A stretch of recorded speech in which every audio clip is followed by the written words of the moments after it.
All right, shoreside, this is the ROV Navigator. We are at 300 meters. We're all set up into the current. We've completed our white balance and all the lighting is set up, so we are ready to start our 300 meter transect. All right, Can we get that object that just went on the screen left? All right, we're starting that now. 1847 UTC. Come in, video. I'm assuming you want the center. Center to start with? Yeah, but after this, Push forward. yeah, get a good push forward. Rotating down to keep you in view. Oh, just leave it at. Leave it at. Okay, nothing crazy. 58. Oh, just to keep it, yeah. I won't put you at 90.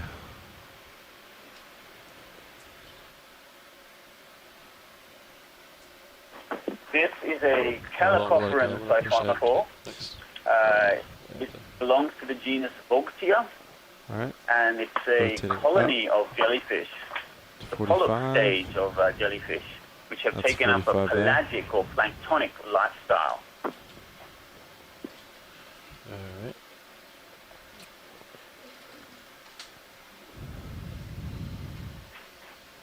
It lacks a float. Come down. You were just hearing how in the deep scattering layer, Phytonex siphonophores come down a meter. important Talking or something. contributors to the Copy reflectance of sound.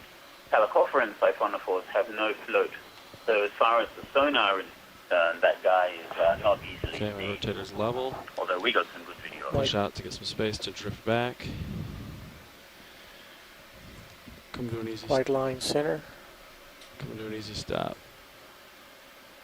I think that might be too close. Okay. Got your camera centered right now? Yes, rotator is. Hi, Amanda and Dougal. This is Tracy. Just wanted to say hi. Just get me Hi, started. Tracy. Thanks for joining us today.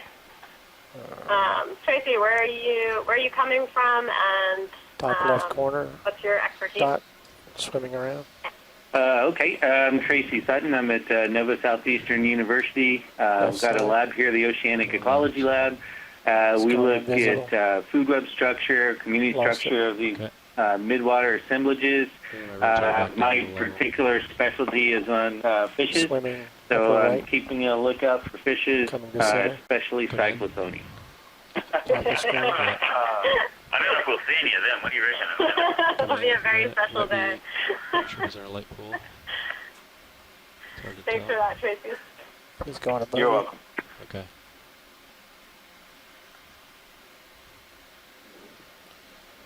Alright, pilot, you're starting to drift down. Push it ahead. Rotator coming down.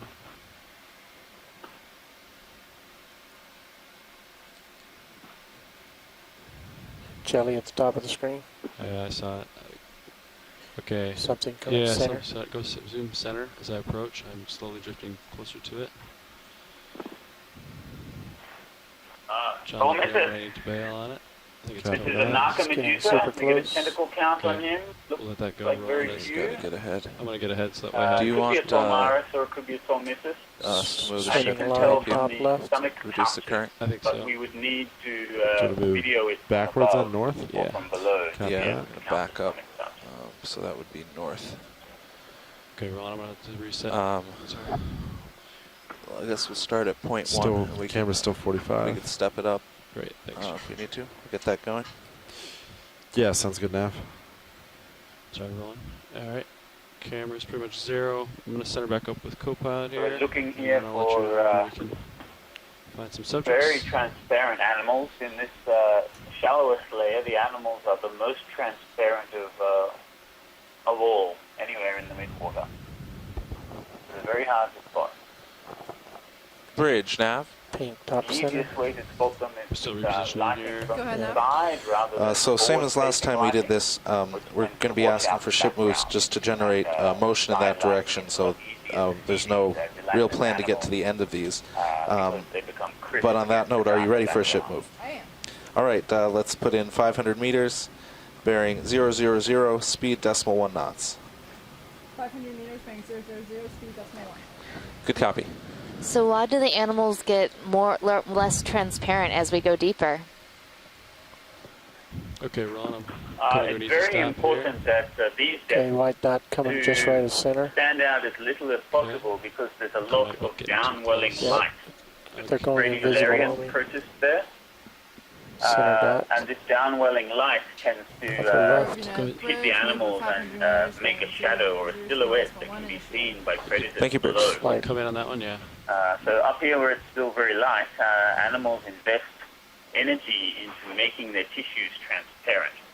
As you get deeper and it's no longer so Slight important left. There's to, an animal. to be transparent, Yeah, it's animals gone. tend to not invest as much energy into Rotators digesting at positive pigments 18, and coming making back their down to body level unless I see transparent. something.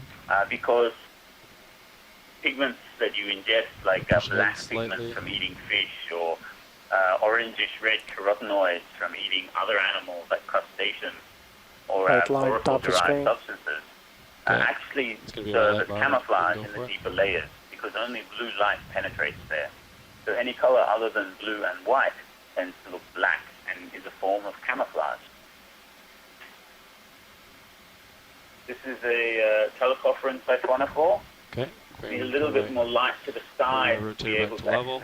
see that bell with a little bit Push washed that out there. slowly. Look to have So only we a have that single rental. that reverse move in at Bottom 0.1 right. knots. Here or We can here see how next it feels. We can Let's increase go that quick. if necessary. Sounds good, Nav. He's between my toes here. All right, starting to drift a little There's another back. calicoference siphonophore. Again, the flatter roll term 90 to is reset. easily visible. It's white and reflective.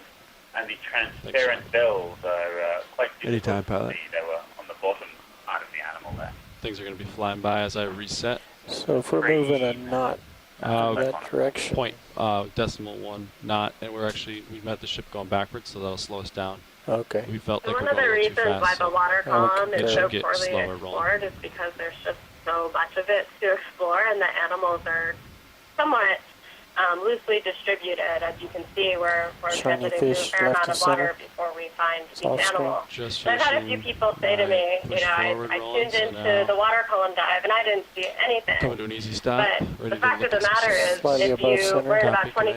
2,700 meters of water right now, if you took all the water out and just had all the animals that were in the water It's column invisible. sitting there, they would be smothering the seafloor Looks many like small times white over. dot. There's Yeah, much it's more coming- it's pretty high biomass up, yeah. living up here in the Let water it go. column. So I think They're just fewer and further something else. between, but because there is so much biomass, these organisms and all this marine snow that we're yeah, seeing it's out here, white really lower important command. various Also biogeochemical jelly. cycles, transporting carbon Upside down out of jellyfish. the atmosphere into the deep sea, the nitrogen cycle, all these different elements all cycle through all these organisms, so they're incredibly important. Would you rather have it keep a So rotator it's going not or the let same it as- fly through? And keep the rotator, try to keep Copy it that. as smooth as possible. Sitting there I'm looking rotating really down abundant. slowly the whole time. Yeah. These things are actually You went below me. enormously abundant. Yeah, I see. Okay. Want to bring my I rotator don't know back what that level? was. That was a weird. It had only 4 gonads, cavitate tentacles, which make it seem like an animal. Top right. But normally Come the in. bells are higher than they are wide. Uh-huh. And this one was wider than high. Uh-huh. So that's going to have to wait until we get this video back on shore and Centering replay it for you. over and over again to see what it is. Wow, what is this? Hey, pilot, after this, I think current, Oh, it's you might be another one of facing those more into the current now. Yeah, I agree. Giant 45, material. kind of Yeah. southwest. So Yeah. if you want to recenter, then we can adjust ship move. Pretty far away from you if you continue to push slowly towards it. Copy. Which are a plant Coming plankton, a phytoplankton that has an external shell made of glass. They And you're tend also to drifted also back make now. a lot of mucus Okay, material rolling. Let's and let this tend go. to stick to each other. I gotta Spines reset. get caught on other Yeah, so I'm spines. thinking let's The mucus reset that center. entangles all of it, and they Maybe stick let's kind of rotate. down into the deep Well, I sea think current, I just need to and rotate. they are an I think you're looking in a good important direction, part of and then we can kind of have the ship adjust to that direction. Can bring your rotator down a little bit, John. Yeah, copy that. it. Looks like it might be a That's zombie. down to 6.5. Good turn to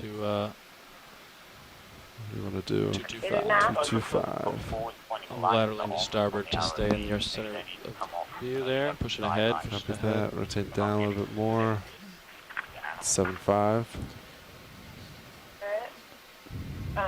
Nav, you want to change It the looks direction like in of that? the 45 previous degrees? camera, the We'll Jelly see left ROV if it's has necessary. main forward pointing We're gonna let lights that one go on. wrong, sorry. All of our classes We're are taught just by getting faculty reset with real-world here. experience. You're lined up, Sean? It's a combination Lined up of the now. two that we're trying to match. So if we Two. change One, yeah, I got you. It's a dance. it's a dance. It's always a dance. Somebody's got a commercial running on a That's laptop near the phone.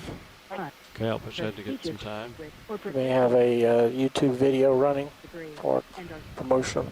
It's starting to look better. All over the globe. Additionally, our Can Heather's I please lined mute the up. microphones? Okay, well, and I'm coming to an easy stop, so if you see something I can to participate in research outside the classroom. zoom in now. Classified by the Carnegie Okay, I'm going to have to Foundation drop the call. Institution. As a doctoral university of high research, We'll have to separate the call researchers from the are making line. Okay, it went away on its own, so the call is still connected. Video's back in the chair. White dots right center. Come in, snap, I guess. Rotating down, rotating down. He's really close in to you. That's a little guy. So you passed minimum focus. Yeah. Okay. White thing to the right. Yep. This is the Silver Spring ECC, just coming back in on the call. Bring my rotator back level. I was looking down quite a bit out of my light pool. Full wide. Great. Come in center, moving subject. Just snap it.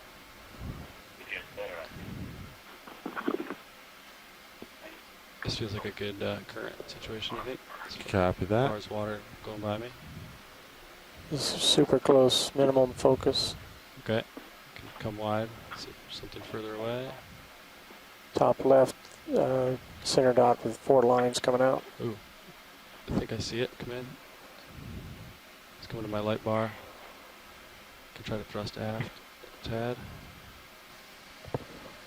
In each one of our observations, we're busily entering identifications into a special annotation system which records the Let that go. position and depth and lots of other information And about it's the starting to drift observation. back. This annotation system is available throughout our entire science team, so there are multiple people contributing to it depending on what we see. And we also have a chat room where the scientists that are connected to the dive can exchange comments All right. and Push ahead to reset. communicate with each other quickly as we are making our way through each one of these transects.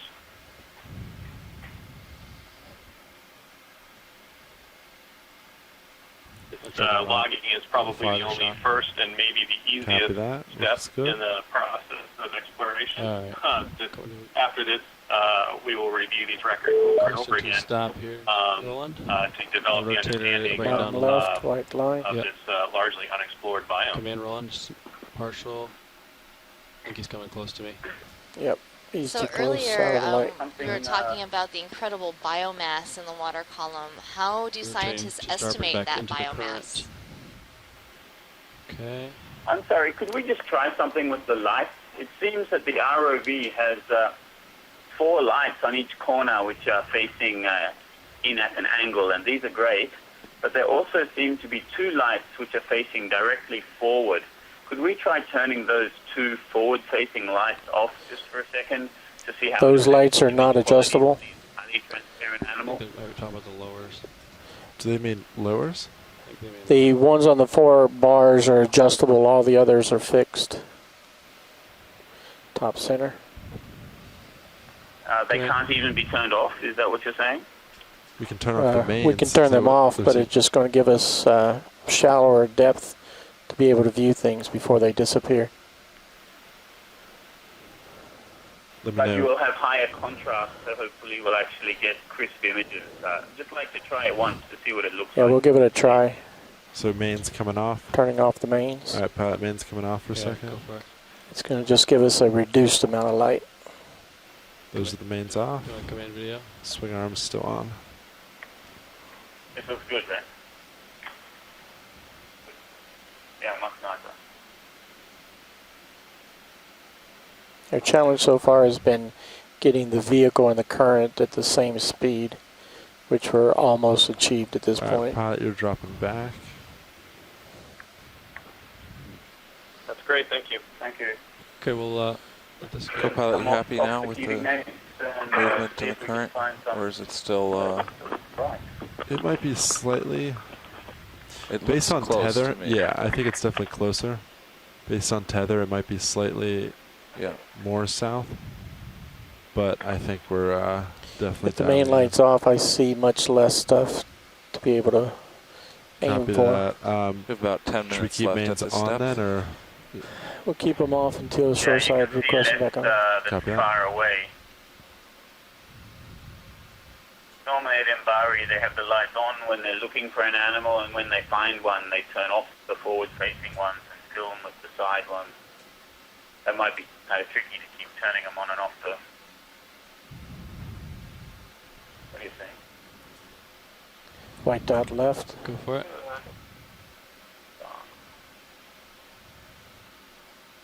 Oh, it's close. I think I saw it lose the light bulb. Yep. It's like one of the small red guys. Yep. Rotator is 8 degrees. Coming back down. Resetting for the next shot. Top white dot. Coming center. Come in. Is this it? Yep. Very top. Oh, very top. Come in. Lost it. Okay, come wide. Rotator back down. You can probably turn those mains back on to find subjects. And see how it looks. And they were suggesting Then turn use off, them to find subjects and turn them off to copy film them. that? Video, do you agree? Mains We on, move through the and water then so on we zooms have a turn chance to off. come across an animal. Mains are back Try on, the filming of it. and then I guess on zooms I'll turn them off. Yeah, we can try that. Hey, Yeah, video come in. That little guy. bottom left. Yep. I'm just coming to an easy stop without hitting them. All right, mains coming off. Is that better, Roland? No, that other thing. Oh yeah. That's great. Yeah, it'd be great to get Yep. some. The yeah, contrast yeah. is great, but it's just so dark. It might end up more grainy. Yeah. I'm like max iris right now. Yeah. I Copy, figured. you're drifting back, pilot. So would you like to do this for a couple minutes, or just keep them on? Or keep Okay, them Roland, on? let this guy get push out. Really different. Thanks, Roland. Almost like lapis between. My preference would be to have them on. There'll be tentacles. Copy that. Mains are back on. Yeah, it's great. I mean, every time we come to the water, we seem to stumble upon organisms that are different than the ones we've seen before, could be new. We get some reasonable video of that. I mean, you can simulate that higher contrast by crushing blacks a little bit, right? Or is Exactly. that not helpful? It One of the is. interesting challenges This is that situation lots is of And that's what I times do. we It's better. Okay. Yeah. White line stumble upon left. different Coming to a stop. stages in their growth. Top. Yeah, For us, I think the we're getting gelatinous real close to animals it. here. Oh, You're full like wide. monophore. The left, and oh, there it is. I think that's my Left turbulence and up hitting to it. the side monophore. We caught it with this You can zoom in laser partially if zone you got and it. all the tentacles deployed. You're full wide. Full wide. That thing is invisible. Okay. White shiny coming center. It's very, very fragile It's animal. going left. Try and catch This one one? of those Nope. siphonophores in a net. Oh, you're thinking They of these three break dots? into hundreds, Yeah. if not thousands, Different of dots, tiny but pieces. those are And then you interesting. have to try and put them back What's together this? again under the microscope. Lower white to find line. out what went where. After the fact, it's like one of those jigsaw puzzles, just a blue sky or something. Yeah, yeah. Very hard to piece back together. So it's great to be able to see them in their natural environment. And It's a lot of coming times in when we pull close, up slowly with disappearing. the ROV, Okay. All right, Pat, so we drift are back. Okay. catching the animal with its body fully relaxed, its tentacles fully deployed, in its kind of feeding mode as it Want to push stops ahead real and quick, Roland? lays out, and it can Okay. cover an enormous Of course, amount of it's gonna volume. suck About 5 um, minutes with left. kind of a complex web of tentacles. Copy nav. Another one. 5 Another box minutes. here, I think, bottom left. Okay. Top right. Chili. We'll let- It's gone. Okay. Coming to an easy stop here. So one of the other advantages of being down here with the cameras on our ROV and collecting these images is to be able to capture Left sequences side of line. animals as they're Went off executing screen. different behaviors as they're feeding. It's We back wouldn't be on able to see screen. that in a net that we would deploy from a ship. I think he's in our Look at that a few times here. Wiggler. Siphonophores are a great example. Our pilot's starting to drift back a little. White. Yeah, what's that? Oh, we keep. There's a radiolarian center screen just to the right. This is a single cell, the protist Our organism. pilot, I just lost you. Do you want me to rotate down? Stay there, Sean. Oh, there you're back. Pseudopodia are Sorry, Roland, I gotta reset Yep. here. Want to push out a little further so I have additional time. there's lots of always like these something small constant animals when I try around to in the reset. water column here. I think there are oyster I fluids. guess just I think we still got the current coming at us.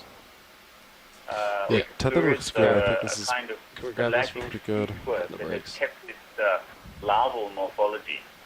They look like little tadpoles, waving Minimum their tails focus. around Okay, and let go. filtering seawater to concentrate the food that they eat.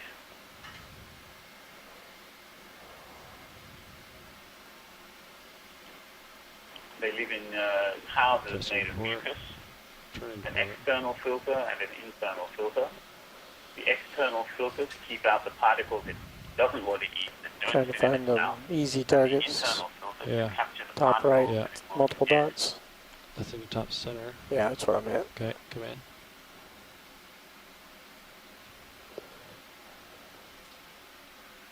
And this looks like the remains of an oikoplurid house.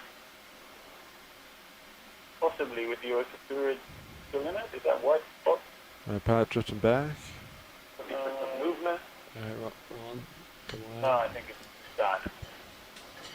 There was a fascinating siphonophore right now.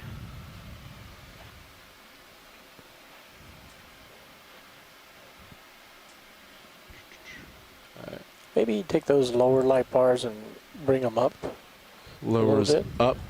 Yeah. I can do that. But a little bit, Careful stowing when they're... Copy.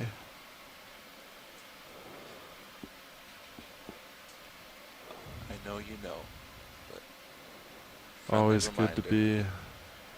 be extra cautious. alright, Roland, I'm coming to an easy stop here. Alright, we're on their upper About up 2 minutes now. left. Okay, see how that works. Alright, Roland, bottom right, I'm thinking. Let's go. Yep.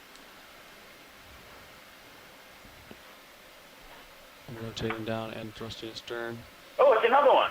Command. Oh, command. my goodness. See if we can capture this from as many angles as possible. We may have to, like, agitate it a bit to get it from above and from below. It's losing light. Where's he at? Going up? He's down. He's coming below me. Thrusting astern to get him kind of more in front of me. Weird. Gosh, four going out. I think the first one we saw amphipods were Yeah, my inside, head but is it pretty seems far. like Yeah. there's more That's right, I got eyes on you. inside You're the good. bell. Not really clear what they Turn are on the right side now. a little I bit. think those Yeah. are the You gonads did, that are which attached to the is what radial they canal. We'll let it See, go. The gonads there. one more minute. Oh, that's great. Which would mean it was great. Let's put Medusa. Tracking Medusa.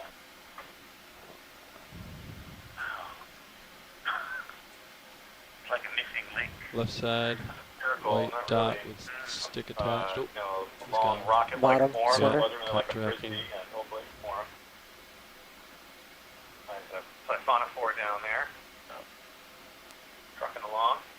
Like diaphyomorph, or one of the so-called rocket ship siphonophores. Crazy how they disappeared with that in it. Mm-hmm. They have like a pyramidal Yeah, morphology very evasive. that allows them to move very fast through the water like a rocket. Left, upper. This will be the last zoom. Rocket This little siphonophore. guy. Roland. Yep, disappeared. One more if you got it. I feel like the Hubble Space Telescope right now. See a lot of particles in the water. Pretty good zoom here, but it just shows a lot of stuff in here. Okay, Roland, you come wide. All right, that's it. You notice some of the Light up. particles are moving in a different way to the others. These are. Pilot, if you Oh, there's a. You can Is it a bring burrow? rotator down to 090. copy that. I'll come up a little bit and stow your arms. Great. All right, shore side, that's 25 minutes. So that will mark the end of the 300-meter transect. We're going to proceed down to 500 with the vehicles in the oblique formation. Roger.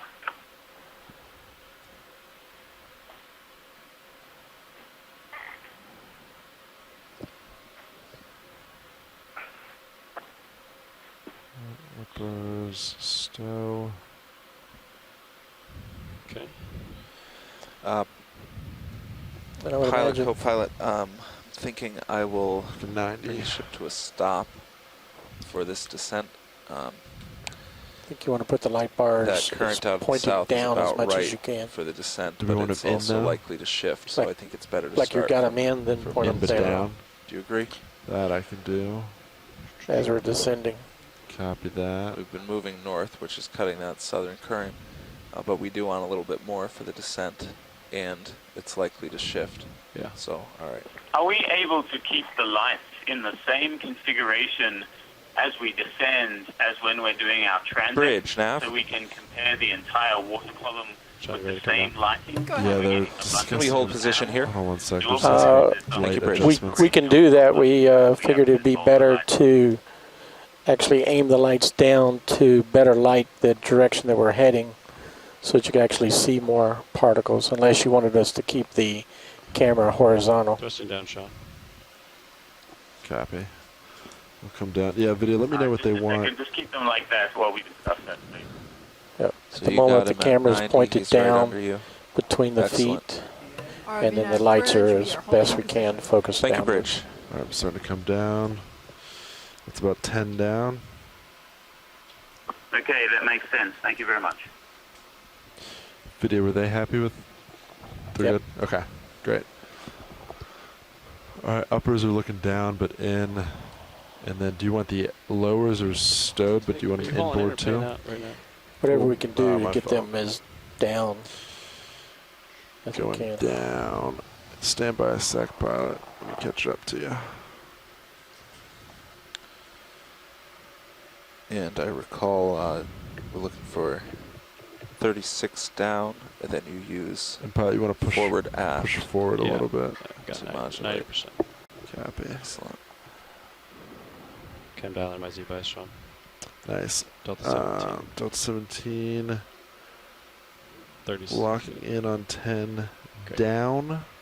Z-bias is 10 down, aye. 36. I'm centering up with you. You're at 094. You can bring it rotate up to 90. Looks like it is to your port, which is expected Uh, from Would it be the possible stop to the ship. expand the CTD plot on feed 3 so we Looking can down check in on 90. the oceanography while Increasing we're by going About down to 500? 10.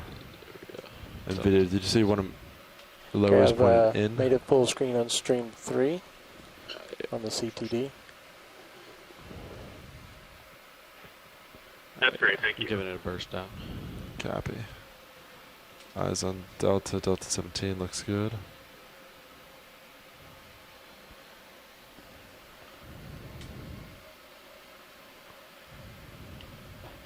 While we're exploring and while the vehicles are moving deeper into the water So next- column what for depth each is one that? of our Next depth is transects, 500 meters. Okay. The Pilot vehicles cam have isn't a responding CTD to instrument, which is starboard turns. conductivity, temperature, and depth. Starting to It's an rotate back. instrument Or, that uses back. electrical conductivity to measure how salty the water is. It measures the Just trying to temperature sort and out it the records headings. the 'cause I depth. got Ours also Hold records off the to oxygen, and it records some information about the Just amount light of offset as particles well. in the water. We're definitely interested Sit in in. changes heading in temperature, offsets on the vehicles here changes at in 2. salinity, and the Just because oxygen like see how the conditions, D2 as looks those turned can relative to be you. Yeah. physically and biologically relevant. Just trying to set that. Sometimes you can see increased biological activity on either side of one of Alright, those those are big slightly changes in those inboard. parameters. So we take a look in on these as we're moving Uppers from in transect and to pointed transect. down. Sorry, Nav, what was the next depth? Next depth is 500 meters. 500 meters. We expect to arrive there. Yep. So that'll be 20 minutes on the way down.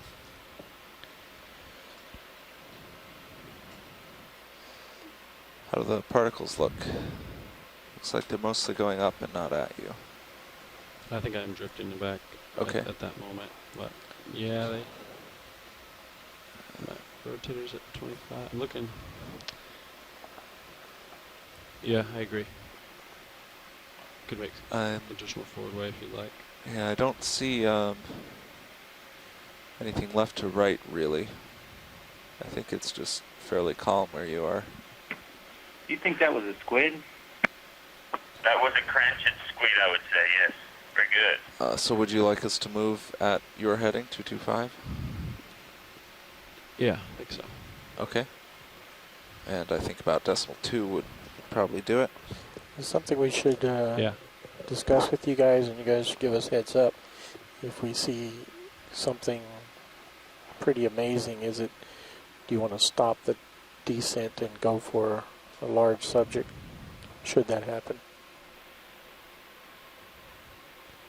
I think that's something they have to discuss with. You know, actually, it looks good Thank right you. now. Are you pushing out, or are you? That was a question Yeah, we were push posing to you port guys. And ahead maybe 20 on average. Otherwise, the procedure would be to continue to the next. That you think you Still do have a location. chance Get a to steady stop, state. and it looks pretty amazing, then yes, we're fine with that. I'm thrusting to port. That's why it's going across. Do you want to rotate a little south? I don't think I'm going to put that move in. Yeah. I don't think it's right. I Ro- think it rotate has like moved 200 to, or something? To port. Yeah. Copy that. Rotating to 200. You can see how I that think goes. it's more than that. So, Small adjustments at a time. Yeah, fine. So pilots, our midwater Looks experts 200. said that if we do see something amazing, they would like for us to stop and So if we see giant squid, stop winch, and something. Yep. zoom. Great. Yep. Copy. This bus stops for giant squid, whales, Sharks. seals, maybe sharks. Unexpected fish.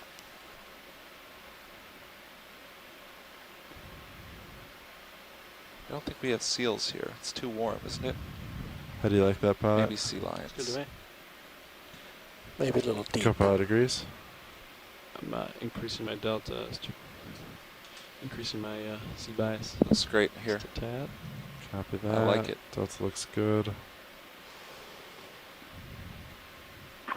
I think that was a calicophor and a prayed siphonophore cytosol floating there on its own. And coming up here to the right, we have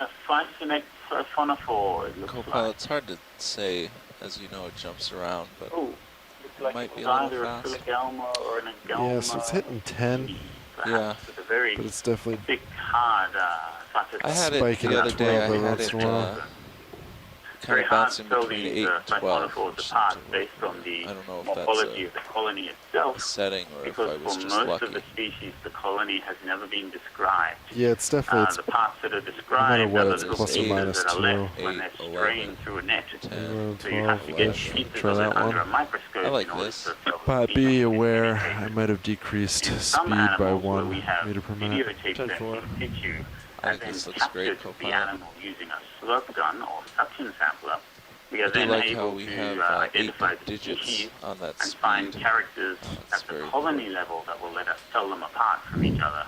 So when we are You never doing know, maybe video one day we'll transcripts upgrade. such as this, we can then Go ahead, start survey. enumerate HPUs. and look at the behavior of check on what our transit speeds were looking like last night. When I checked a couple of times, they were around 10, 10 and a half. Is that what you guys were reading us there as well?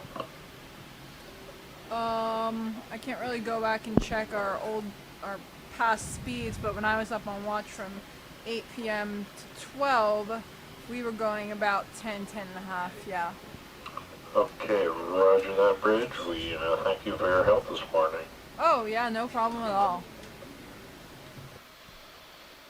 Yeah, co-pilot, you got it dialed in. I like it. Delta's getting a tad large.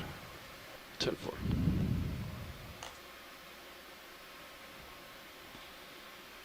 I decreased Z bias and gave it a little burst. Copy. Push forward too, right?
folks might notice that our descents here between our transect depths are a bit slower than what we would normally do when we're just transiting to the seafloor as quickly as possible. That's a krill that we just saw coming by. A hydromedusa.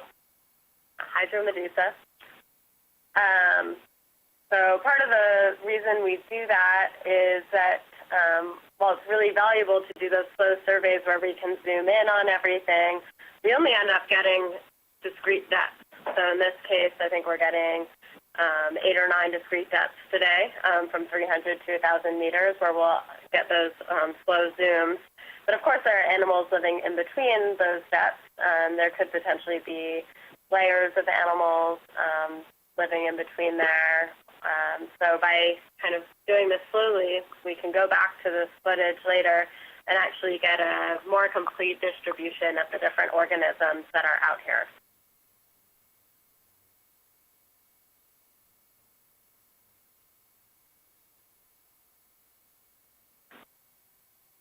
And Shoreside, I want to confirm you guys want to keep Stream 3 full screen on the ROV CTD during the descent, or do you want to go back to the quad split?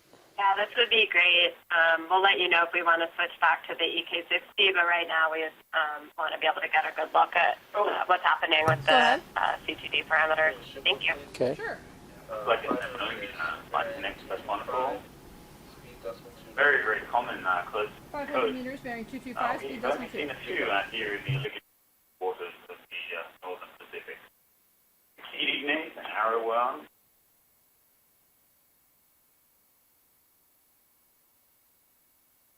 Very abundant carnivore, feasting on mostly copepods, but also feasting on other Echidnae. They're known to be cannibalistic. ROV nav bridge, move of 500 meters bearing 225, speed decimal 2, initiate. Libation.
When videotaping these midwater animals, it's very important to have the camera facing into the direction that the particles are coming from, so that somewhere as they approach the camera, you get them for at least one frame where they're in focus, and we're therefore able to identify them. Sometimes this can be operationally very difficult, especially when you have an ROV system that has 2 parts to it. A tether management system, the cables used to the ship, and a secondary tether that attaches the ROV itself to that tether management system, in our case, the Sirius. Both of these vehicles are moving in 3-dimensional space independent of each other, and both have to be juggled at the same time. That's correct, Shoreside, and just for your awareness, we are trying to chase this current and keep the particles moving toward the camera. We have the ship moving to that effect right now. Roger that. It looks to be quite difficult in the camera there, hence my comment. We've got a lot of krill in the water. Quite a lot of small crustaceans. We were unable to make out what they actually are, but you can see the particles moving in different directions to the flow of most of the particles, so we know they're alive at least. Idea of food concentration there. That's the krill spinning on its axis, and the ketogenic arrow worm.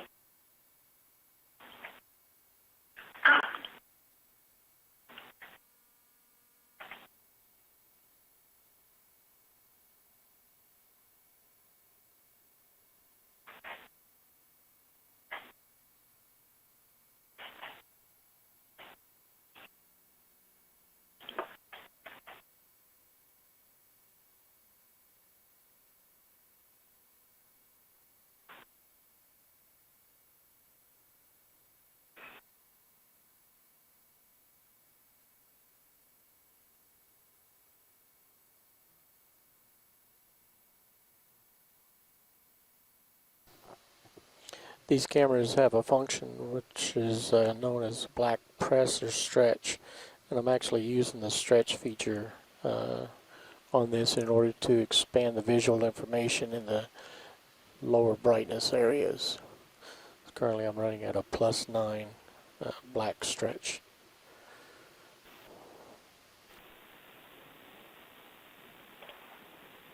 Roger that.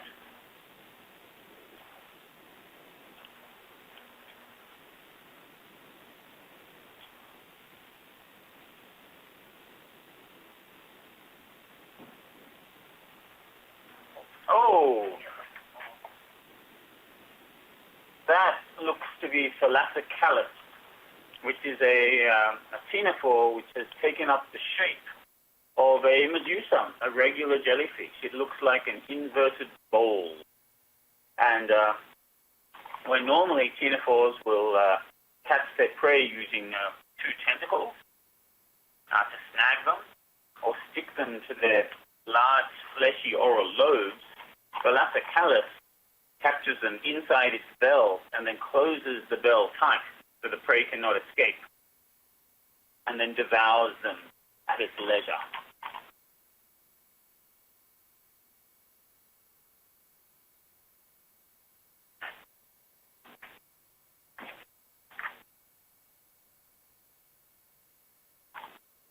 Differs. Boy.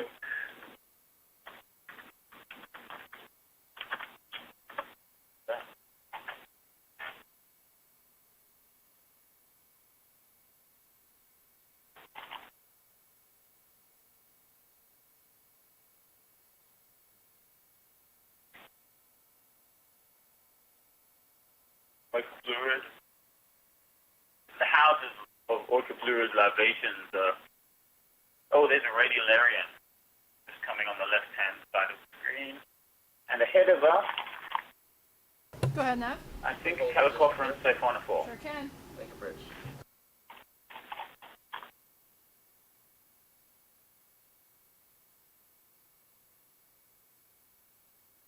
The internal filters of larvation houses, the morphology of them can give you an idea of what genus of larvation you're dealing with. The Okeanos having this double-lobed house, which at a distance is very easy to mistake for a lobate ctenophore.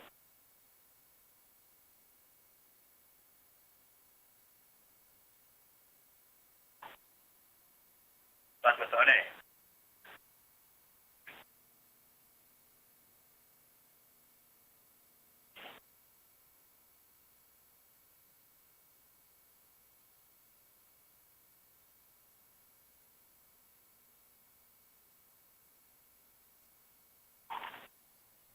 Wow, was that on?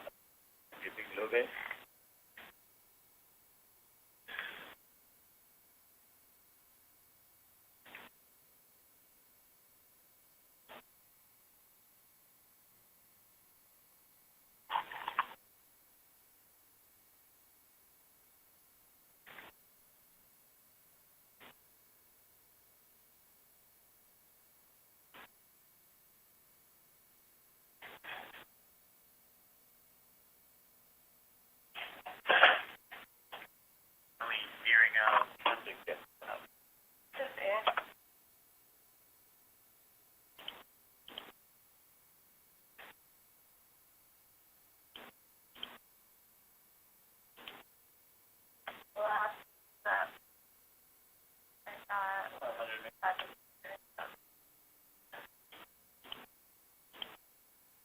Oh, straight ahead.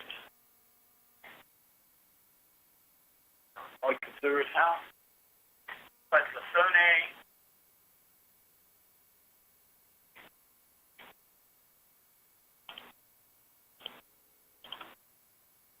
A Xylodendron theodarian.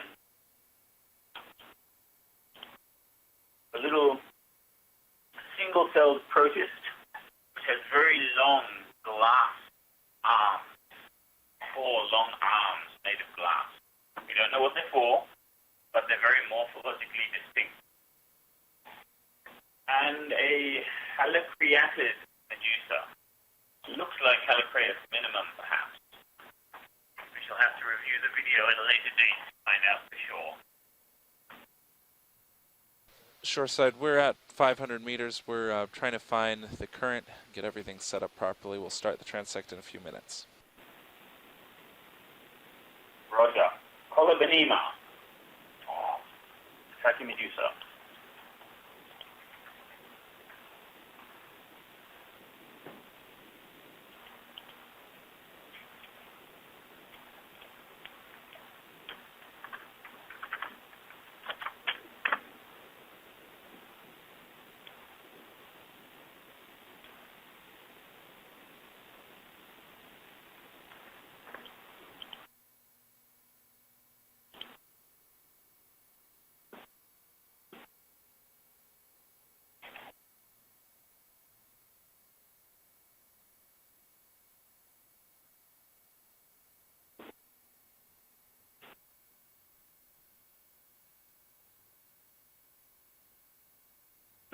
Butter and now coming through the dent.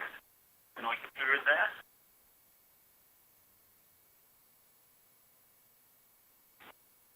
Would you like your stream 3 changed to the quad? Quite a few krill around. That's good food for jellyfish. 4 big jellyfish there. Phytonex cephonophore.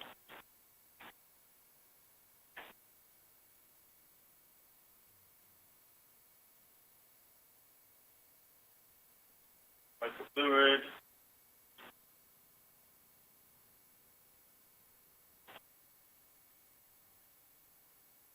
And that looks like another Thalassocalyx. Just went off the top of the screen.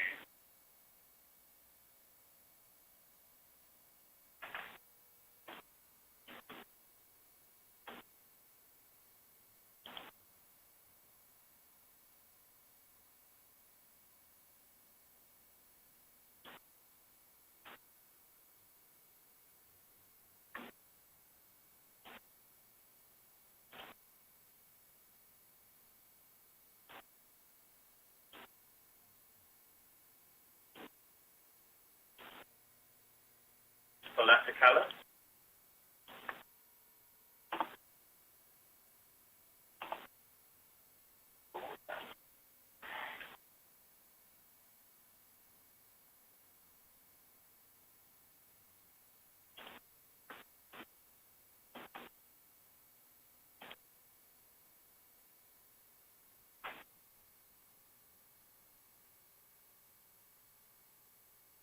Fluid.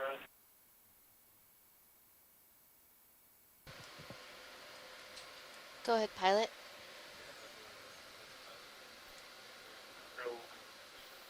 Yes.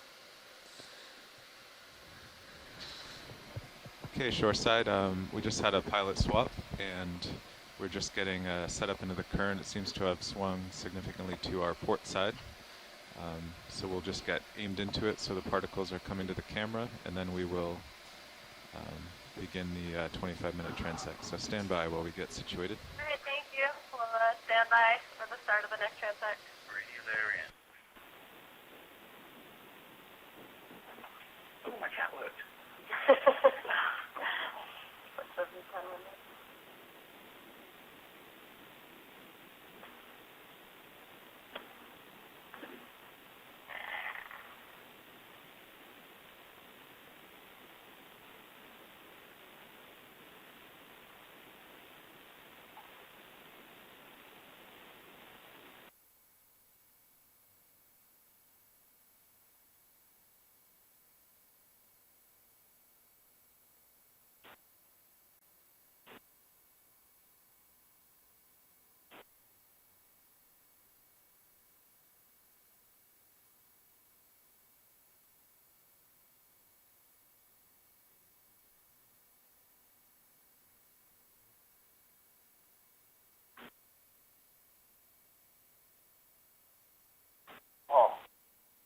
Ipanema.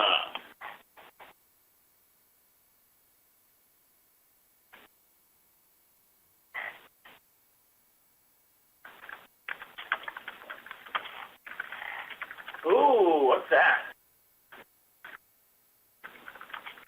Wow. I got 5 more stuff on the floor, I think, yeah. Shore side, you want the quad split? No, Roland, we're going to want to keep an eye on the CTD trace, at least till we get to the bottom. Thank you.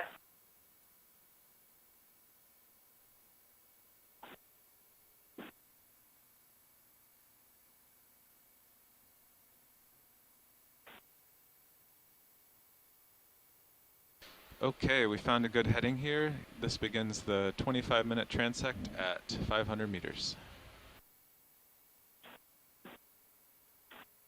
Copy. Roger that.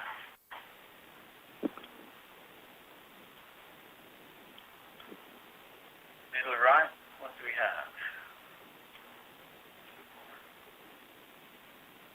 The Tina 4, yes, what kind? And the Tuscarora's Theodarium.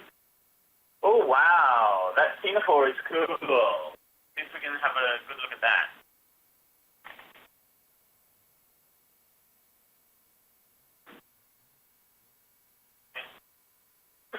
So,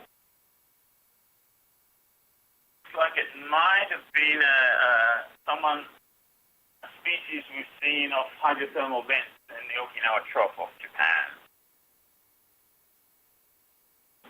And in submarine calderas in Ogasawara Island. See if we can't find ourselves another one of those. I guess last video.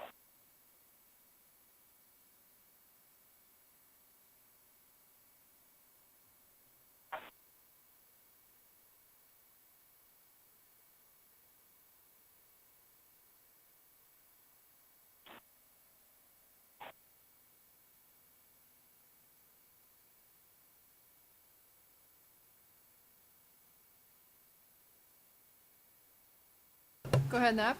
Ship move, please. Okay. 500 meters, bearing 350, speed decimal 1 knots. Was that 350? That's 350, correct. Okay, 500 meters at 350, speed decimal 1. Good copy.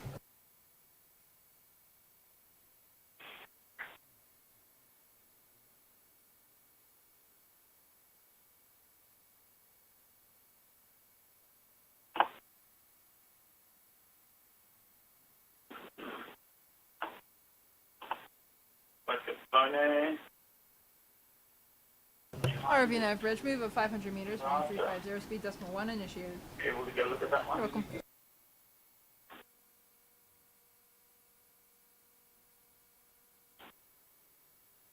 Don't miss it. Don't miss it. The current's a little stronger than we thought. We're slowing our speed through the water. The zooms might not be great for another minute or two.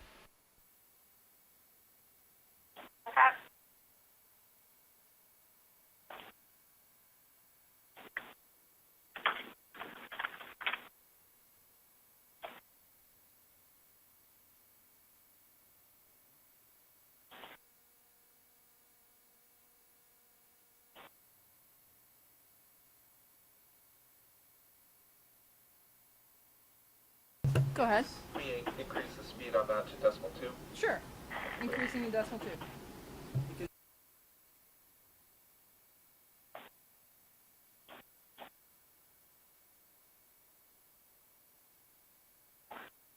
Fluid houses. Heat ignites.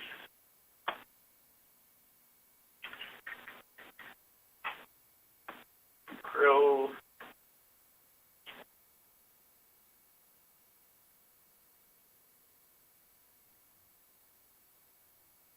Saxophone. Oh. Just the house. Another look at the fluid house.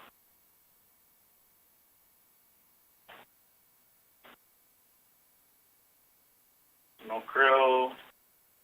Grill. Hydro Medusa. Oh. And the 5 next siphonophore, perhaps. Siphonophore at least.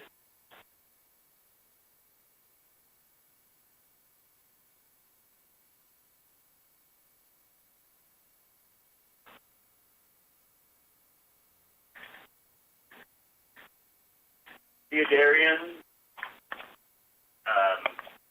Philodendron Theodarian.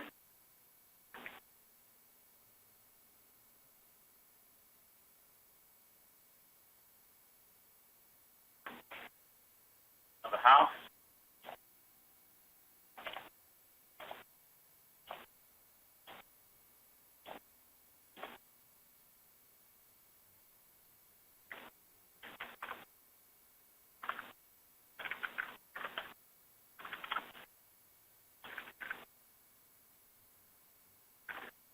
Philodendron.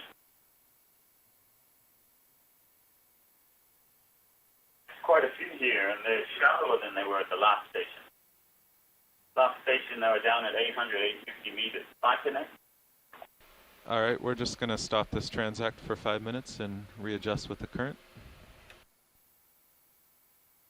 Okay. Roger.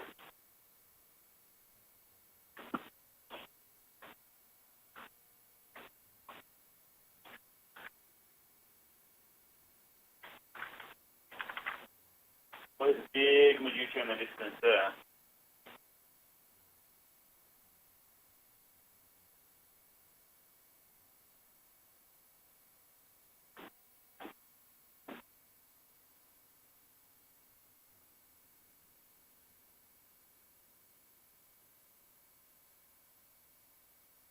Go ahead, Nav.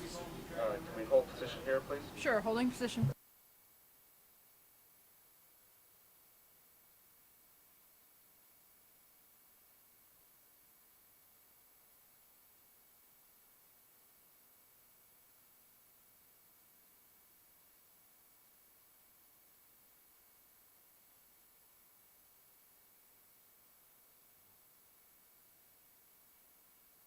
Another little Hydra Medusa.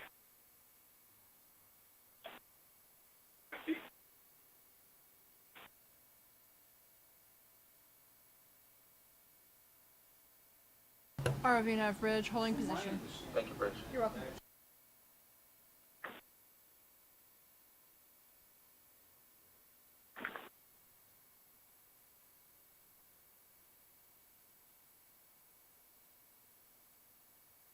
Krill, larvation house right there. We're seeing lots of larvation house.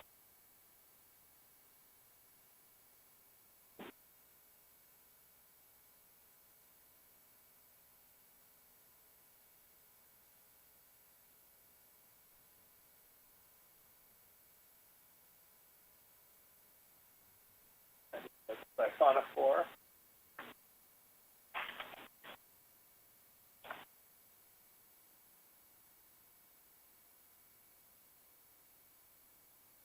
And another siphonophore.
All right, the currents have been swirling around down here. We've done a heading change and stopped the ship. We will try this again.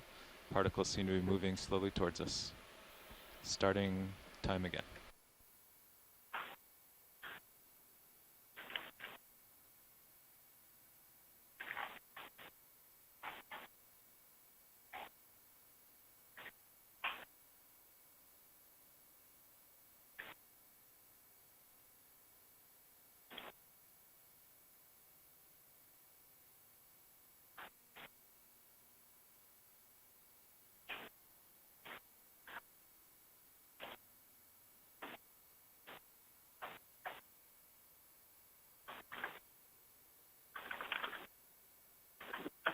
Crew.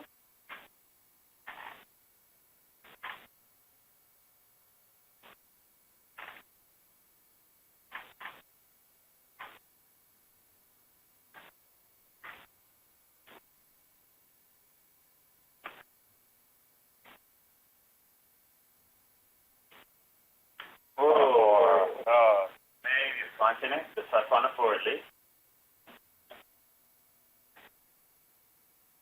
Log. Another siphonophore. Continent siphonophore looks like Nanomia.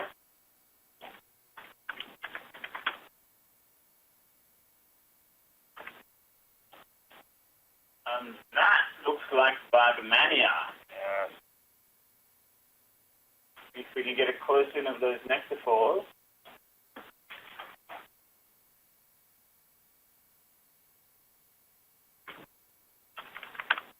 I would say that is Bargmania, a very fast swimming Phytonex siphonophore.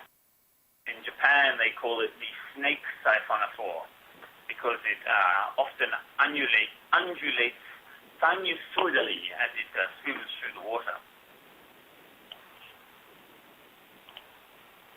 Oh, Anphronema, did you see that? I didn't. Oh, top right. Anphronema is a Hyperiid amphipod that captures pyrosomes and hollows out a barrel that it lives in. And only the female lives inside this barrel, and they lay their babies in the barrel.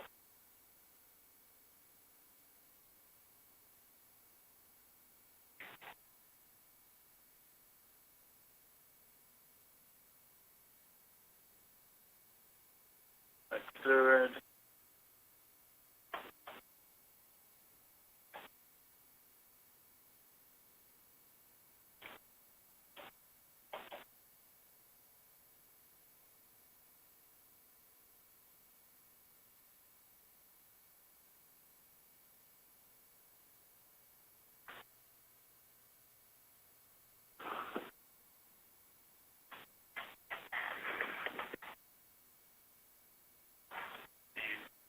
More visible animals that the human eye recognizes in this world of undefined shapes or circular shapes are the longer animals like the krill and the ketignates and the Phytonex siphonophores. Oh, fish. Yeah.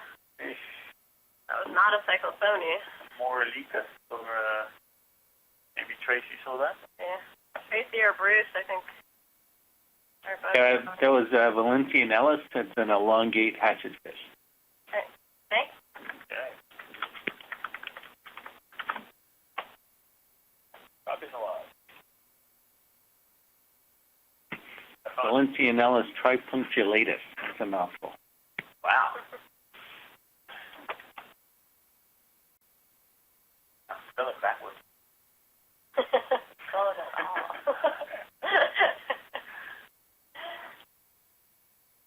So we're seeing a couple of different kinds of siphonophores. There's another? There's another one here. So, Duke, can you talk about those a little bit? We're seeing some that have a long series of nectophores, and then we're seeing others that just have a couple. We're seeing some Preyas, we're seeing Phytonex. Can you talk about a little bit of the difference of those and why we see both of them here? There are three major groups of siphonophores. One that has only a float with no swimming bell. This Thalassocalis here, xenophore.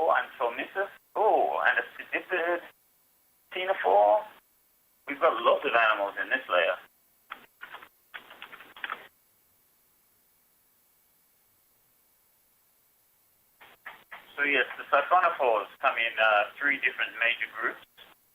This one here is a Phytonex siphonophore, which has a float, and it also has a series of swimming bells. There's a group called the Calicophorans siphonophores, which have swimming bells but no float.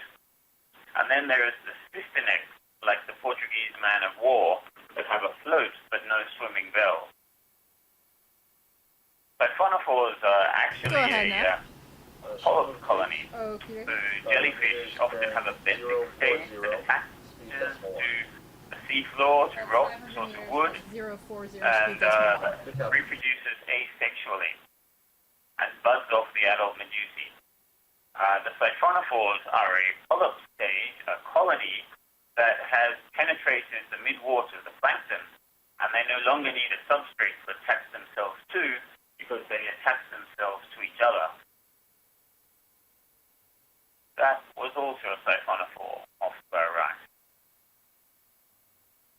The zooids in a siphonophore colony each have their own mission, so to speak. Much like the organs in the body, where the kidney might filter. The radiolarian here to the top right.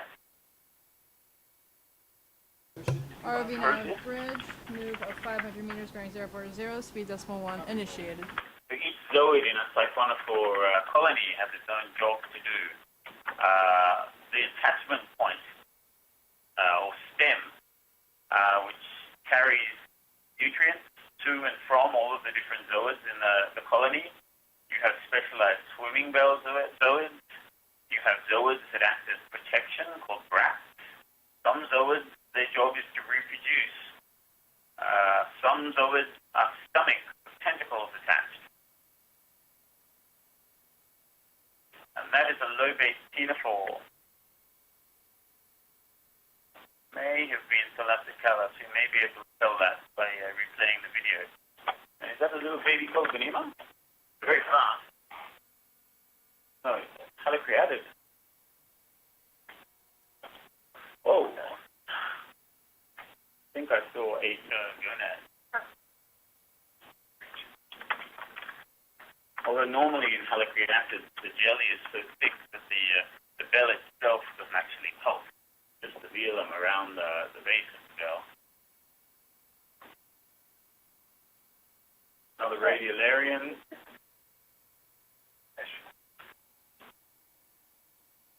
Lycophone.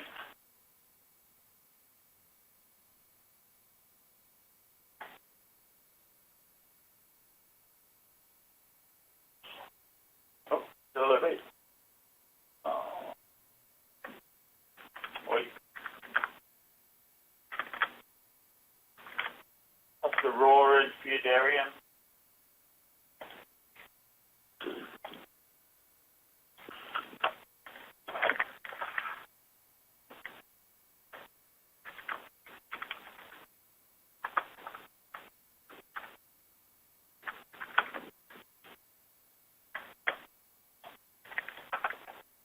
Another radiolarian. A coelodendrid Pheodarian. There are many protists here. I think more than we've seen on the other dives. Maybe there's something about the oceanography at this station that is different to the other stations we've been at.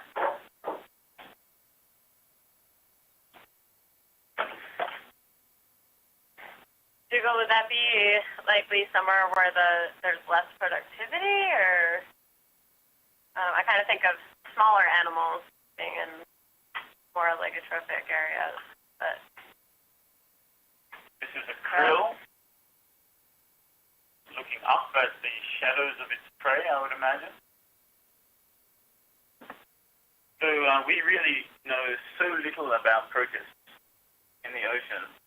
I think almost all of the work that has been done has been to do with morphological taxonomy, a very small amount of genetics. So I'd love to answer that question. Hopefully the data we are collecting now will help to answer that question. fantastic.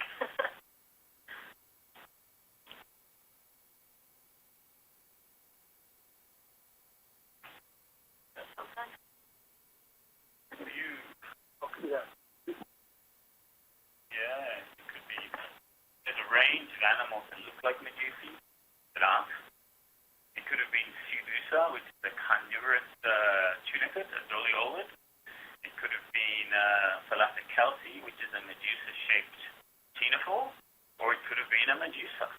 It seems that this medusoid body form, like a rice bowl, is so successful that extremely different groups of animals have all converged on a similar shape to adapt to life in the plankton.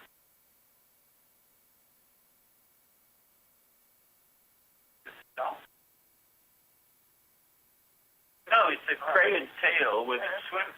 The special nectaphores on the tail are propelling the tail around by itself. Oh my goodness! Here I was thinking that they would just, without the main nectaphores, they just kind of sink and sink out to the bottom, but they are happily swimming along. It's like a headless chicken. Yeah. Wow. Great. And these, the cytosome, which is what we just saw, contains a reproductive organ.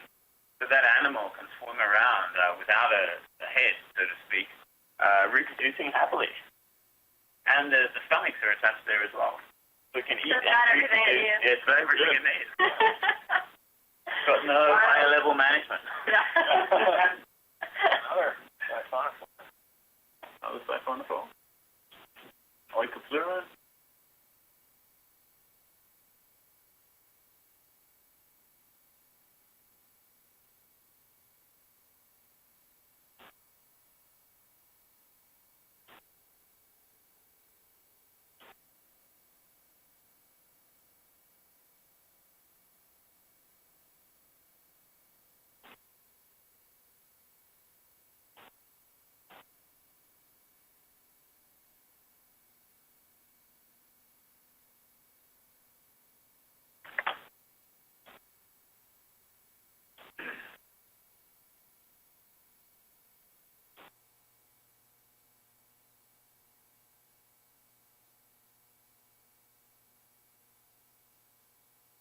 The only colobanema we've seen have been quite small. I wonder if they occur a little bit deeper here. That was a medusa.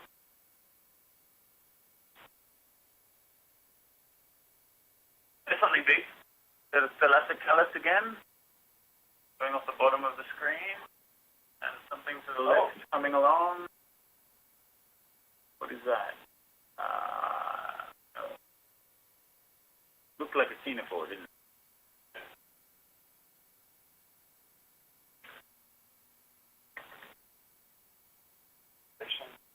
Yeah, lots of observation houses. Arrowworm, Cyclone, and grill. Up to the left, Go ahead, Nat. Coelodendrid and another coelodendrid. Oh, is this a Munopteridopod or a coelodendrid? It's two coelodendrids Bridge joined together. Too. Wow, they must be in the process of reproducing. We've gone and lit them up. I think they've actually already undergone fission and are separating from each other.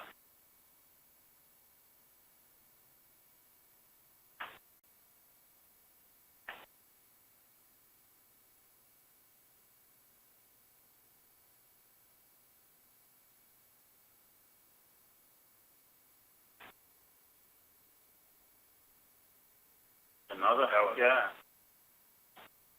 Do you think they're all Thalassocalci? Both of them. Sure, they looked up, had that kind of pulsing like them.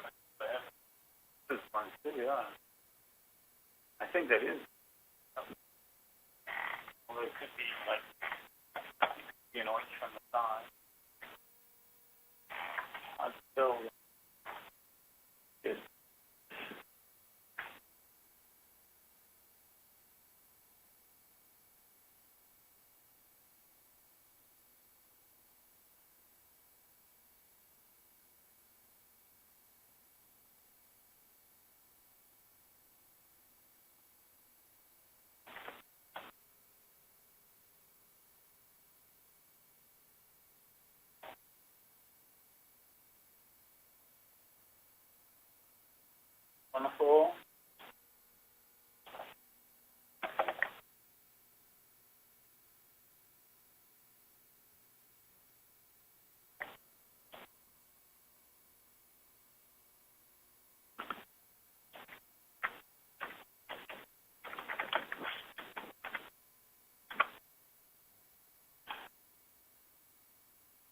Another?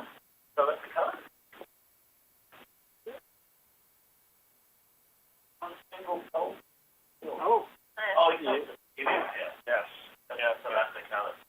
So the young Thalassocalyx. And they've been everywhere. Yeah. They must not seem as transparent. I think it's interesting, they're all floating upside down with their mouth up. And so the bell shape may be to concentrate marine snow as it falls out. The other on the surface layers. So they might be acting like a sediment trap and catching sinking particles for food.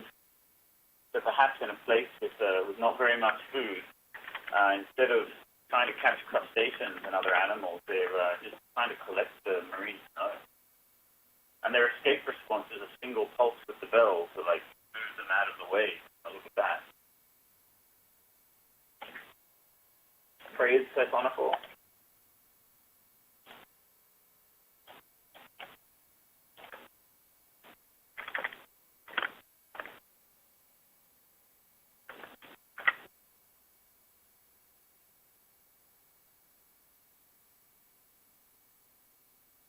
Starvation.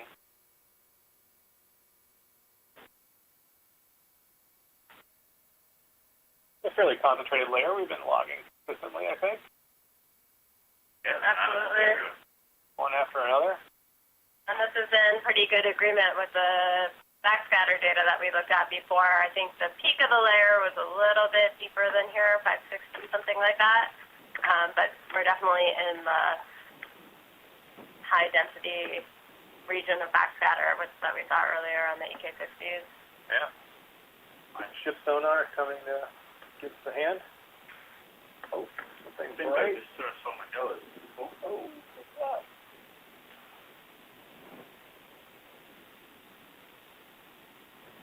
It on? Yeah. Up.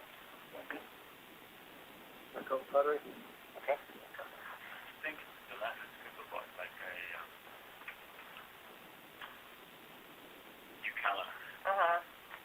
There's another Thalassocalyx. Everywhere. Man! I've never seen so many. And there's another one. My goodness.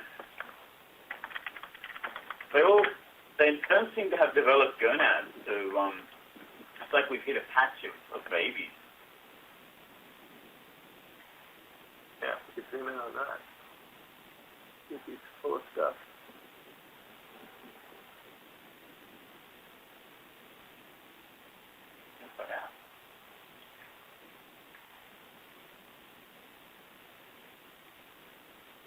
Wow, it really closed itself up there, didn't it?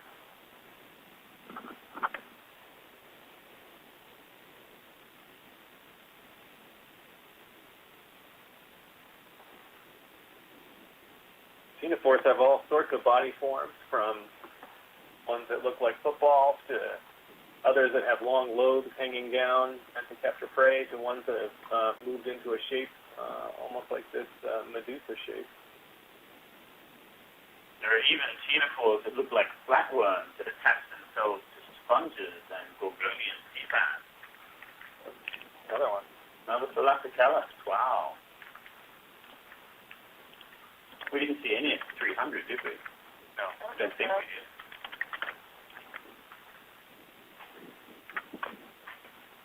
Normally they're shallower. Uh-huh. The little ones. Uh-huh. Looks like Everything's a going bit deeper. deeper. The Yeah. Colpenema also have been small, so my guess is we find the adults where they're normally at 500, maybe or at 600 or 700. Uh-huh. Be interesting to see. Yeah, so looking at the CTD data, we don't have the full profile, but up on feed 3, it seems like the oxygen is still pretty high up here.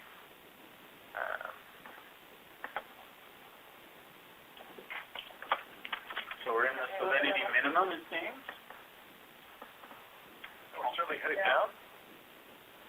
It's starting to go up. 3.5. Oh, it's Phaedarian. You can tell the Phaedarian because of this dark spot, which is never in the exact center. It's always slightly off center. And Okay, that concludes the 25 minutes at 500 meters. We'll set up for descent to, I believe, 700. Copy that. Why one would want photosynthetic symbiotic algae when one lives at 500 meters depth and there's no light for photosynthesis? I do not know. Oh, that was a Medusa, it seems. Okay. Yeah, that was beautiful. So quick.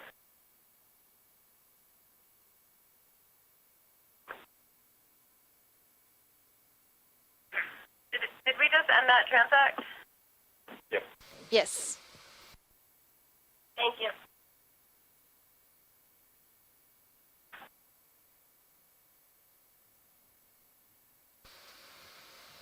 So one theory that my old advisor has proposed for having symbiotic algae at depth might be they could be used as nitrogen fixers. What do you think about that?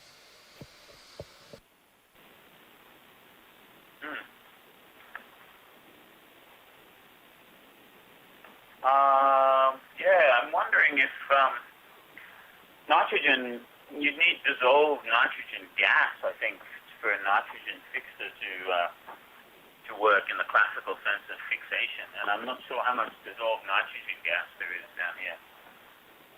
Is that a question for Mike? No. We need a biogeochemist in the room. It is possible that they could be making some, like, there are many organisms that can't manufacture certain amino acids, for example, and a symbiosis where one organism that can manufacture something another cannot, and they manufacture each other's amino acids that they both lost different, the ability to make different amino acids. It could just be something like this as well. Yet another question waiting for us to answer. Colobenema and a helicreatid medusa.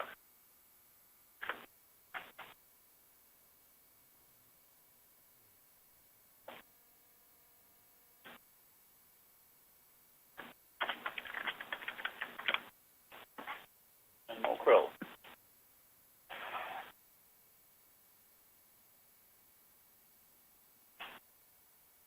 Go ahead, Nav. Will you hold position here, please? Sure can.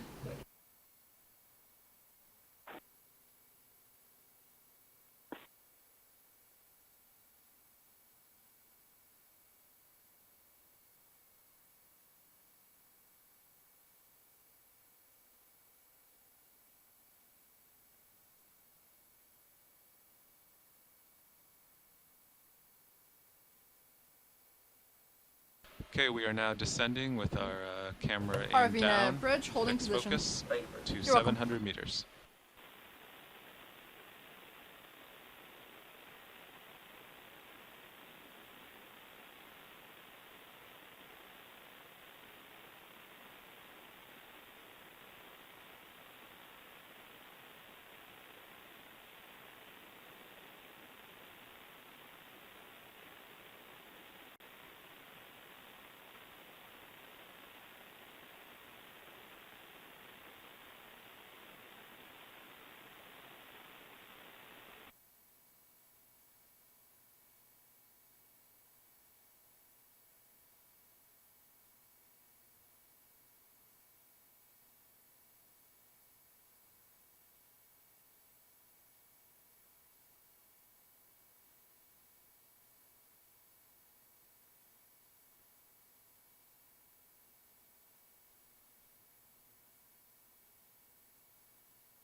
So we've had someone new enter the room here in Silver Spring and realized that we hadn't really properly introduced all of ourselves. So we'll go through the room. I'll start with myself. I'm Amanda Netburn. I work for the Cooperative Institute for Ocean Exploration Research and Technology at Florida Atlantic University. However, I work directly in support of NOAA's Ocean Exploration and Research Program. I coordinate the water column portion of our exploration program. I will pass this on. My name is Jubal Lindsay. I'm over here in Silver Spring from Japan. I work for the Japan Agency for Marine, Earth Science and Technology. We run Japan's submersible and ROV fleet. And over there, I am working on gelatinous zooplankton, so all manner of soft, squishy, mostly transparent organisms, many of which we are seeing today in our mid-water dive. The comb jellies and the siphonophores, and we have a ctenophore, a comb jelly, just came on the screen then. These are the guys that I really enjoy working with. Mike Ford. I'm a biological oceanographer with NOAA's National Marine Fisheries Service here in Silver Spring, Maryland. I study gelatinous animals and their relationship to each other and their relationship to fisheries on the surface oceans. And I am Alan Collins. I am a research zoologist with the National Marine Fisheries Service. I am the director of NOAA's National Systematics Lab, which is embedded within the Smithsonian National Museum of Natural History, where our NOAA scientists serve as curators for different parts of the collections for which we are experts. And my own particular expertise is in the jellyfishes, and I as a systematist, I'm interested in pretty much any species anywhere, using genetic tools to try to match them up, different life cycle stages and their distributions and species limits. Okay. All right, and if we have any folks on the phone, if you want to introduce yourselves again. Not sure who's still on. Sure. This is Don Kobayashi. I'm a research fishery biologist at NOAA Fisheries, Pacific Islands Fisheries Science Center. I have broad interest in deep sea ecology and biological oceanography, both fishes and invertebrates. I think the main interest I have here is I'm getting a view of a lot of things in the deep sea that we don't see from towed nets, which is mostly what I do from ships. So what we catch in the towed sampling here is very different from what we're seeing here, and it's giving me totally new insights into the deep sea. Oh, that's great, Don. Am I correct that you're calling from Florida still, or have you moved somewhere else? I know you've been going through a lot of effort to be able to call in on your travels. Yeah, right now I'm actually in Corona, California. Okay. At family's residence, so I'm calling in on my cell phone. All right. But Sunday I was in Florida when we saw the lancetfish. That was really cool. Well, we really appreciate how much effort you put in. I think all of us have spent a few nights in hotel rooms participating in Okeanos dives through telepresence. No worries. My pleasure. Do we have anyone else still on the line? I know Tracy Sutton, Mike Vecchione, and Bruce Mundy are all in the chat. Yeah, this is Tracy. I'm still on the line. I'm Tracy Sutton at Nova Southeastern University, so I am still in Florida. Lauderdale. The ICES meeting was just here, so it was good. I would have liked to. I didn't go to the meeting. I was supposed to be out at sea, but the hurricane took care of that. So yeah. My lab, we work on various. If you want to say something about that siphonophore, I think I'm on a lag with you guys. Keep going. Okay. Yeah, we work on ecosystem structure. So I focus primarily on fishes, but interested in the inverts too. We do some trophic work, community work, aging growth work. We're really interested in rates, and like it was said earlier, the ability to look at a lot of the invertebrates primarily, which is really the the main value of these ROV transects is to see all these invertebrates and basically see how far apart they are to each other, what kind of layers they form and all that, because these are all important parts of the food chain that we often only see when we crack open a gut. So it's nice to see all this really fragile stuff that we miss. We do occasionally see fishes, but my thought is that they largely avoid the ROVs, so we really see the ones that are kind of immobilized in nature, like these Cyclothone and that fantastic Alepisaurus. But I'm still holding out hope that we'll see something cool just kind of lingering in the water column that doesn't mind lights and such. So enjoying this greatly. Great, thanks for joining us. I have a quick question. Have you done ROV work in the Gulf of Mexico? I've looked at some ROV video from the Serpent Project, which is one of these industry academia partnerships that Mark Benfield at LSU is running. They occasionally send some pictures of things they see with the ROV. So, and a lot of these are associated with oil rig structures, but the footage they get with their ROVs, especially the oceaneering ROVs, is absolutely spectacular. So we've seen behaviors of midwater fishes, especially some very large fishes in the Gulf of Mexico with the ROV. I haven't personally done any ROV dives, but I do believe the University of Southern Mississippi now has that capacity on the Point Sur, which was the vessel that used to be out there in California. So that's, the industry certainly has the lion's share of the ROVs, but there's so much to see in the Gulf of Mexico. I'm really excited for future ROV diving there. Yeah, so just thinking how this is the last expedition of the Capstone campaign, and so after this finishes up, we'll be heading into the Gulf and doing some work there and in the Southeast Atlantic. For me, that's going to be totally new. I've done some of this work off of the west coast of the U.S. and then now out here. So I'm pretty excited to see how things compare in the Gulf of Mexico and to learn a little bit more about the fauna out there. So we'll look forward to having you involved in that work, hopefully. Yeah, that'll be very exciting. The diversity in the Gulf is much, much higher than the Central Pacific, so it'll be fantastic to see how those transects compare with these. Yeah. Awesome. And do we have anyone else on the line? This is Bruce Mundy. I work at the same place that Don Kobayashi works at the NOAA National Marine Fisheries Service Pacific Islands Fisheries Science Center in Honolulu, and I am calling in from Honolulu. I'm interested in the fish fauna as well.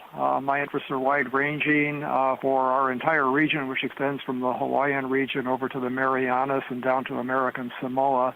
And I'm interested in everything from the native gobies and the mountain freshwater streams here in Hawaii down to the hadal fauna in the Mariana Trench and points in between.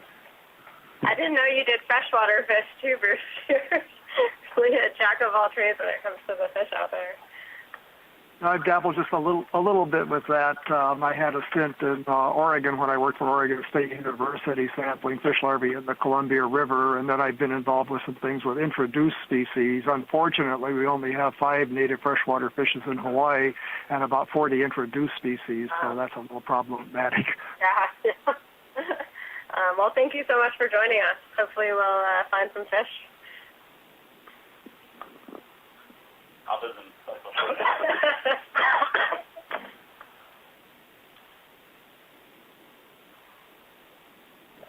I will comment, we did see the one Valencia and Ellis, and on one of the earlier transects at the end of one of the dives, I think at the beginning of this expedition, I wasn't able to participate, but it looked like you had a very nice image of another sternoptychid called Danaphos oculatus, which is very poorly known. So I have hopes that we'll get good video.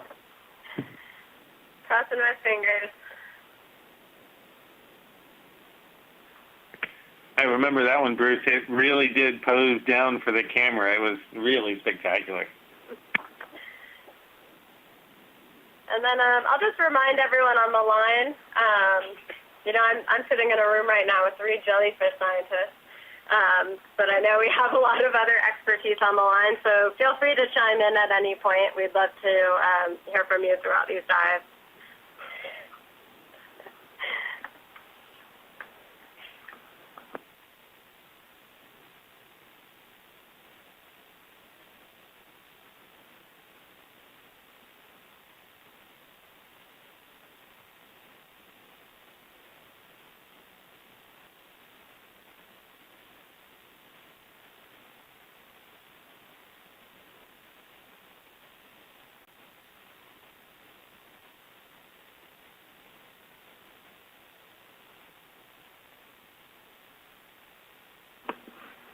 So Mike Vecchio just chimed in on the chat room. I think he's not on the call, but he is a squid expert who works for the NOAA National Systematics Lab down at the Smithsonian. But he was saying that Okeanos Explorer has, in fact, worked in the Gulf of Mexico before going to the Pacific, and that did include some midwater work. And I do know about that work and haven't had much opportunity yet to go back to those videos, but I certainly will be doing that to study up before we go down there. And I believe that it was Mike who really started that effort to do the midwater work when we were down in the Gulf of Mexico. So we thank you very much for getting the ball rolling on this mode of operation for the Okeanos. Squid then. Guess we better find him some squid then. Yeah, we owe it to you, Mike, to find some squid here today. We had that one crash at this before. We did. Yeah, it was a nice one. Good.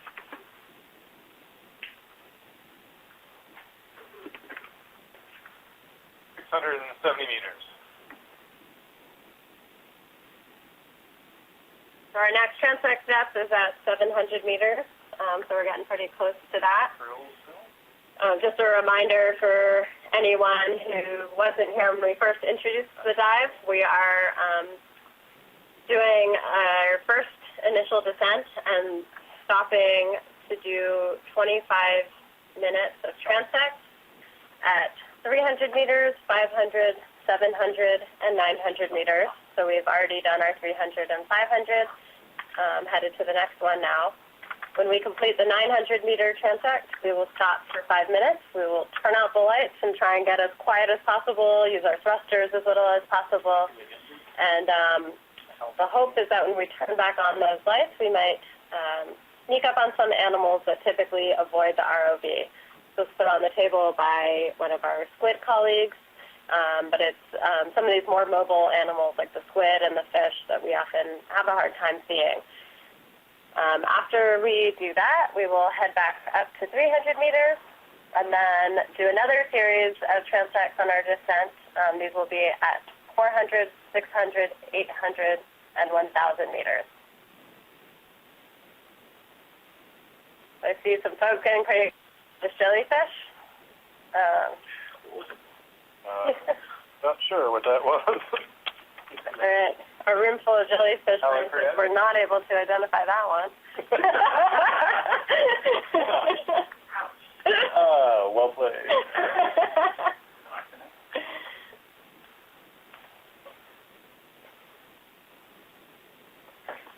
Another. And there's a classified. That's a classified. Seems like there's a lot going on in here right now. Yeah. So that bodes well for... Yeah. Oh, Bathychorus. Our first Bathychorus. Narcomedusa, an animal that feeds only on other jellyfish. And there's a classified siphonophore. Very large rocket siphonophore. Fast moving when they get started.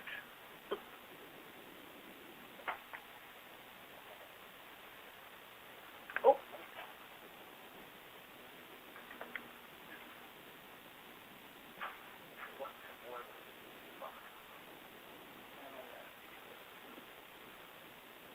Go ahead, Nav. Sure can.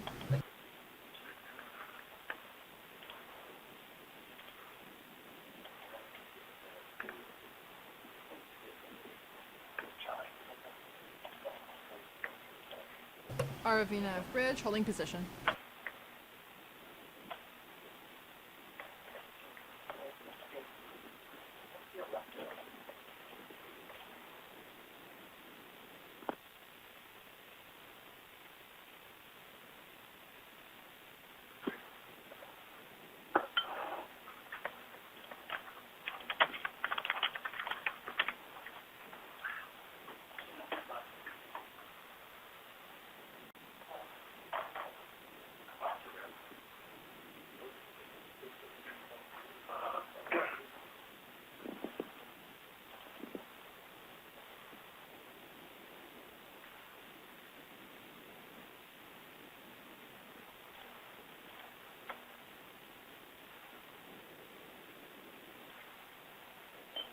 Just 700.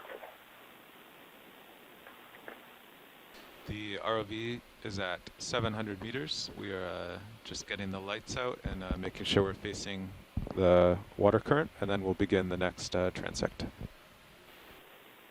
Great, thank you for the update.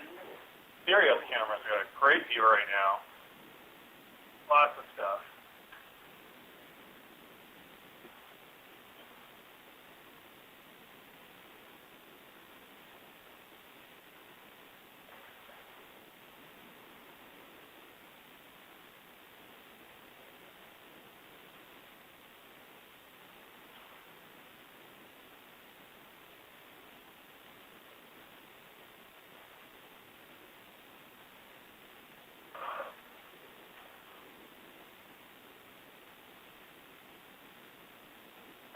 Toledo nest. First one of the day. Yeah. I'll let those little things go with my thing. They all kind of look the same, although they'll be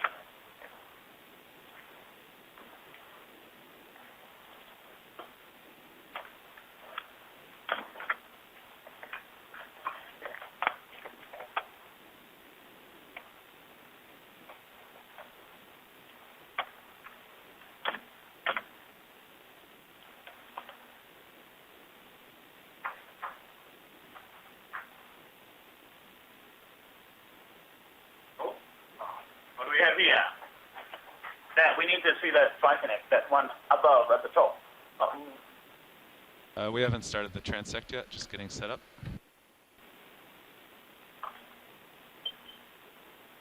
Let's see another then.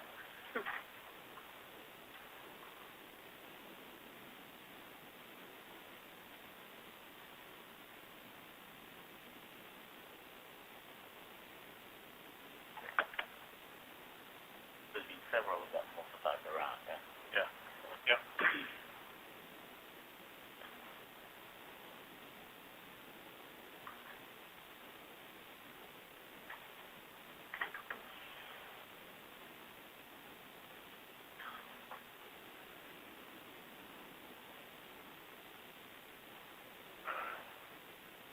Here it is again. Up left. Yep.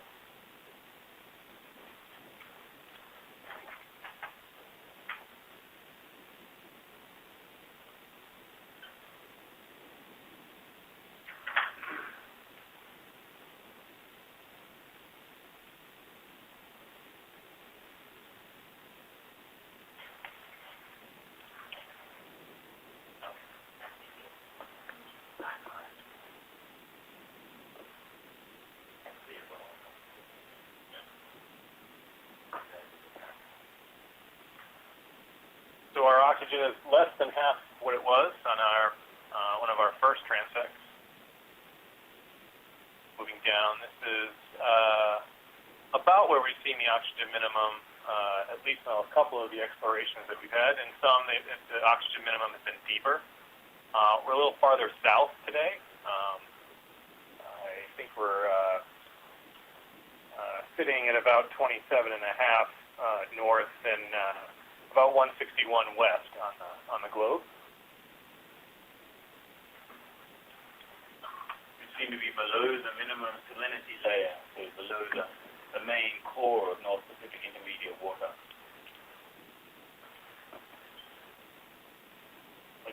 observation house.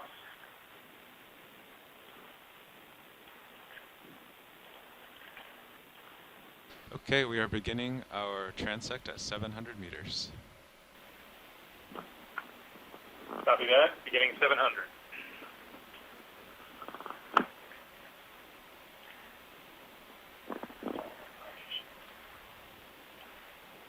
Okay.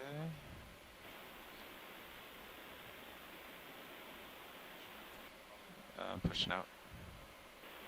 We can locate that +104 again. I'll get really far out there, so plenty of time to back up.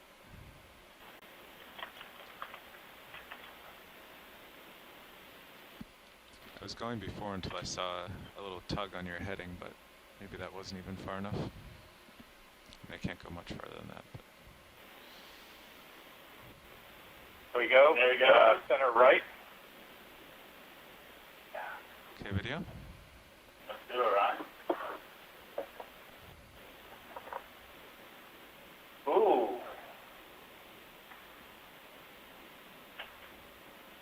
Backing with it. I think that's a Galma Okeanos. It's the cyphosome and the nectosome are round about the same width, and the bracts, philodendrid Fusarium as well. The bracts for this agalma here interlock with each other to form like a Lego-like structure that protects the gonads and the stomachs that are hidden away within those transparent shield-like bracts. So, were they all Agalma Okeanos or not? If we can find a couple more, and they are, then we can pretty much see the other as well. I definitely went Searching. back almost a whole screen. Yeah. Yeah.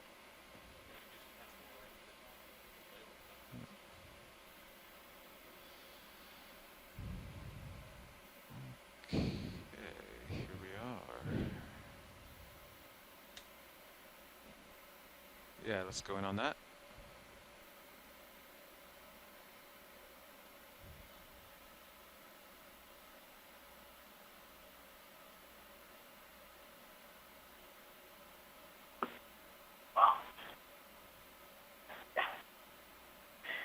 Icona 4 it seems. Looking now at the top, next to 4. Yeah. Oh. It's also going down. Okay. Looks like there's another one of these guys center.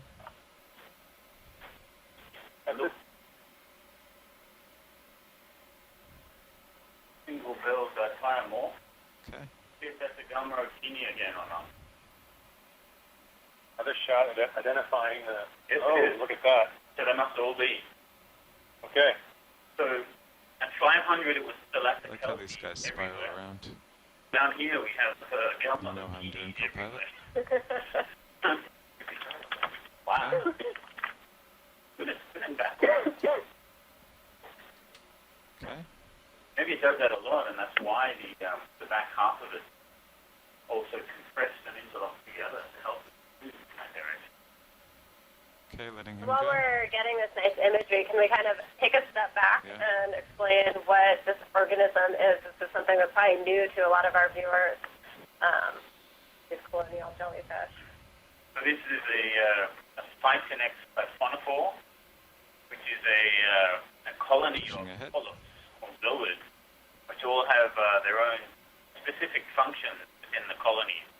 Some are called nectopores, and they're the swimming bells that propel the animal I guess through the now water. that we've gotten two of them pretty Others well, are the bracts, kind of ignore them. shield-like bracts that protect the other Yeah, zoids. let's turn you 10 more degrees to starboard. Shrimp. Try to chase this around. Some, like the gonozoas, It's definitely coming from that direction. astrozoas, which are the stomachs with tentacles attached. And all of these polyps are living together on this single central stem, which transports nutrients and takes away waste corner of the products screen. from and between and to other zoids. These animals can probably live for quite a long period of time, floating around in the mid-water, budding off their larvae or baby siphonophores. Well, thanks for that. Wow, wow, wow, wow. Check it out. Wow. That, we need to look at that head part there to see if there are any tentacles coming out from between the nectaphores. I don't know. Yeah. In which case it would be an apolemid. It does not really look like an apolemid. No, it's got Y or T-shaped nectar sacs in the nectaphores. Nice. So it's probably a maris. This being the head. Maybe an undescribed species. Wow, look at this throwaway. Is it getting too close for you? It's like we've shocked it enough that it's throwing away little bits of its colony as a decoy. Okay, oh, it's going up now. Very mucoidal, reminds me of Maris Okeanos from the Arctic. Okay. Which it is not, obviously. Where's it going? Yeah, it's starting to drift past us. Give it maybe 10 more seconds. Siphonophores were cool that all these pulsing bells up at the front can work together to actually move somewhere, since they're all end it and turn around. roughly pointed inward. You can really see with this one how it must just turn to mush when you try and collect it with a net. It looks as everything looks so... You notice the stomach, so those big brownish-looking structures there?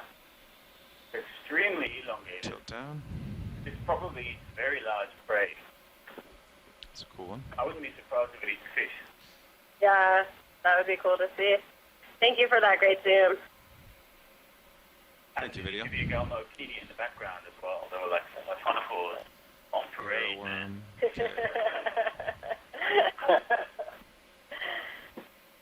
Oh no, that's a fish, isn't it? Fish. Fish? Fish, not a kitty, no. Fish. Yeah, backing up. Down Saravoma. Yeah. Oh, it's gone. Tracy, have you seen it yet? Yeah, it's just coming into view now. Great. There's something else here. That was an eel? Yeah, it was an eel. I didn't get a good enough view of the head. It was it looked like something that would normally be pointing up. Yeah. You know, Yeah. To a jellyfish guy, it looked like a Saravoma upside down. I did. I couldn't tell how sharp the beak was on that guy. It certainly was swimming like a Saravoma. They really keep their entire body ramrod straight, and they just use the very last part of the tail region to locomote. You're at 8-0?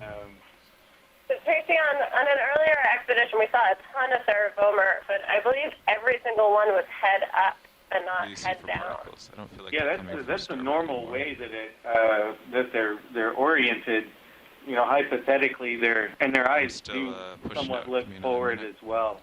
Hypothetically, that would be the easiest way to attack prey would be from below, because if you look down at an elongate object that's pointing right at you, basically you're just looking at the tip of an arrow, kind of a thing. Right. Yeah.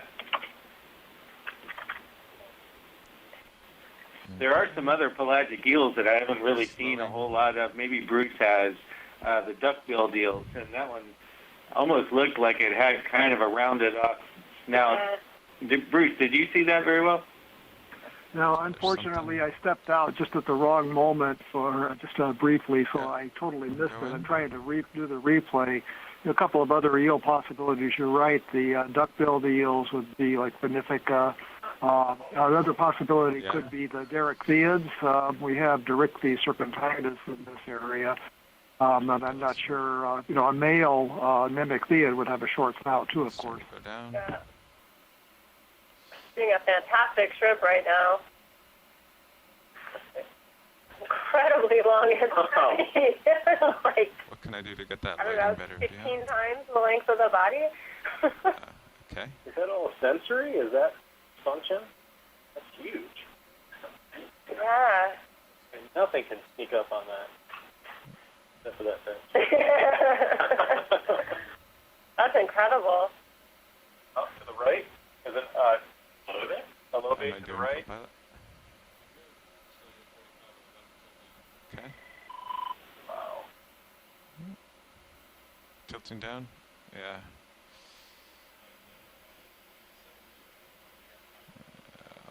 I went down. What kind of shrimp is He went that? up, I went down. I don't know. Okay, one more here, video. Caridia. Is it? The wood shrimp. No, I don't know. I Just just made making it stuff up. up. The problem when we don't have any shrimp experts in the room. Actually, Tammy, Frank is in the office next to mine. I'm going to go grab her. Yeah, I do. Okay, 10 more seconds. It's an acanthopara. Some sort. Alright. That's beautiful. Pointed back. Camera is -16, coming back Okay, up. Tammy's on her way. She'll be here in just a second. I think we would be pulling off of it. Oh, but we do have a little bit center bottom. Everything is good. Left, well. Oh, is it back to ROV? Like that. Yeah. Tammy's here. Is there any possibility we could... There it is. Oh, I saw it for a second.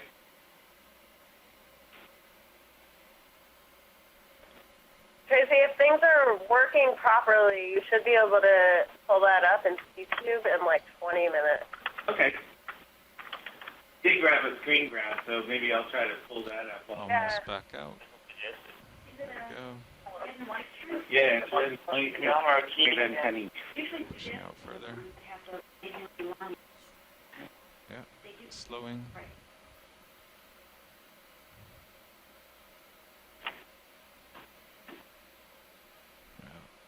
No, it's passing overhead. Back to horizontal. Yeah, go for it. Right there. There we go. He's far out there. Hopefully he'll come to me. Oh! Yeah. Can we get that? Below me. You can see the nematocyst patches on the ends of the bracts. What is that? No. It was on a journey downward. That's good. Red. It is, but it's... Oh, I thought yeah, I meant this one. The gas float? Not one I am familiar with. So you knew one. This is one that is rare enough I think it's too late. hundreds Okay, of just hours pushing on out. the water. It's not seen one before. Yeah, slowing. Yes, get on the... Oh, there we go. The juicer coming up. Any helicreated? Maybe a helicera? This off. Some fish just went right by my camera.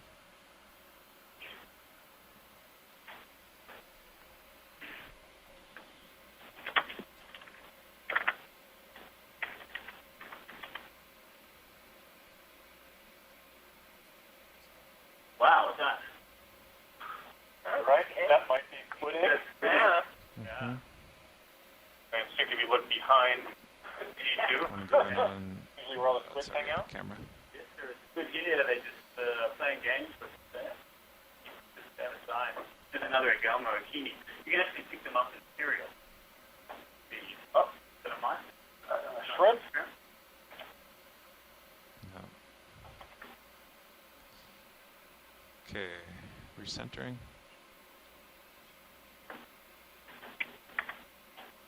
Tammy's still here. We were looking at the my screen grab of that one shrimp, so I could Turning technically and pushing forward. see that shrimp. She might.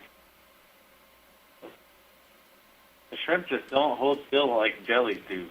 Yeah. Still got it. The problem with next time. Floating.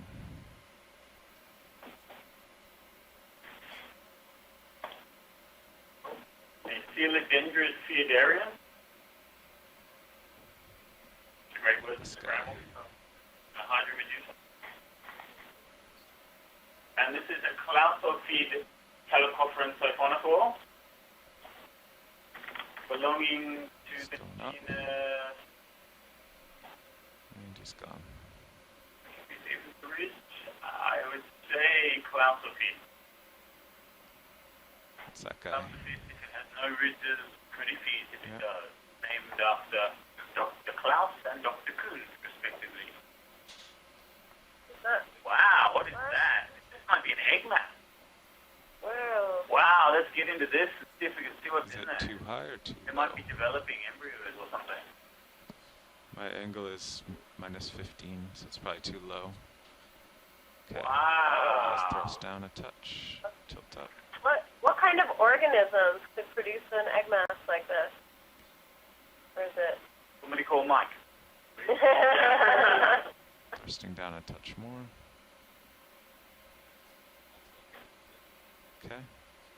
There's a few really cool. that are known to Yeah, produce it's large come up. spherical I egg guess I'll masses. start creeping Squid towards is it. one. Tomopterid worms is another. Yeah. I can say probably it was not a jellyfish. That's the extent of my knowledge. I don't think it's a fish. Fish reports this is a Thank fish. you for your expert opinion. Extremely spherical. Look at that. Yeah. We'll have to tell Mike that we might have found dozens of squid. Nothing is. I don't know. Looks like Mike is in the chat, but I think Still I'm haven't not. gotten much out of this thing. But, Yeah. How big is it? I'd say it's about 10 centimeters. I can see it next to the ROV.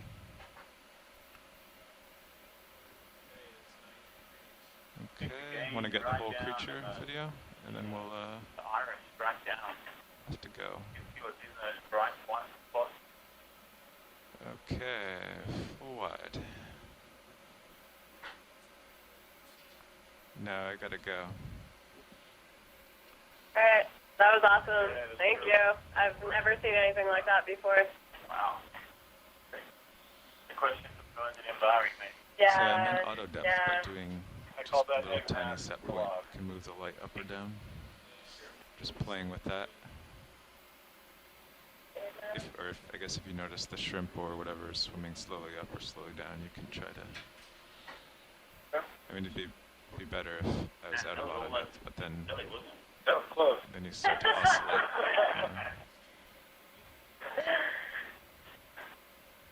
What was gelatinous? Yeah. Ballpark. Is it a fish? Fish. No, it swims like a Nemodian. It could be a fish, though. Ah. Where'd he go? What are you at now? 4 or 5? Alright. Another coelodendron. Oh, and a gallon. It looks like a non-cyclotony fish, which is about as good as I can. Video, let's go in on this guy. Like Becky on here. Hi, Mike. Hey, Did you see that egg mass? I saw the egg mass. There are a couple of different types of squids that make big gelatinous egg masses like that. It didn't actually look like any of the ones that have been reported. And like Dougal was saying, there are other things as well. Tomopterids do. Okay, camera Also, gymnosome pteropods make pushing back to center. spherical egg masses, gelatinous egg masses as well. I don't know about you, Mike, but the size of that looked to be bigger than any gymnosome I've ever encountered, or Tomopterid for that matter. Well, I couldn't tell what size it was. Could you get an idea of that? I'd take a guess. It was like 10 centimeters, maybe a little bit more. Yeah, I saw it come next to one Yeah, of the boxes that on the could be a ROV. It gymnosome looked- that yeah, could maybe make something 10 or like that. 15 I don't centimeters. know how big Tomopterid egg masses are. Almost strepid egg masses are about a meter across, sometimes more than that, as much as 2 meters. So, Mike, I'm curious how the egg masses have been matched to the organisms that are producing them. Have they actually been observed with them, or in a lab setting, or? Some of the Omostrephids have been induced to spawn in large mesocosms. So they've actually been seen doing that. And then others have been sampled and DNA has been extracted and so on. Thanks. It's really hard to sample those gelatinous egg masses, though. Yeah, I would imagine. What are we looking at here? This is a praying siphonophore, either rosacea, which is what I think it might be, or it could be prayer. We get a close look at the swimming valve and see if we can see a pattern of branching in the canal. This would be our test for what it is.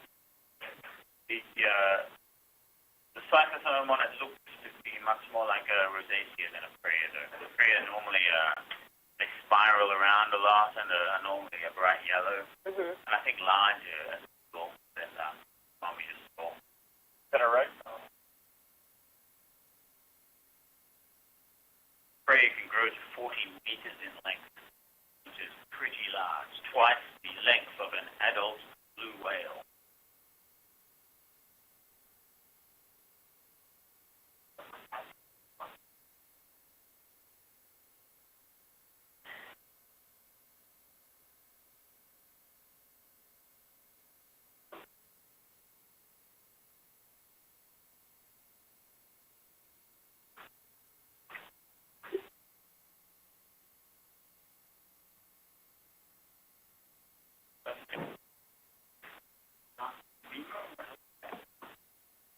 We've been seeing a lot of that.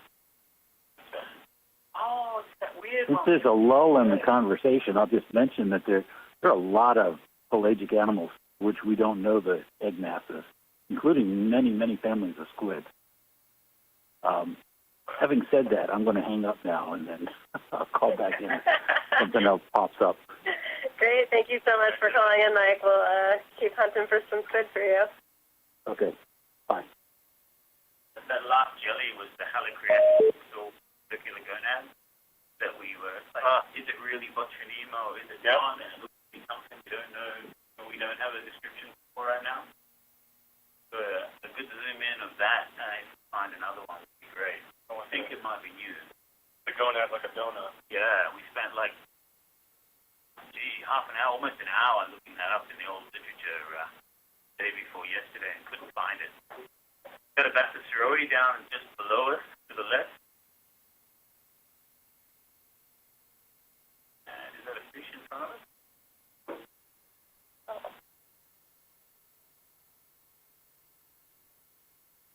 So, Sure. yeah.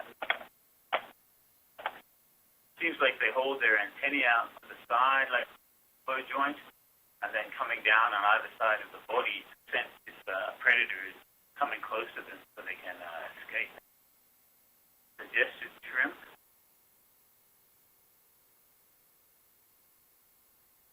And if Sammy is still around, I'll be quiet about now and ask the expert what it is.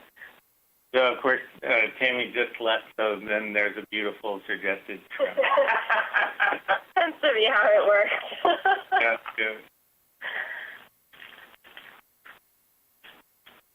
It's one of the Sergestes type genera, but I don't know them apart.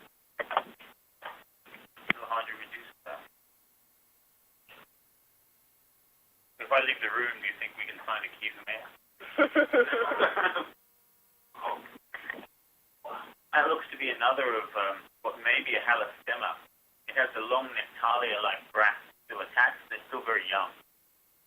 As the siphonophore grows, the tail portion will become longer and longer. This is Clausophes, a clausified rocket calicoperan siphonophore.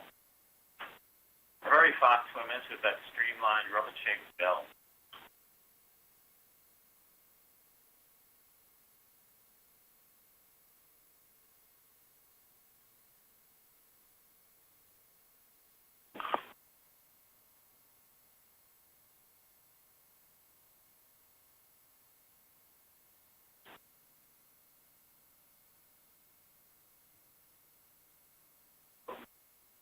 You have another Medusa here. Looks like it's a Paraphila. Yes, it's a Paraphila species. Have we seen anything like this recently?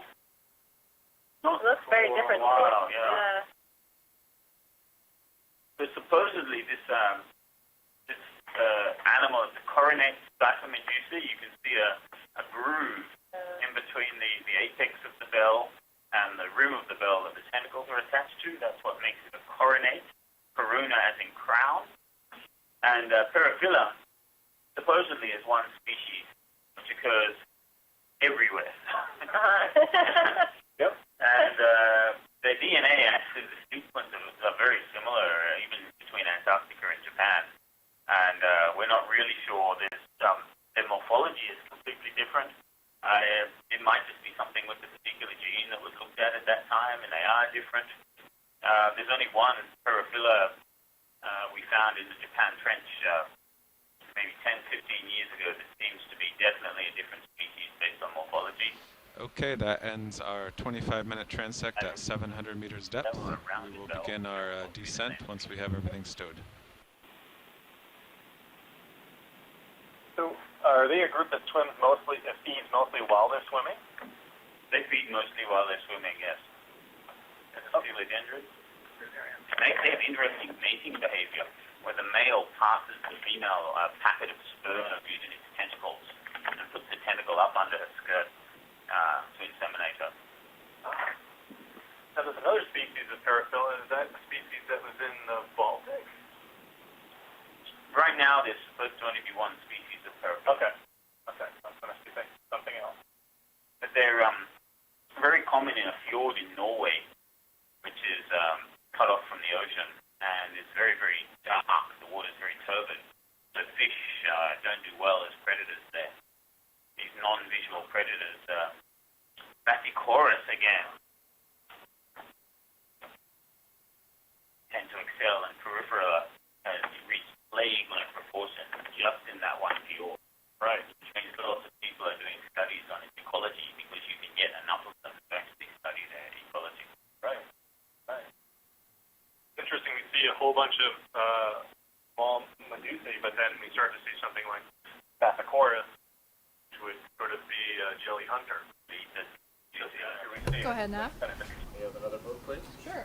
500 meters, bearing 255, speed decimal 1. I'm not sure if that means multiple gills at work or just different groupings, but the ecology is certainly complicated. It looks like we have finished our 700-meter transect, and we are going to make our way down to 900 meters, where we'll do our next 25-minute transect. As we head down, we aim the camera into the particle stream, and the idea of this is that anything that comes by will at some point be in focus, and so we can go back to the video later and get a sense of what animals were in between each of our transect depths. We won't have time to stop and get images on these as we do at our discrete depth.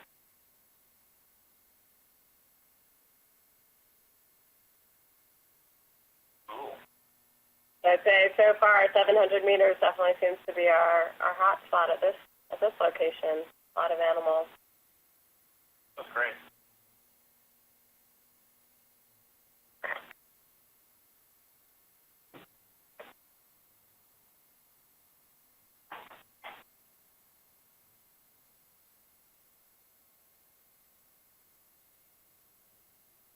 In general, at all these sites, we've seen pretty low biomass at 300 meters, which for me is interesting because I'm more used to doing work off the coast of California that's really high productivity water.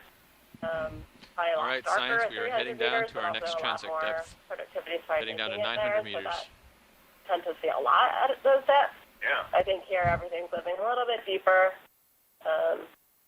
Staying in darker water, next Medusa.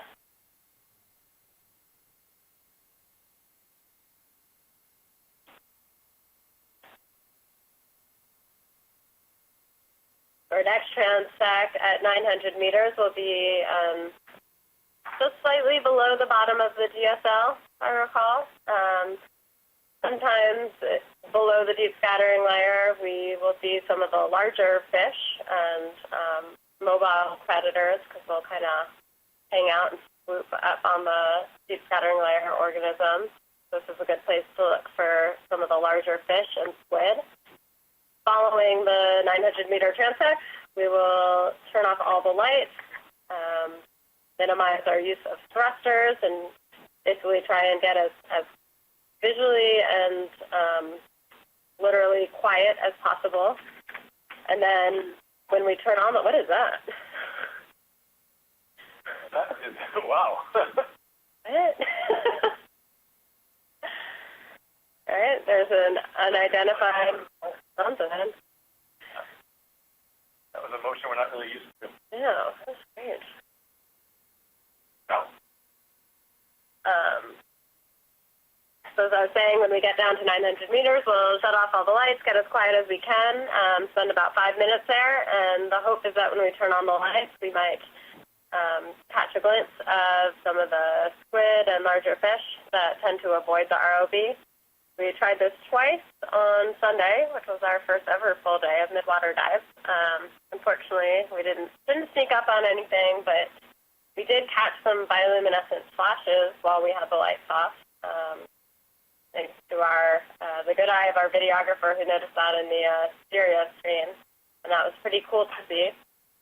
Typically, it's pretty hard to see bioluminescence with the kinds of cameras we have that aren't optimized to collect in low light, super low light conditions like that. So something was flashing pretty brightly for us to catch that. So maybe we'll see that again today when we get down there. As a reminder to everyone, this is only the second full day of midwater dives that we've done on the Okeanos Explorer. Our first day was just under a week ago, this past Sunday, and we saw a lot of observations of things that haven't been seen before, or haven't been seen in this general area. So we're really excited. We are pushing back the frontiers of midwater biology, are we not? We are excited.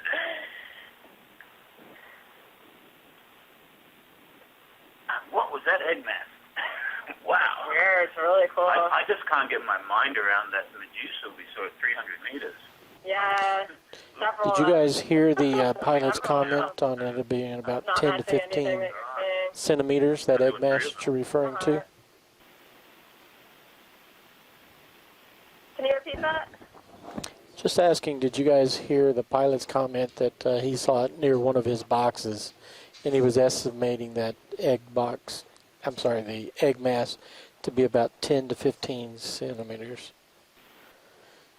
Cool. Based on its proximity to one of the collection boxes. Here too, but it is very hard sometimes to tell the size of these things. So we don't have a good way to measure them in the water column. We put that size down on the egg mass as a comment. Yeah. Since we've got an actual size, it's actually up against the box. So.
classifiers, F104.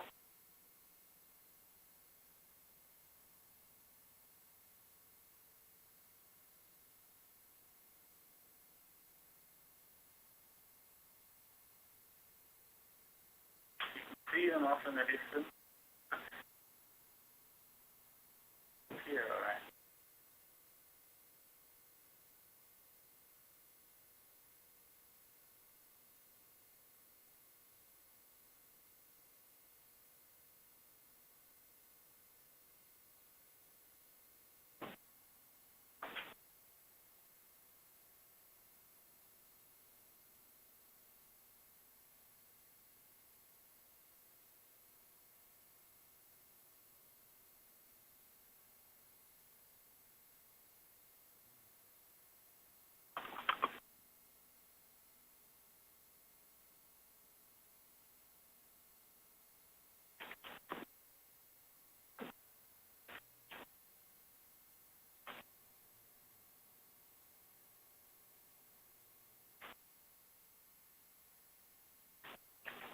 Oh! Big blackfish.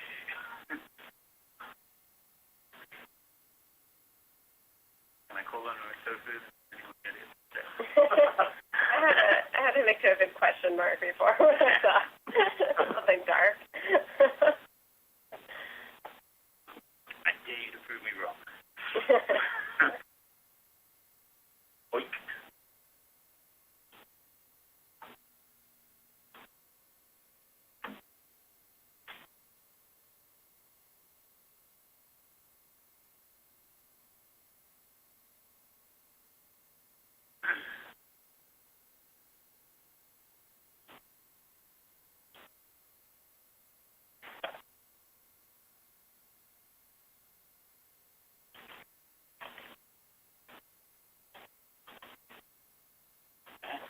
Stop. You know what it is? That's exciting. No, wait.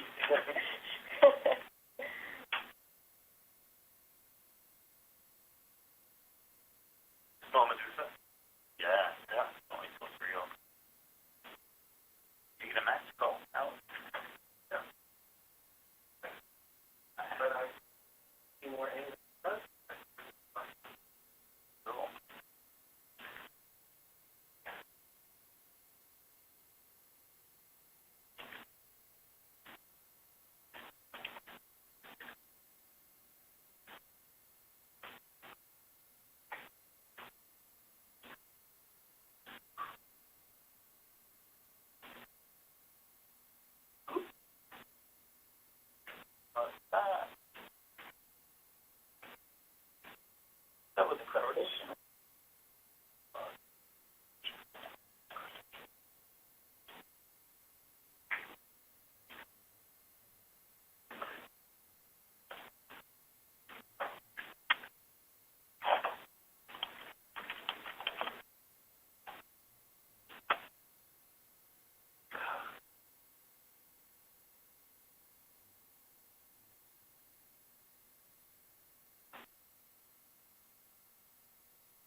when I was preparing my defense talk, I wanted a picture of marine snow with nothing else in the image. So I started Googling for photos, and there was nothing. I started emailing people, and no one had a still shot of the most common thing that we see on these guys. Finally, Rob Sherlock and Bari sent me a great shot of marine snow.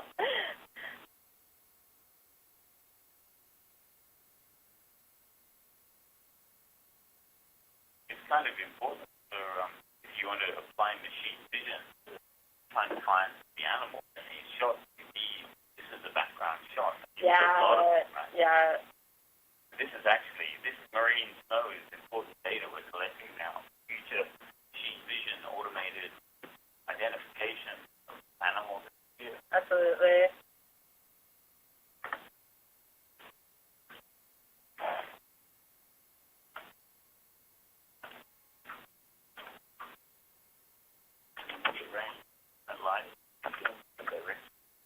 Yeah.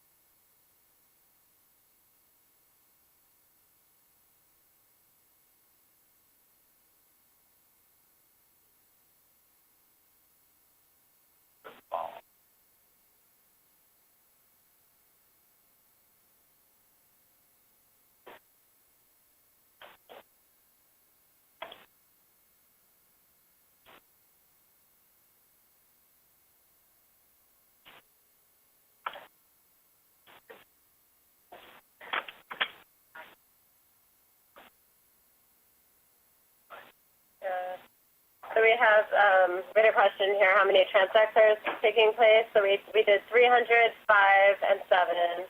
Now we're headed down to 900.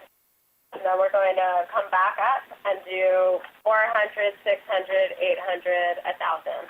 That's 8 total.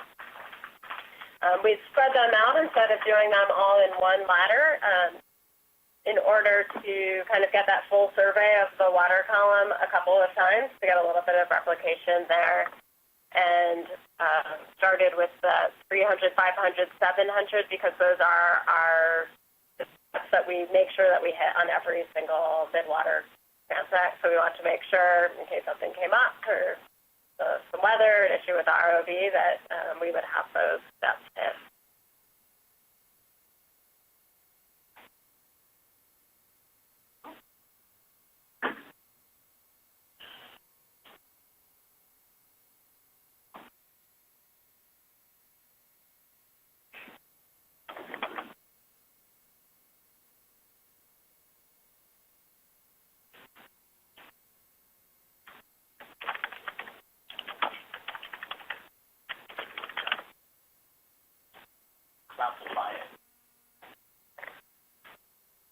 Go ahead, Nav. What is the classification here, please? Roger, coming to an easy stop.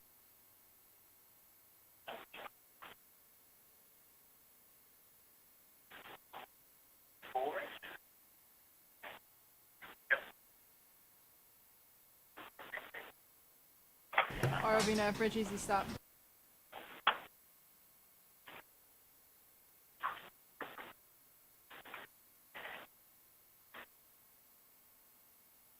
Oh, whoa, what was that? I think that was a bathypedid tunicle. The black dot and a... Yeah, maybe. Try out some more. That would be cool as well.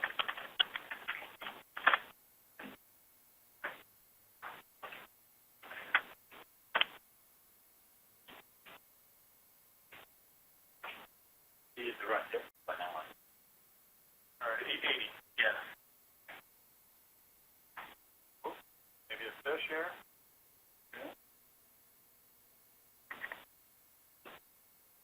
This is coming in. That's tumultuous. You only keep one. Oh, is that a tola? Oh, it's a tola. Skyfin Medusa. A coronate Skyfin Medusa that trails a single long tentacle through the water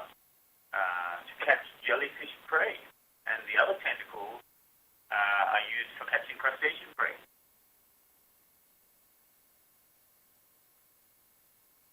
As observed by a dive with an ROV back in 1998. Hunter Lindsay.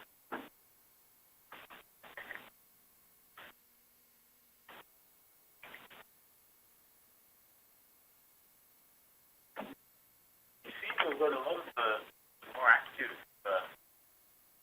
possibly vertically migrating animals seem to be hanging around here. Maybe we could look at the echogram again. Sure. Yeah, that'd be great. Video, if you could change our stream 3 to the EK60, please. Roger.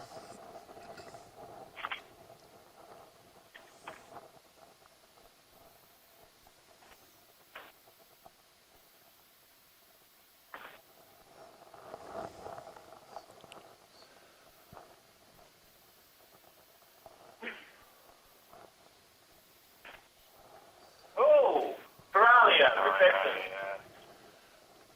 And the tomopterid worm just below it. Tomopterid hanging around the Paralia? No.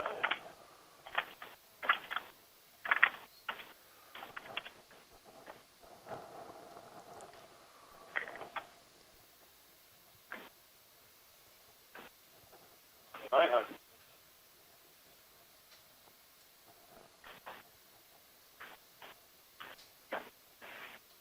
The number of actual predation events you witness in this water is quite low, really. They must be feeding like very far between. Jellyfish with transparent stomach are great because you can actually see what they're eating looking through their stomach. The guys with the black or purple or red stomach, you cannot. Boy, it's infuriating.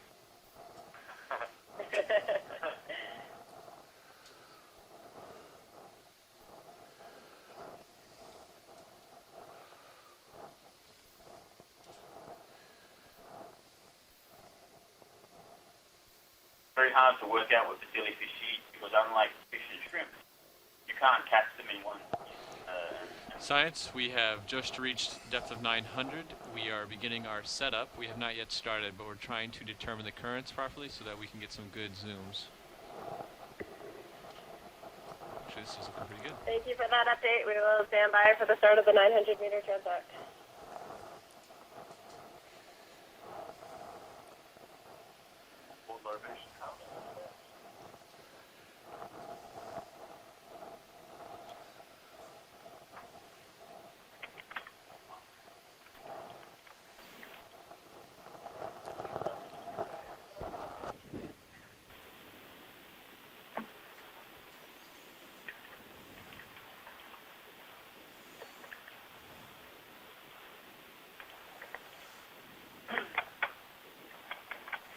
So interesting. We have the EK60 now on the stream 3, and if we look in the 38 kilohertz data, we're well below the bottom of the deep scattering layer.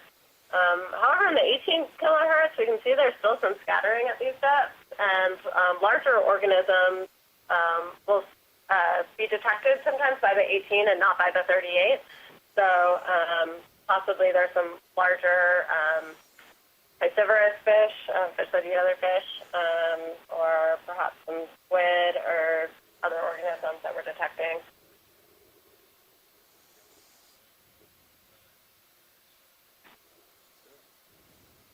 All right, science, at 900, we are beginning our transect.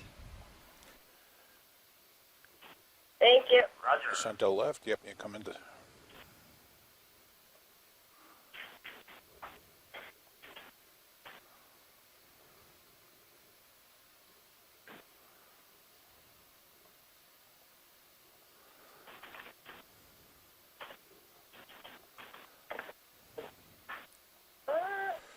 Yeah, coming in. We're all stumped here. Chris.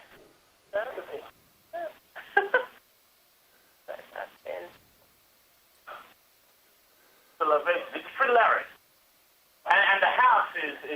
not inflated. The outer house is still there, but the inner house is not inflated yet.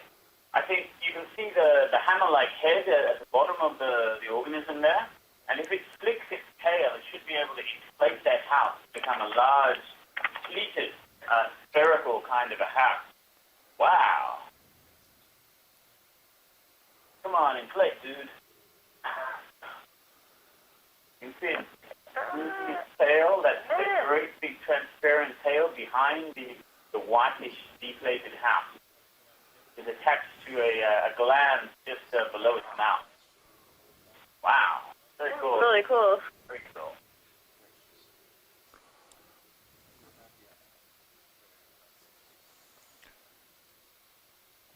Lower center. Lower center.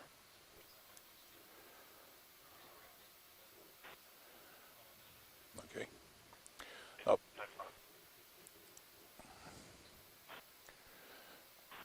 Center, upper left, go on.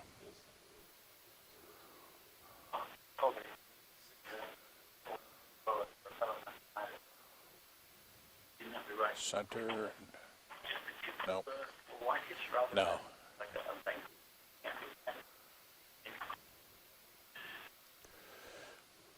The center lower shrimp. Go on. Upper.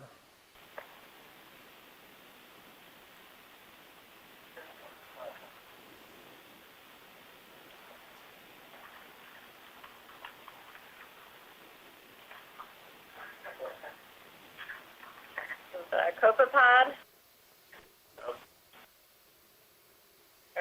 Oh, it's got the very long extensions of the tail.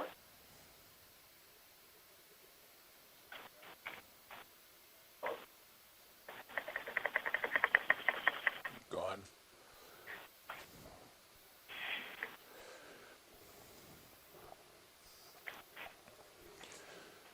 Center. Top. It's gone.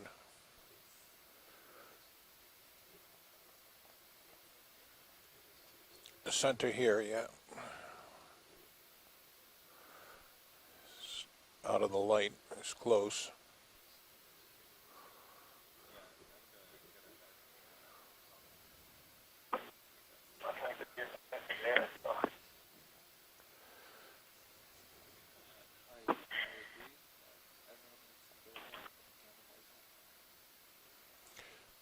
Center right. Go on.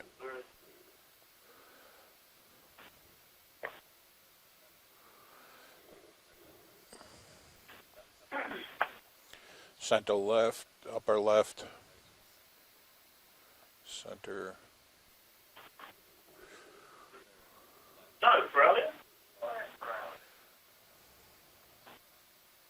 Borrelia. Romaris medusa related to moon jellyfish.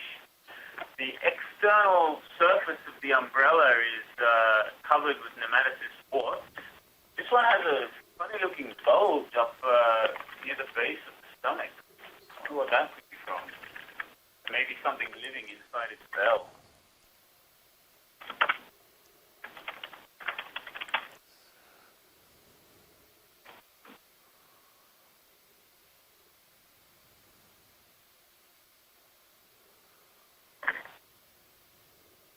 Center right. Right. There's, oh, Oxybedema, is it? What's that? Alicreated? Come on, stop swimming, man. Stop swimming. Oxybedema.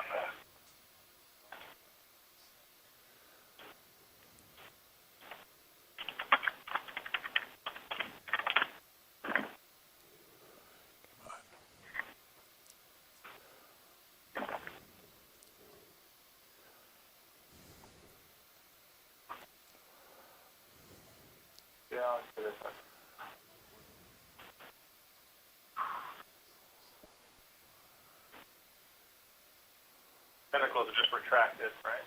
Yeah. Got it. No, other time. All the way out.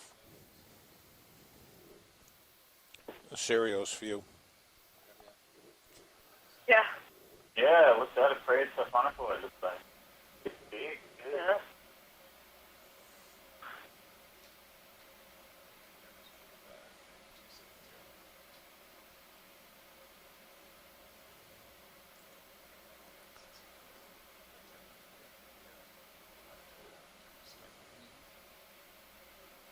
I believe so. I'm facing this way and it's still...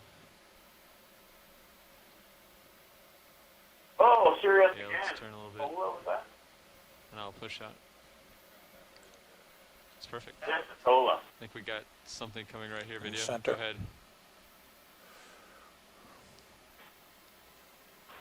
I'm going to be heading towards... he's a little far out, isn't he? Come out, video. There he is. Yeah. Now you can come in. The dark belly to the right of the ROV now. There he is. Oh, Love, Bathysiroi. You can see the tentacle bulbs up near the top of the spermidium, identifying it as Bathysiroi. It looks to be Bathysiroi prosperi. You can tell from the very short body compared to the size of the oral lobes, the very large, wide auricle. The gut is pigmented, obviously bioluminescent prey. Beautiful animal, and there it goes, it swims. Dougal, what is an oracle? An oracle are those ear-like extensions lined with following or letting go? There's 4 of them sitting in between the oral lobes, which is now flapping in order to swim. Okay. The oracles make a current inside the lobes. We're getting close to losing them. What's that video? We were getting close to losing them. Okay. Well, I will follow him until now. Yeah, he's... Okay, come on up. Pushing forward. We were going to turn this way anyway, right? saw Plasticalus before, and Okay, that we're was already at 280. Medusa shape. That would grab its prey inside, engulfs it in the lobes. This one holds the lobes open, the oracles make the flow go through. Something bumps at the lobes. Possibly, yeah. We don't really know how this got a fish top center. A lot of the lobes Push forward for a little bit. their lobes together and catch prey within the lobes. Go I've on. never seen Bathysiroi doing that, but I have seen them floating with their mouths That up one's and their disappeared. lobes Yeah, get out minus like a everything funnel here as just if a they're moment. sediment traps catching marine snow. So they may be feeding on the marine snow and the animals that live in those large marine snow particles, like Pompeii copepods or other subspecies. Fish left, And the other gone. monocoelids as well. Pretty neat. But there are like, there's only 2 currently described What is that bright thing in the center? with at least another 4 cryptic Gone. out there. Fast. And they can't all, they're obviously specializing on something, so they're not just eating marine snow rovingly, right? Right, and we see ctenophores everywhere. Like Yeah. in the Norways of the beach, they're off the northeast shelf. We have Pleurobrachia off the west coast. I mean, they're just about everywhere.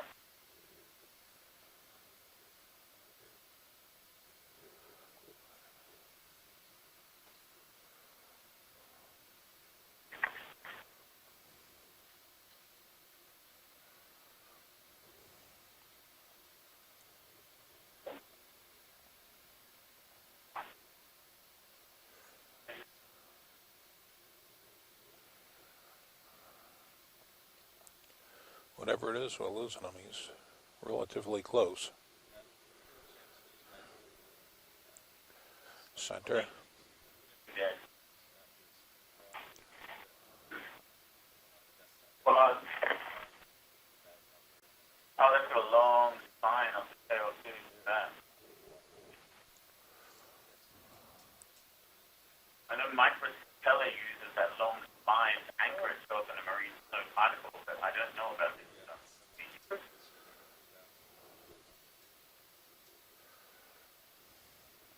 Obviously, it's not anchoring itself in a No. snow particle, right? Might be looking for something to anchor itself down.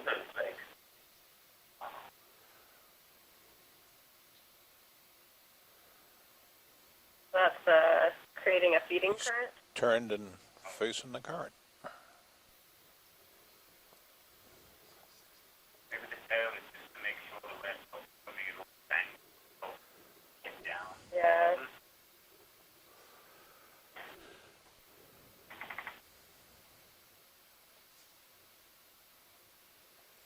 center right.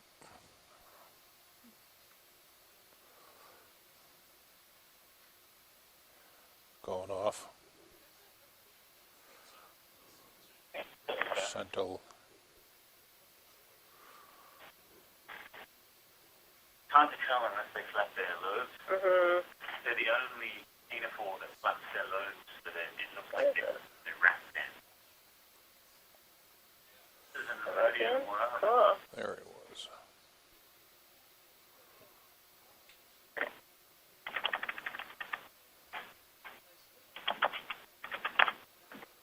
But Nemertians are their own phylum? Yeah, he's. Accurate answer, I prefer. Yes. Center But we top. call them worms. They're not too closely related to polychaetes and other things that we call worms. So they have a long, elongated body, very big body. Right. Got a tufa. What about left? They're both gone. Oh, it's some kind of wait, other one, from left. Ooh. Weird, Center right. Right. Upper.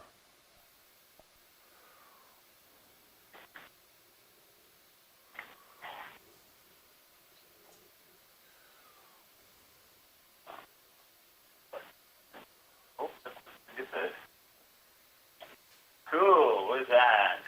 This is our first benefit today.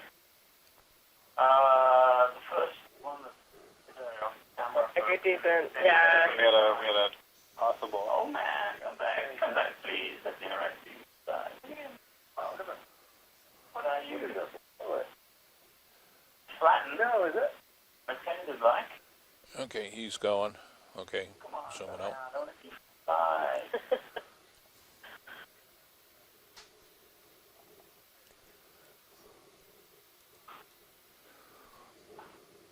Jellyfish are not behaving.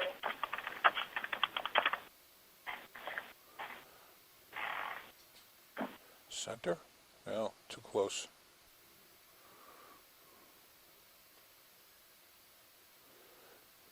We got another one coming in on center. Right. Upper. Yeah.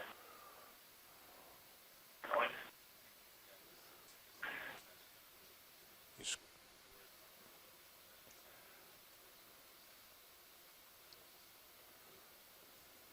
center. Gone. He's gone.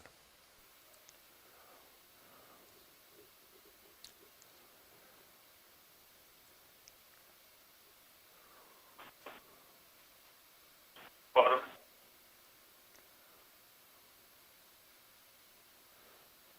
Going.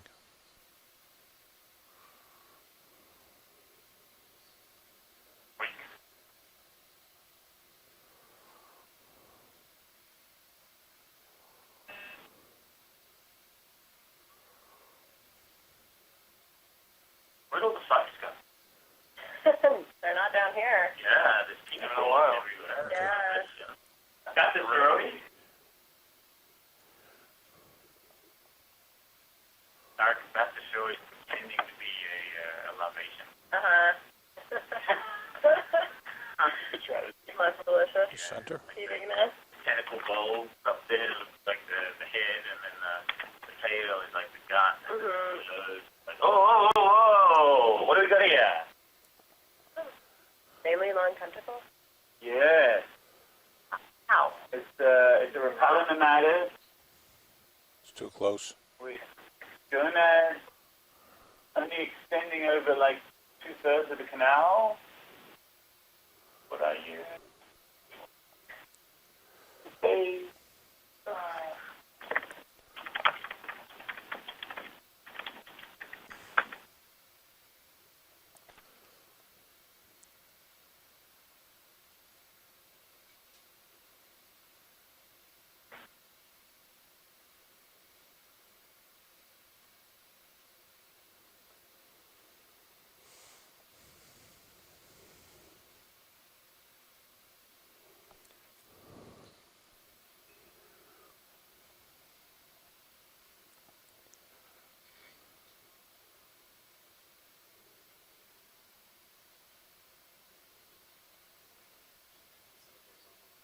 Center.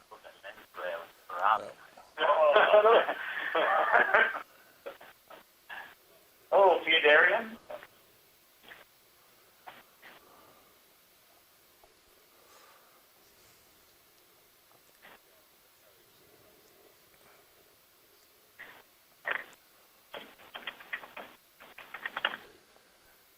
Center right. A left? A left.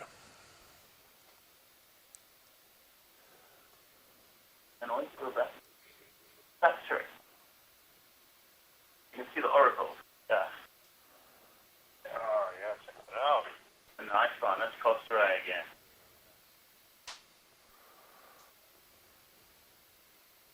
So yeah, well, that's obviously collecting a spray, like you were saying, before making that current with the homes on the oracle. Perfect.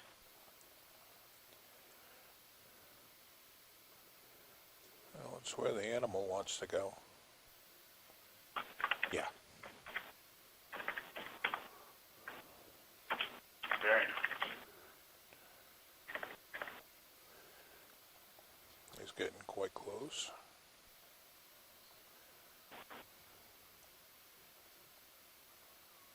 How wide is the oracle? Almost at the point of us losing him. A lot of times we see it in like a narrow configuration, totally stretched out.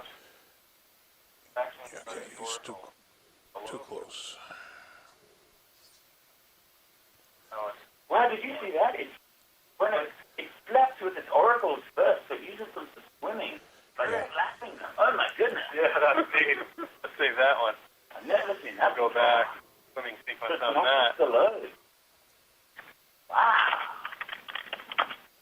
And when you think of the size of the Upper center. the muscles and the Yeah, fibers. he's going to go right past us. Jelly's been great using tiny bits of, their bodies to help anything for motion. That's great. You have 4 more articles sitting there fishing.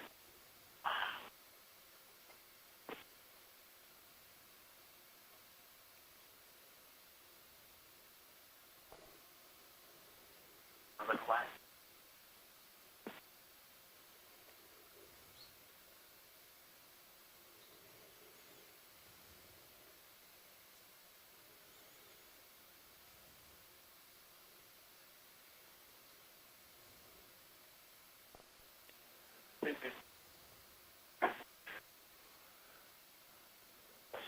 Center.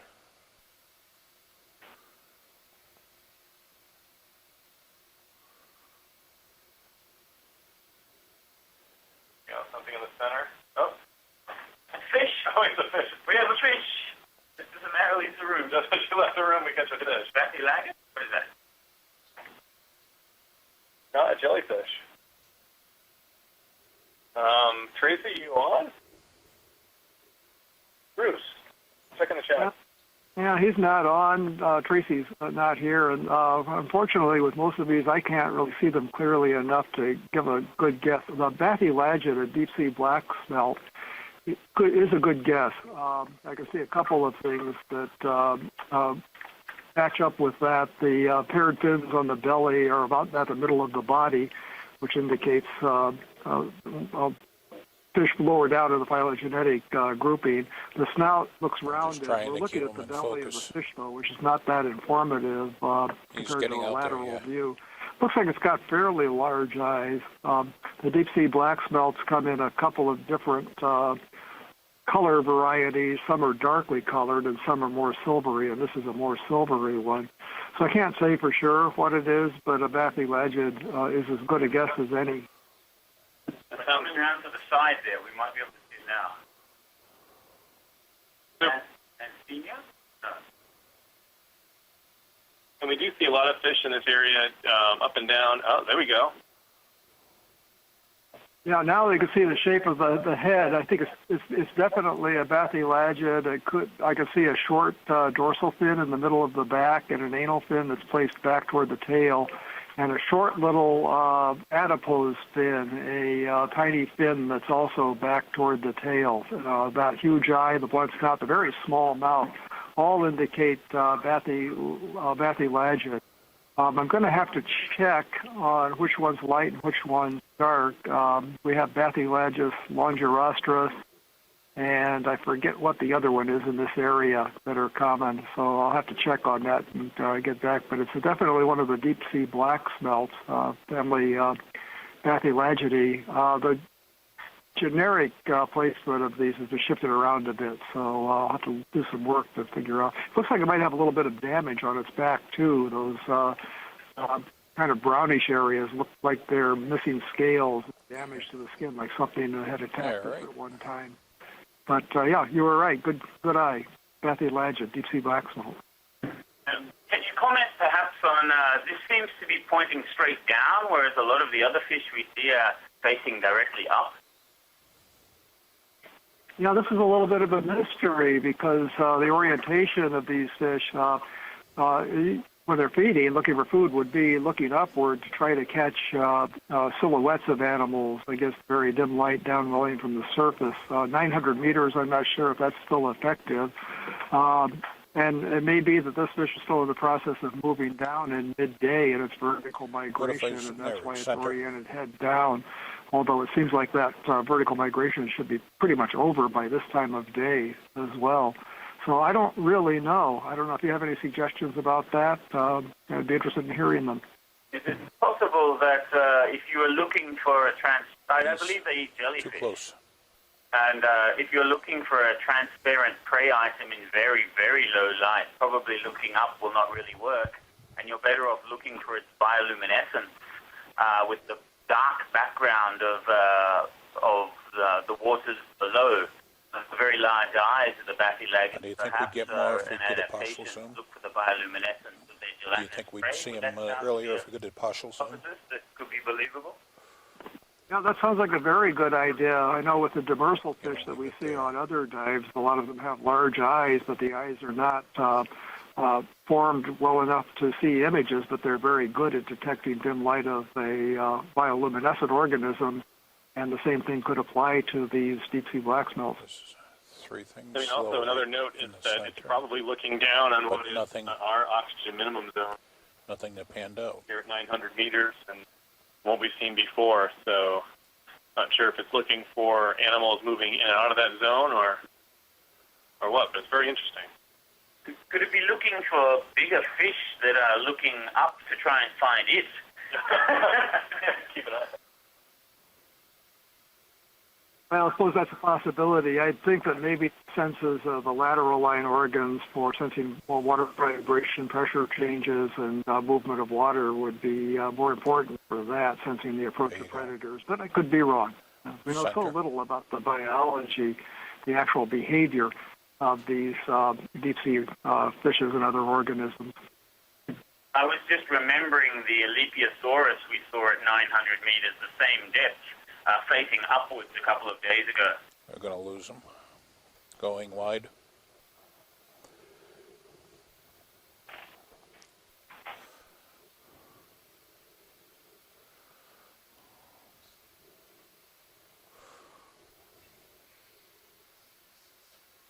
Although with an Alephiosaurus, it probably wouldn't matter what way you were facing. Top center, 2 dots. Stereo camera? Yep. Okay, we got a shrimp here or something?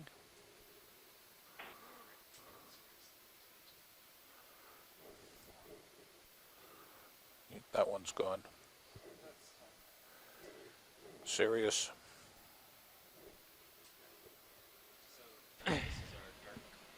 Science, that's the end of our 900 meter transect. We are going to be going dark.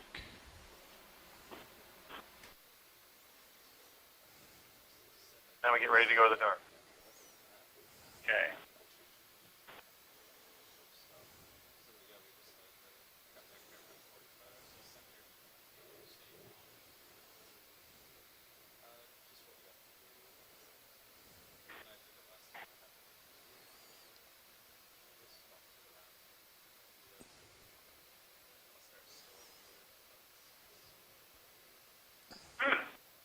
What's that black thing?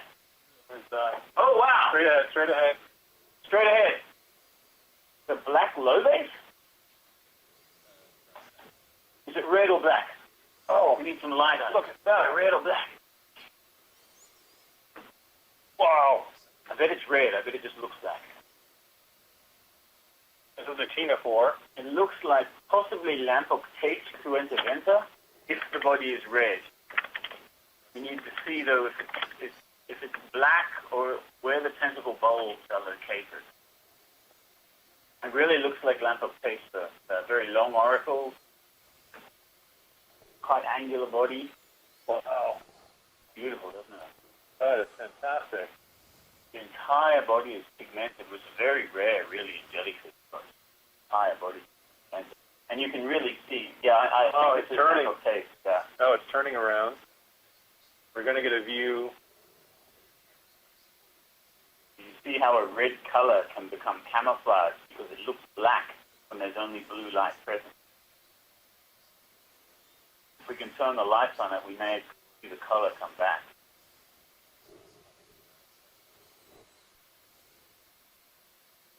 And if it's black, then it's something completely different. So we're looking at it on the side. You can see the two lobes, one up, one down.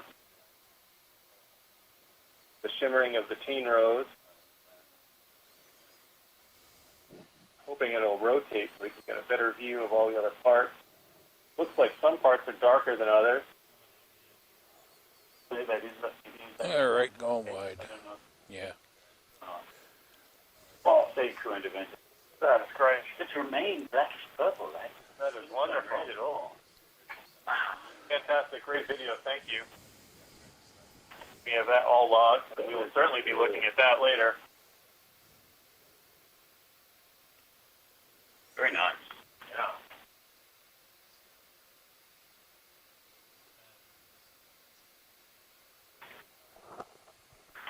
So we're at 900, we finished our transect, and we're just getting organized. We're about to, once the ROV is ready, turn all the lights off for a little bit.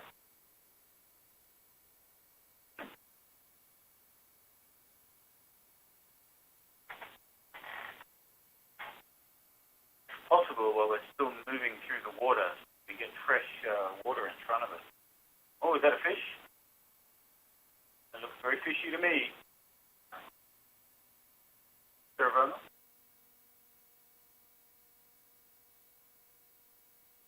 Yes. Ceravoma. The type of eel. What are they called? No, Sawtooth eel, and the scientific name is Ceravoma. I don't know the species. There are 2 or 3 species that could occur in this area. There's Stemonidium hypomelis, which has a dark belly, and the Ceravoma sector is the one that has been recorded from the Hawaiian area in the genus Ceravoma. But we're a little east of the islands, and it's also possible we could pick up Ceravoma jespersoni, and telling the species of Ceravoma apart is very, very difficult. To distinguish Ceravoma and Stemonidium, you have to look, one way is the color pattern, with the black belly of Stemonidium, but also the teeth along the midline of the roof of the jaw, saw-like and sharp in Ceravoma and granular and small in Stemonidium. I love these guys. They sit there straight up and down.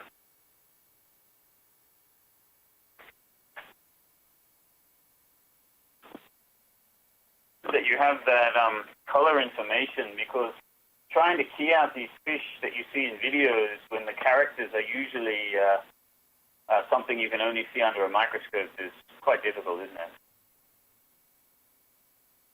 Yeah, and to look at the species of Ceravoma, you need to look at the morphology of the gill arches and how the gill rakers insert their number, which is something we'll never see in videos.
Okay, so this is a period of time in which we've stopped here at 900 meters.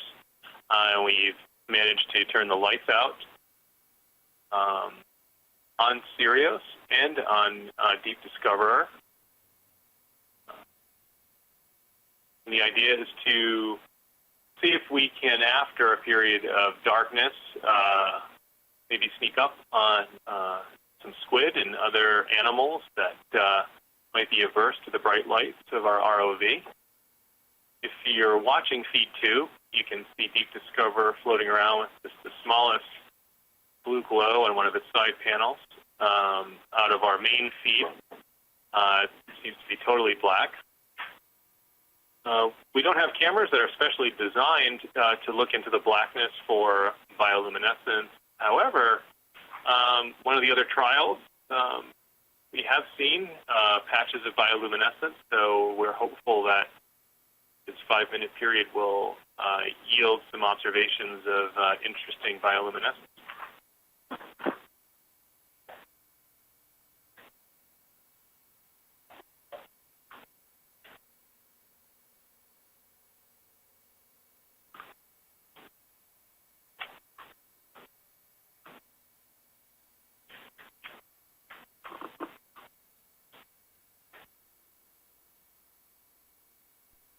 So one of the last times we did this, I don't think any of us noticed while we were doing it, but our keen videographer noticed in the Sirius camera that there was a flash of light. Most of the organisms that bioluminesce do so in the blue color range, but the flash that we saw in that case was more of a kind of yellow-green, and that was likely coming from a tomopterid worm. Those are one of the few animals that bioluminesce in that color range.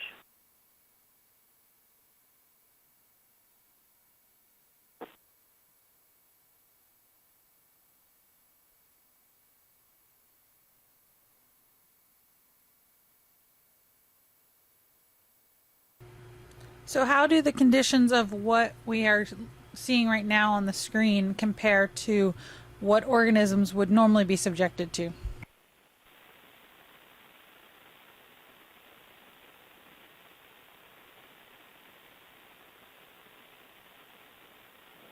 Could you say that again, Casey? So I'm trying to get you to talk about what their normal, the organisms that live at the areas that we've been surveying, what's their normal environment like for them? Oh, sure.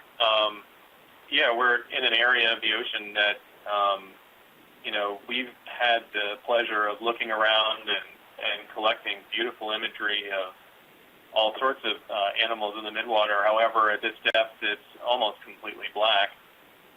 So we're reminded that we're in a realm of very, very low temperature and nearly complete darkness.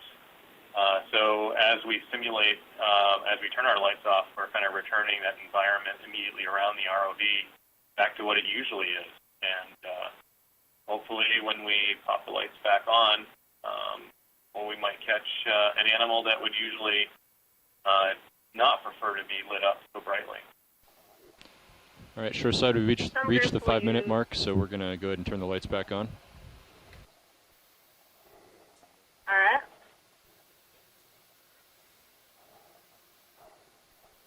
Everyone keep their eye out for large animals quickly running away from us.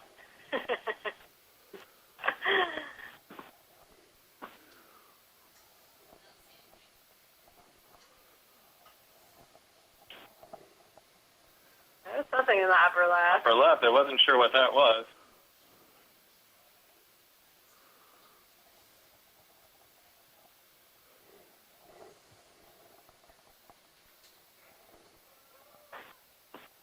I suspect that this particular vehicle may just not get quiet enough for this approach to work. Right, we're not just talking about lights, but all the machinery and Yeah. pumps and everything on it. Still might make a disturbance that doesn't really make us exactly a hole in the water. Yeah, so a couple other techniques that folks will use to minimize the interference of our lights on organisms is red light is sometimes used. So red light does not penetrate very far into the water column, and so down here there's almost no red light, and most of these animals are adapted to not have the ability to actually detect red light. So if red light is shined in the water, you sneak up on organisms. You don't always get the greatest imagery, but it is a way to see some of the things that you might not otherwise see. Another technique that is used, that looks like a fish. Zoom on that. Oh, gone. That looks like it could have been a mitopid. So another technique that people use that we're not set up for now, but is the use of strobe lights. So it's the same kind of idea. If you, at some set interval, just strobe the light really quickly, you might get a nice image of something that was coming by that would otherwise avoid the light. I've seen some pretty good images collected that way.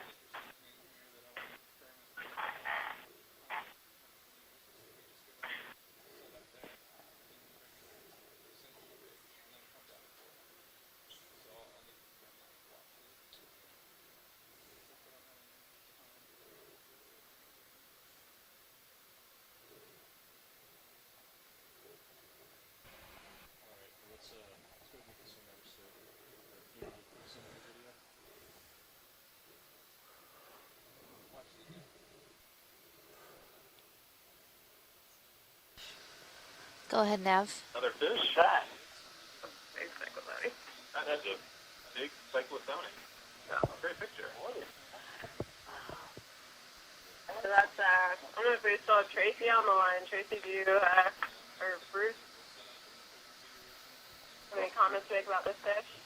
Well, this is one of the larger, darker species of cyclothony. We've been seeing them in the water. Our first transect is going to be at 400 meters, and then we're going to work our way down to 1,000 at even more pale numbers. So 4, 6, 8. This could be Cyclothony pallida. 1,000. I see distinct clear areas in front of the dorsal and anal fins that are kind of characteristic of that. And we've seen Cyclothony pallida near the bottom on dives. So the cyclothony are called bristlemouth. They're in the family Gonostomatidae.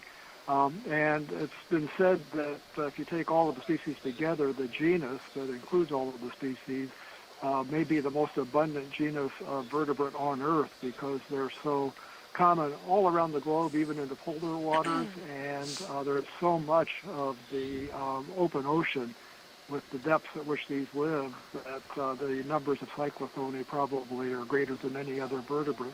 So my suspicion is that it's cyclothony, and it could be Cyclothony pallida. There are some other species in the area that it also might be pseudopallida, but definitely a cyclothony, but a different species than what we've seen before. Looks like another little fish there. Well, thank you so much for that, Bruce. Jelly, Coralia, maybe?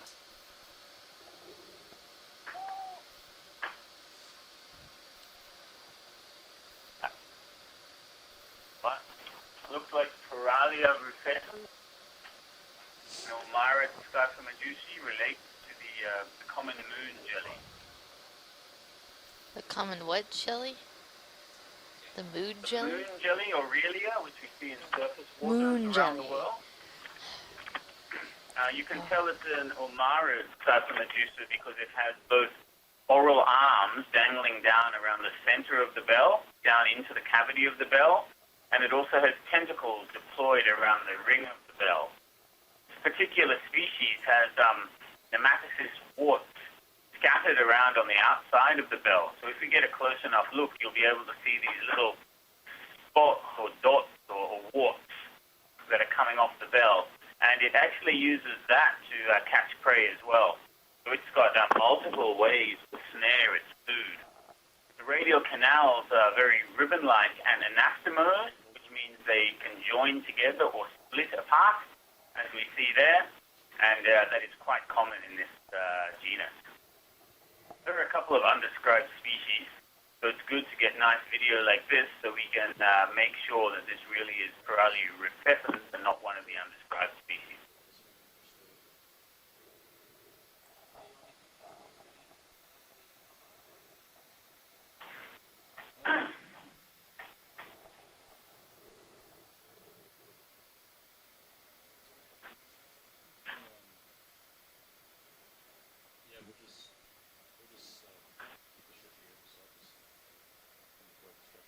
I've seen one eating the house jelly. Oh, the meat jelly.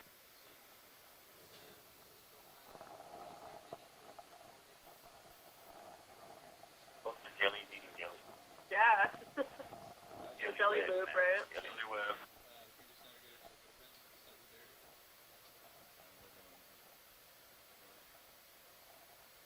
Fishy jelly, shrimpy jelly, jelly bean jelly.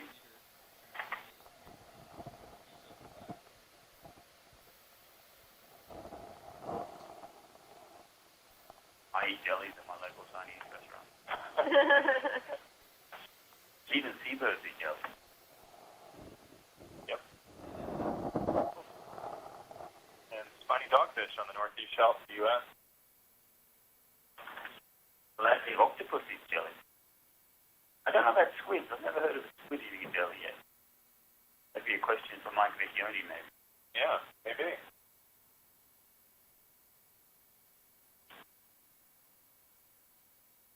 A lot of people have asked, what's the point of eating a jellyfish? There's not much to them. Well, if you eat enough of them, like you get a packet of corn chips and you can just munch on that, and if you munch long enough, you don't need dinner anymore. Yeah, we found that the spiny dogfish on the northeast shelf would, constantly eat ctenophores, and when most of the stomachs that we found were only ctenophores, and the stomachs were absolutely full. Wow. So they were sort of snacking on them, and if you do all the math and add up the calories per animal and the size of the stomach, it turns out to be not a bad source of energy. You also don't spend a lot of energy catching them because jellyfish are relatively slow compared to something like Swallow's Canthias or the dogfish are.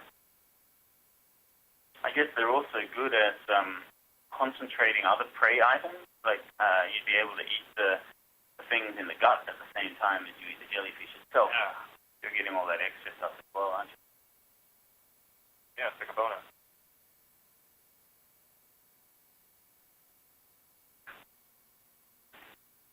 We've been continuously logging here for...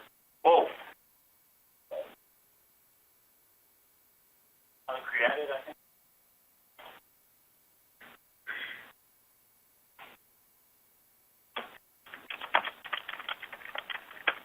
Oh yeah, there's a comment by Don Kobayashi about pyrosome and salts being having lots of calories and being very nutritious as well. And there are multiple fish species that eat mostly salts and pyrosomes as well. Yeah.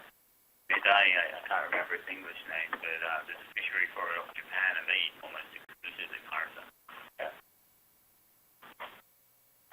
And I'm not an ecosystem modeler, but those ecosystem modelers that I do know, when they consider jellyfish in their models, jellyfish seem to be a really significant factor in changing how the biomass and energy moves around in those models. That it really is an important thing to consider. It's a factor to get right.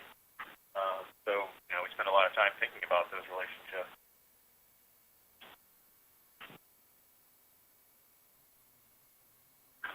So what was that? In the beginning, it looked like Coralia, but then at the end, it didn't. It didn't. Later at the end.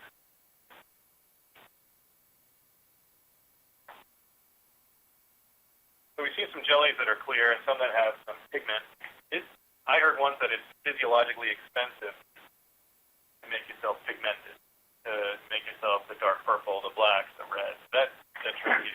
There's two things in my understanding of it. There's two factors there. One is trying to make yourself transparent when you're eating colored, like prey with pigment in it, is expensive. You're better off leaving those pigments build up in your body and taking on whatever color that ends up being, because to make yourself transparent takes more energy. But then you also have these deep sea medusae that use pigment as camouflage, where they're actually making the pigment, putting them into their bodies. So yes, that is also energetically expensive. So it's expensive to make your own pigment, especially for the camouflage. Expensive to get rid of pigments you don't want as well. Which is more expensive? I don't know. But I do know that the pigment in, say, Coralia, for example, is a protoporphyrin, which it's got like an iron atom in it, an active site in it. And the Hyperiid amphipods feed on the jellyfish. have a mechanism for concentrating that iron. It actually becomes metallic iron cubes that build up in the hepatopancreas. So if you take electron microscopy or whatever of the hepatopancreas, you can find these concentrations of iron because it becomes toxic. So the Hyperions, which live on these medusae, have found a system to nullify that. Other things that may not have that immunity to iron, perhaps part of the pigment is not only is it camouflage, but it also acts as a deterrent to the things that are trying to eat you. The problem is when you come up and are exposed to light, these protoporphyrins turn into a toxin that kills you. So you bring one of these deep sea jellies up into the surface waters and bathe it with daylight, and they tend to start falling apart before your eyes. Oh, wow. Digesting. Wow. This makes them very hard to study. Wow.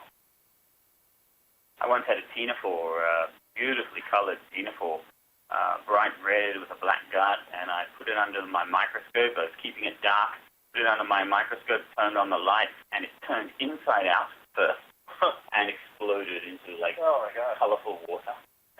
Just as I was ready to take a look at it. Yeah. So much of jellyfish biology works on getting the camera imagery down here. Yeah. That's why these kinds of surveys are really invaluable for us.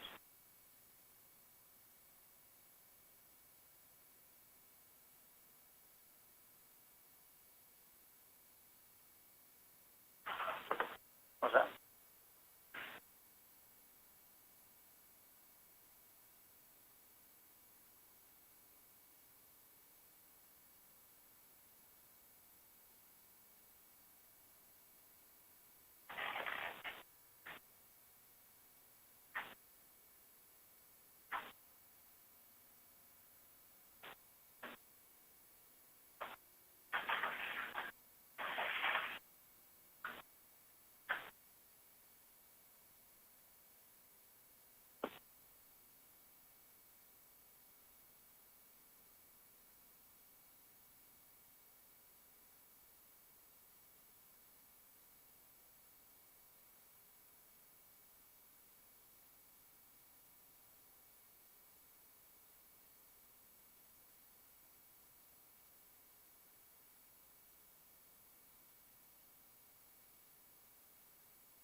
So we're ascending now. What depth are we heading for? Where are we going to stop? I think we're about 700 meters now. Yeah, so we are headed back up to 300 meters, and then we're going to do a second set of transects at 400, 600, 800, and 1,000 meters. The idea of this design was so that we would get 2 full descents through the water column, get a little bit of replication with these with the descent portions of each of these, and then have a little bit longer at each of the transect depths than we've been doing. Yeah, great. Thank you. You're welcome.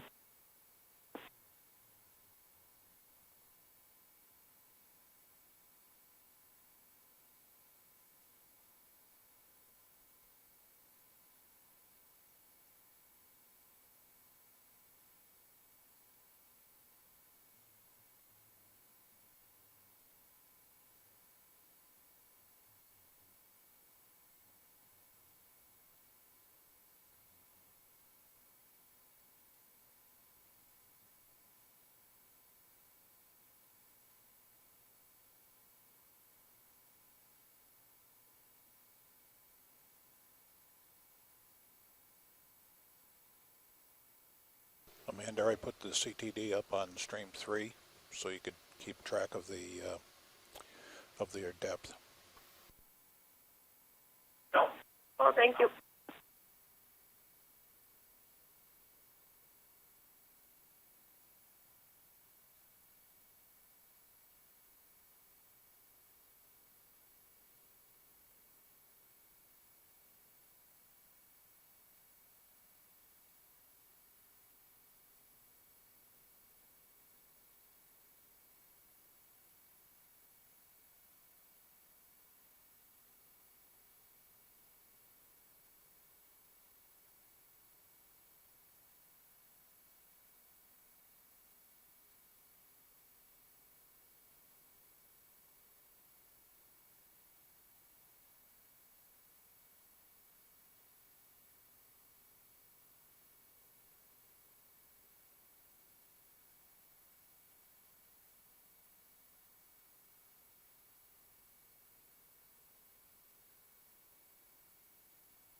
So it looks like our depth is around 305. What is that? I'm serious, Heather. Yeah. We're looking at the Heather Sirius.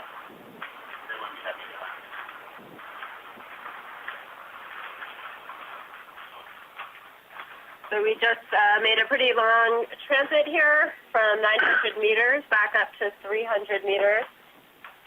And then we'll be transiting back down to 400 meters where we'll start our next set of transects. The reason we came back up to 300 again, even though we're not actually going to be stopping here, is so that we'll be able to survey that full range of depth 2 times. We did see an interesting jellyfish up here during our 300-meter transect that we did on the last descent, and so I know everyone in this room is going to be looking really closely to see if we see that again. It's something everyone in the room's been poring over their guidebooks and hasn't been able to identify what that was, so that's always a very exciting challenge for the taxonomists. We see something that we're not sure what it is. Could be a new species, but or even higher level. So it could be new genus or even family sometimes.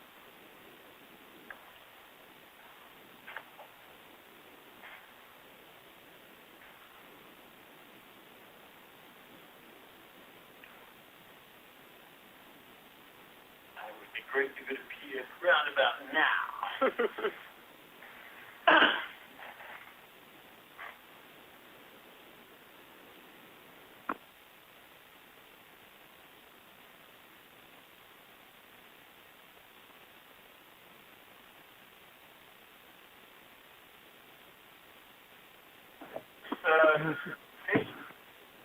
Or what is that? Jelly. Jelly? Jelly? Yeah. Come on, guys. Kind of jelly. Down. Can you look down? Down. Look down. Can we look down? Angle the camera down a bit. Wow, I wonder what that was. That's a fauna 4 in the view. I'll get that in seriously. Mark that there. We'll log it and check it in the video later. Also saw Fauna 4 there. Still getting in position for 300 with 305.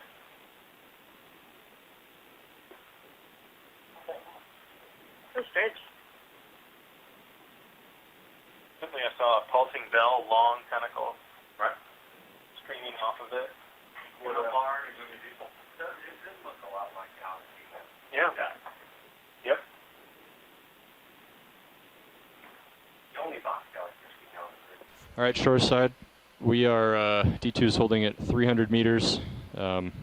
We've got all of our lights in position, our camera in position, and we're going to start our descent down to 400 meters. Great, thank you. Okay.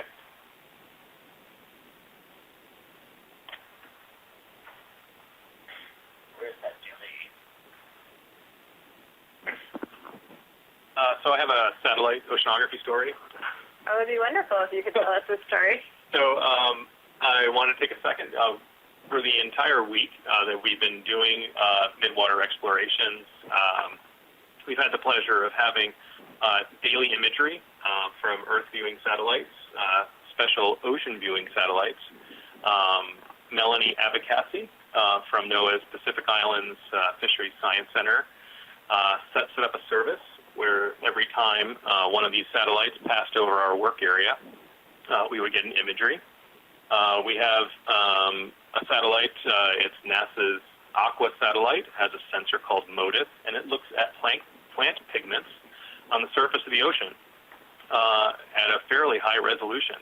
And it detects the plant pigment chlorophyll A, and that is a proxy for how productive the surface waters are above our midwater exploration. So when we talk about marine snow coming down and thinking about surface productivity, we can get some information about what the surface chlorophyll or the surface plant pigments from algae look like. We also get information on the temperature of the surface water from polar orbiting satellites that also help predict our weather. And they're telling us today that for chlorophyll, we're in an area with slightly higher chlorophyll than other dives we've completed this week. We're in an area of slightly higher sea surface temperature. And we have a really cool satellite that goes around the Earth and looks exactly at the height of the ocean surface relative to the gravity field of the planet. So it takes precise measurements of how high the surface of the water is. And that's a great proxy for ocean currents moving around. So sea surface height from JSON-3 gives us some beautiful imagery to look at every single day. And it shows us that today we're in an area of slightly different surface currents as well. So from looking at satellite imagery up in space, a set of remotely operated vehicles very different than our Deep Discoverer, we're able to get some insight as to what's going on in the ocean surface, just about 300 or 400 meters above us right now. Cool. Thanks so much, Mike. Yeah, for those who are regular viewers of the Okeanos Explorer live feeds, you'll know that the seafloor folks use maps of the seafloor in order to plan their dives. And it's really important to them to understand the intricacies of the bathymetry where they're working, to understand where there might be animals or different geologic features of interest. For us in the water column, unless we're working really close to the seafloor, it doesn't matter quite as much what's happening at the seafloor, but the kinds of features we're really interested in looking at are changes in temperature, salinity, oxygen concentration, the pH of the water. All of those things have a lot of control over where different animals can live in the water column.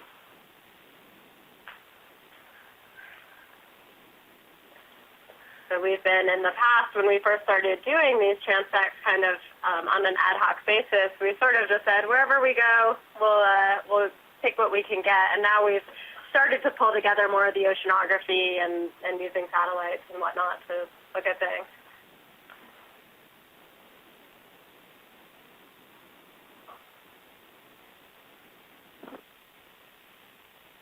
You know, one of the other things that we've been able to tap into is, you know, we're usually here in unexplored areas, and we're able to look at all the records that we have from all the global ship cruises for oceanography that have dip nets in this area.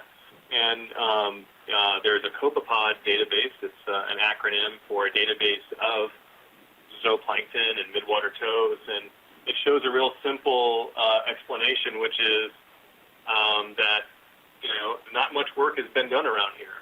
So it confirms what we had thought about when we planned these locations, that we're really entering an area of the ocean that has not been sampled almost in any way.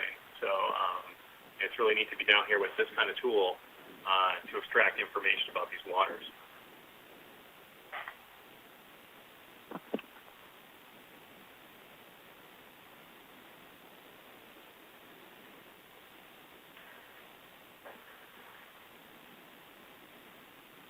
The majority of the plankton work that has been done here has only been done in the surface waters. Some continuous plankton recorder tows, and that's pretty much about it, I think. What's the continuous plankton recorder? It's a machine that was invented back in the 1920s in the United Kingdom, and has been running since 1932, I think. And you tow it through the water on up to like 18 knots, I think, on or even faster. And it can be deployed on commercial vessels as well. It has a tiny little mouth and intake, and it has a propeller which uses the motion of the water passing over it to roll these two rolls of silk, which catch the plankton between the rolls of silk. And then as the plankton is caught, the plankton that goes through the inlet is caught, rolled onto the sink, onto the silk, and then that goes into a vat of formalin, which preserves it. And so these continuous plankton recorders, or CPRs, are towed at a continuous speed of about 7 meters depth, and they're crisscrossing all over the world's oceans in usually on trading routes or like ferry routes or other things like that, where they've talked to the people running the ships to deploy them, and then they get analyzed. All these little crushed zooplankton are looked at and identified at the species level, and we can get long-term decadal changes going back to the 1930s about how the number of different larvae have changed, or how copepods that used to be boreal subpolar copepods in these waters, and now they've been replaced by subtropical copepods, for example. We can get this kind of information from that. How did the gelatinous animals fare in the continuous plankton recorder? Flat. I would imagine. Richard Kirby from the UK has done some work with pulling tentacles and nematocyst bits off the silk and boiling them in an alkaline solution to reverse the acid bonds on the formalin, and has got sequences from several jellyfish from them. Mostly pelagia and large jellies where the tentacles, just the tentacles have been caught by the CPR. Yeah, very cool.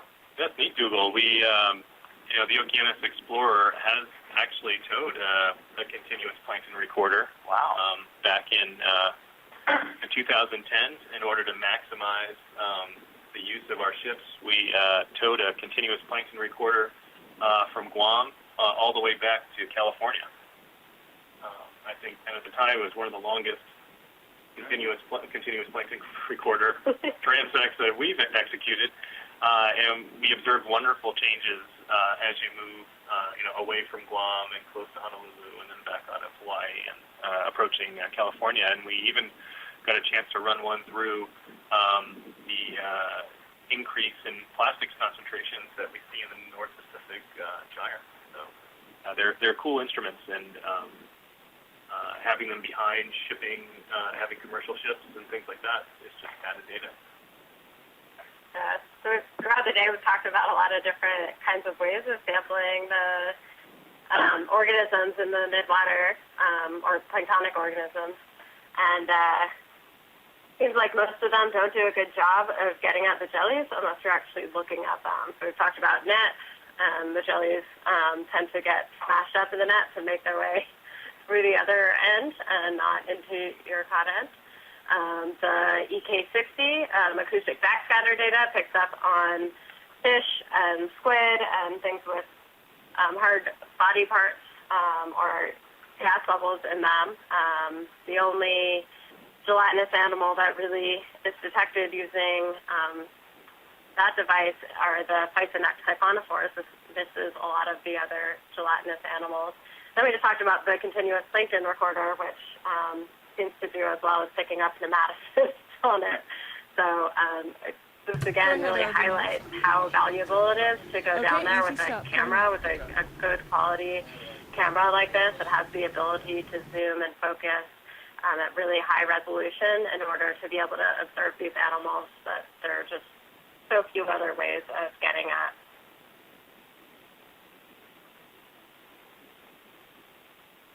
ROV nav bridge, ship is stopped.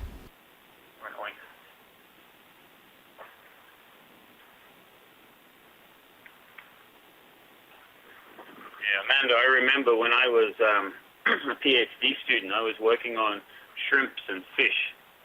That was my thing, and towing nets, collecting these animals. I did my first dive in a manned submersible a couple of months after that, looked out the window, and, given there's avoidance as well, everything I saw was a jellyfish, and that's how I started to study them. So looking with the naked eye is also very good for doing these kinds of surveys, especially in three-dimensional space where you have to focus and refocus and catch something in the corner of your eye, for example. But the thing with ROVs is they record everything, so you can play back over and over again to make sure you have the correct ID, and you can go back and check the identifications you made. Because I look back at some of the data that I made back when I was in my late 20s, looking out the porthole of one of these submersibles and go, really?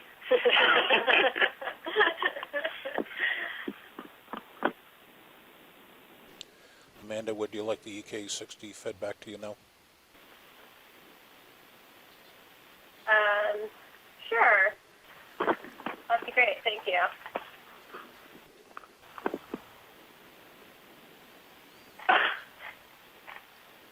didn't see that producer again.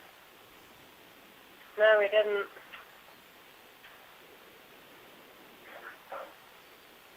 Yeah, we're 399 now.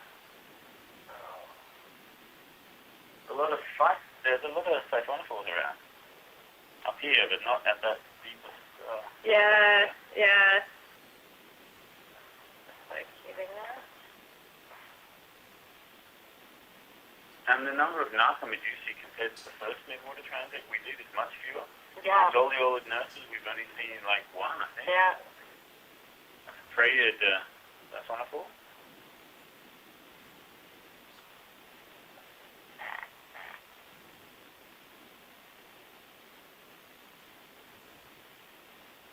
Ooh, what's that?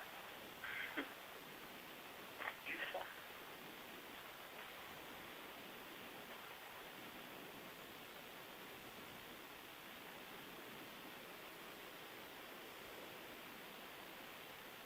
If we're going to see fish, this is where we'll be seeing them, right?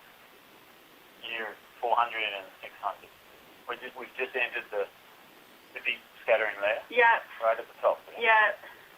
So the scattering that was observed in the 18 kilohertz went a bit deeper than the 38 kilohertz. So that could potentially be because there are larger animals there, because the lower frequency will detect larger organisms. So I think there's still a good possibility we could see some fish down at 800 meters, some of the larger piscivores.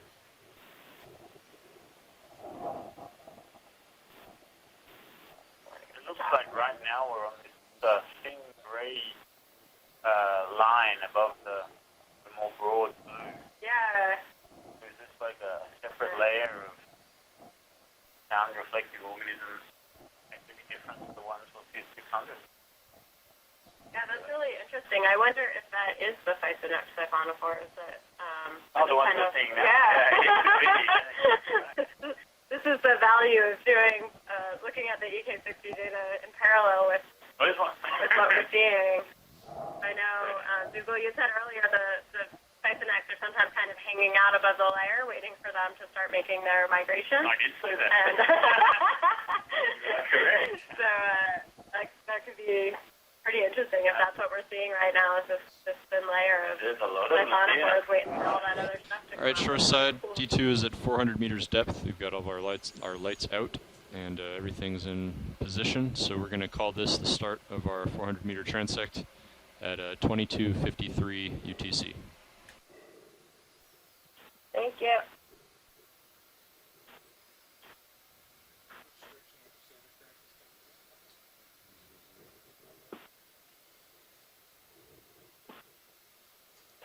Trying to get a final root bill. That's the solmixus, maybe? Yep.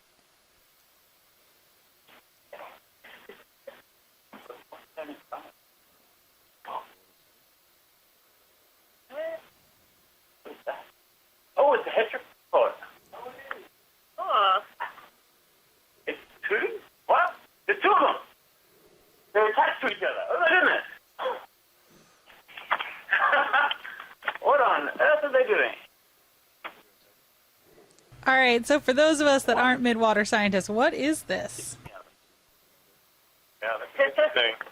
This is a mollusk, a kind of pelagic snail. You see those reflective white long objects, the shell, or the vestigial shell, where the body rapidly curves. You might be able to see the pigmented eyes there, and then that bright white spot, which is that's actually the jaw, the buccal mass, and it looks like this larger one has latched onto the smaller one. It may be eating it, or maybe it's some kind of mating behavior. Yeah, this is worth having a look at to see exactly what it is they're doing. You can see the eyes well now on that larger animal. You can see how streamlined they are. It's got like a wing kind of body, almost like a stingray. And they are called heteropods. In Japanese, they're known as the elephant's jelly because they have a long trunk-like proboscis, and they're transparent and gelatinous and jelly. Thank you. Pleasure. Teleconference by phone call.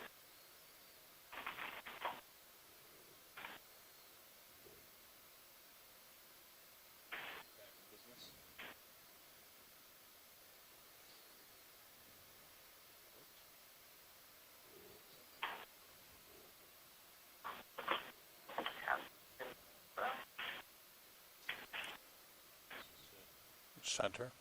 Kind of out of my smile over that deal. Yeah. You missed him. They are kind of jelly-like. So.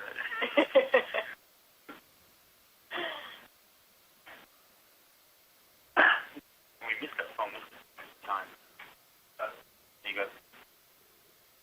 Have one drifting into center now. On the left. Oh, top. Okay. Yep.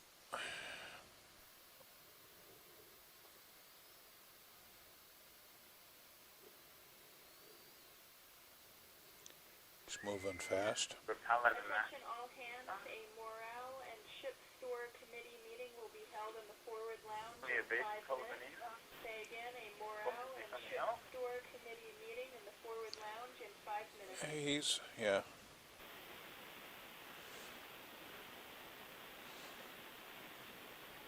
He's gone. Coming out.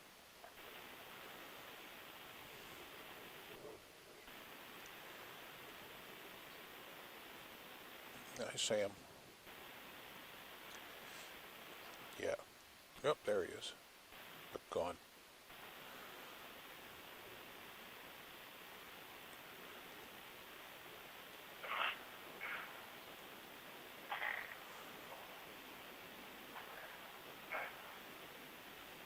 Sure. Well,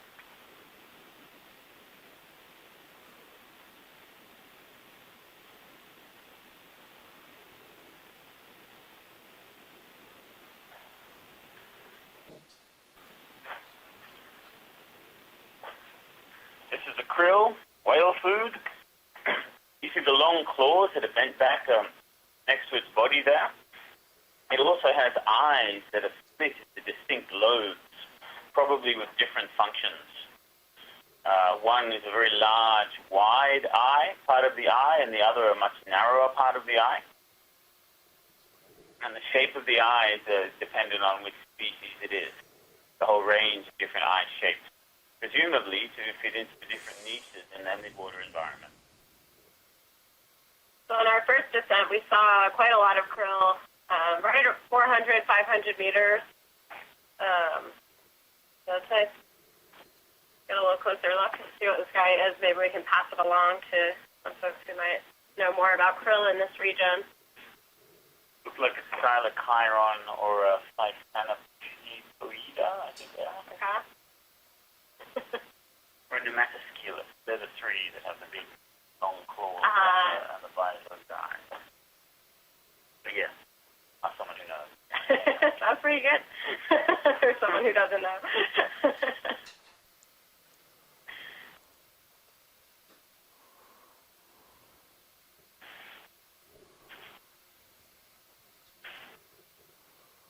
There's a few krill around. There's a lot of Chalcophoran braided siphonophores. But as you're saying, it might be like a sub-scattering layer with krill and the siphonophores, and then the fish below. Be very cool. Yeah.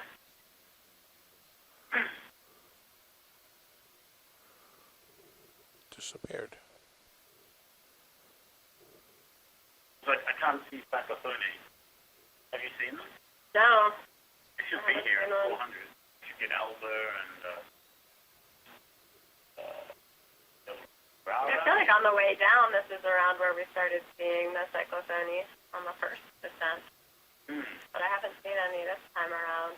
That's a Munopsid isopod there, is it? Yeah. Or radiolarian. Okay, well, we got the closer one. That's a radiolarian. Looks like a pom-pom. No, radiolarian. Cool. No focus on him. One of those big protists that we just saw Oh, for what? have skeletons made of glass. and look like sea urchins, if you like. Many spines coming out from their central test. And these things use their amoeba-like pseudopodia. There's another one here on the screen now. It's a protist, a single-celled animal with a skeleton made of glass spines. And all those wavy things you see there reflecting are the pseudopodia, or the amoeba-like legs. It uses these to grab hold of copepods and other prey, and then it impales them by pulling them towards the body, impaling them on a spine, and then putting its pseudopodia into the hole in the carapace it makes and digesting them. And then when it's finished eating, it pushes them off the spine and looks for its next meal. Pretty mean guys.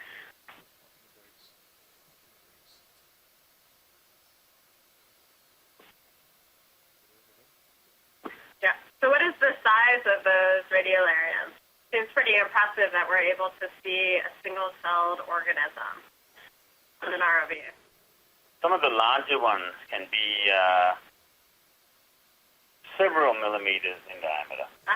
And the actual central test is not Hey, that he large. just took off. Just bailed. And the pseudopodia are very long and thin. We just took that larvation right out of his house. Escaping larvation, yeah. It's got a big head, like a Bassicordius kind of a head. I call it the head, but that's actually the body. It has all of the internal organs inside, and the tail has nothing but it's nothing but a tail. The actual body of the animal looks like the Almost looks like squid ink. You got a jelly in the center. The Thalassocalis, Enophore that looks like a medusa but isn't.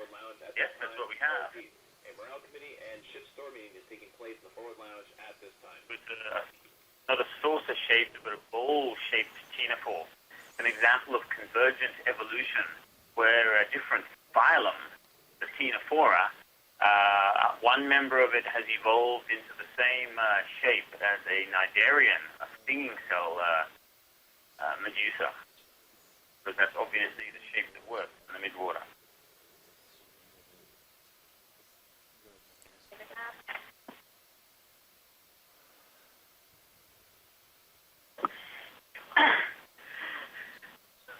Yeah.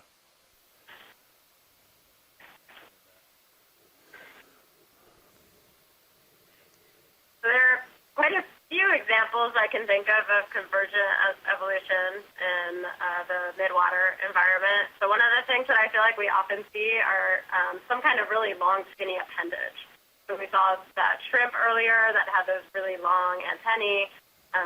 The Atola jellyfish have a really long trailing tentacle. The vampire squid have a long trailing tentacle. So it seems to be a very common form.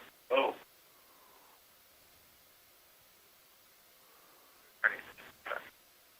Bioluminescence is another trait that has evolved many different times throughout the tree of life and exists in almost every phylum that exists. Being soft and transparent, as we saw with the mollusks, the snails, and the jellies, the chetignates, the cransted squid. Yeah. There's a great video that Mbari made called There's No Such Thing as a Jellyfish. What is that? We can get another look at that guy. What is that? It's not possible. That was a weird medusa.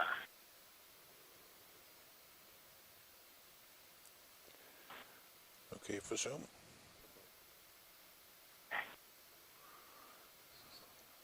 Well, that's...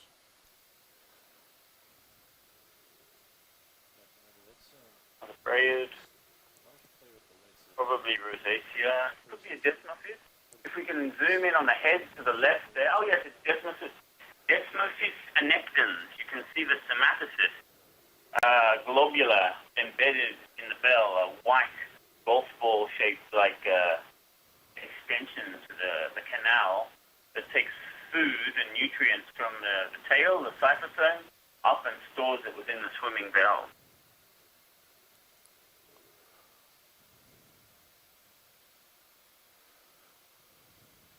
Yeah, look at that.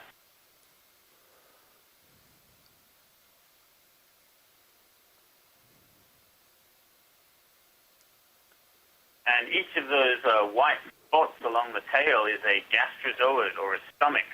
So this guy has 1, 2, 3, 4, 5, 6, 7, 8, 9, 10, 11, 12, 13, 14, 15, 17 stomachs.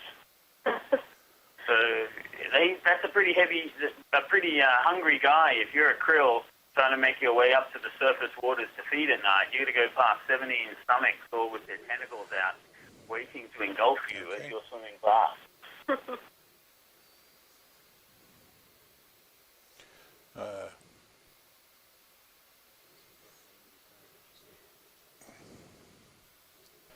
So shoreside, just want to let you know we've got a decent current coming out of about 300.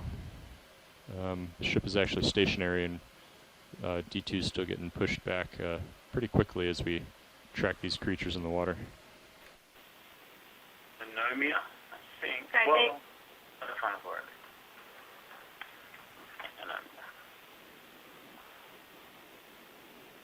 Regularian.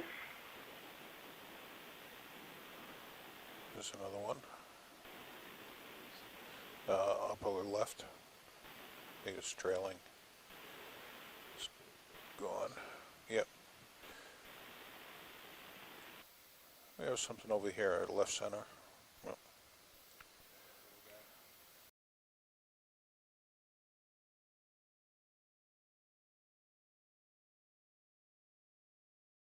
Although it could be an isopod, but I think it's still a danger. A lot of the siphonophores are known to have specialized lures with different shapes to the ends of the lures. A Galma okini, and that was Nanomia bayuda just before. This is siphonophore heaven. It really is. And again, if we look at that EK60, we're like right in that layer, which is pretty cool because we didn't even mean to do that. And it's a really narrow band there, but we've seen absolutely no avoidance in there. You can still see the backscatter right around the ROV. If these were fish, they would be gone. Yeah. It's the final layer. We really have.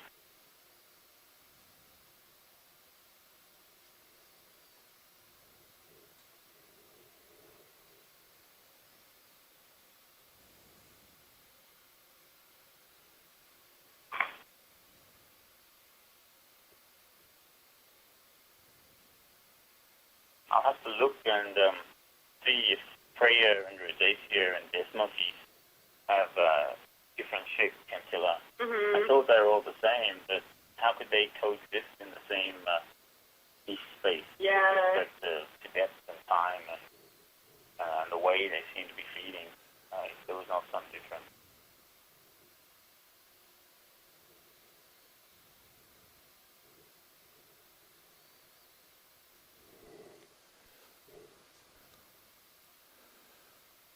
Looks like you're heading out of the current. Yep. Well, you just think how big the colonies are, how long it must take to get to 40 meters of length. And polyps of jellyfish, the colonies are known to be like almost immortal. So if you were looking for an old animal in deep water, it would have to be a siphonophore, I would say.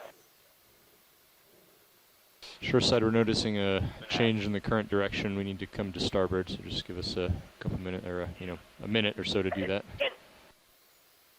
Can you repeat that? We're noticing that the current is shifting direction more out of the north, so we're going to readjust our headings a bit. We just need 30 seconds to a minute for that. Okay, thanks.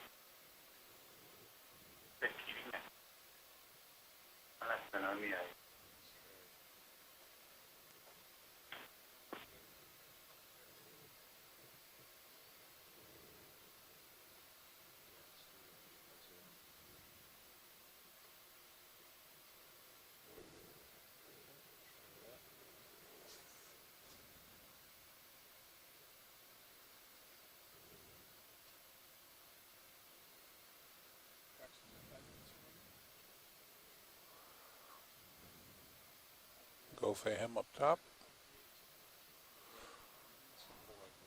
Okay.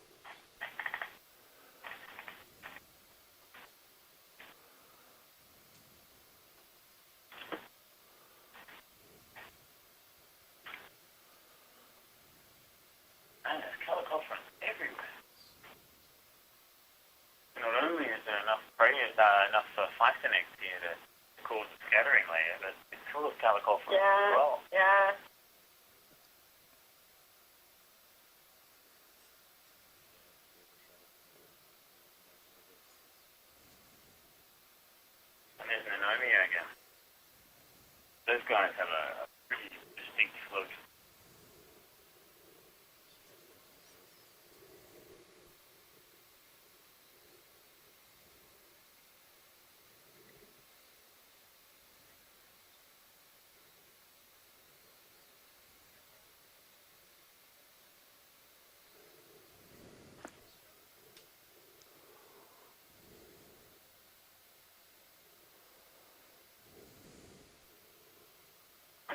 Oh wow, that's a Lencia with its tentacles deployed. That's a fishing position. In order to tell the species of Lencia, you need to look at the number of ridges on the anterior nectaphore and the shape of the stomatocyst, both of which are very hard to see.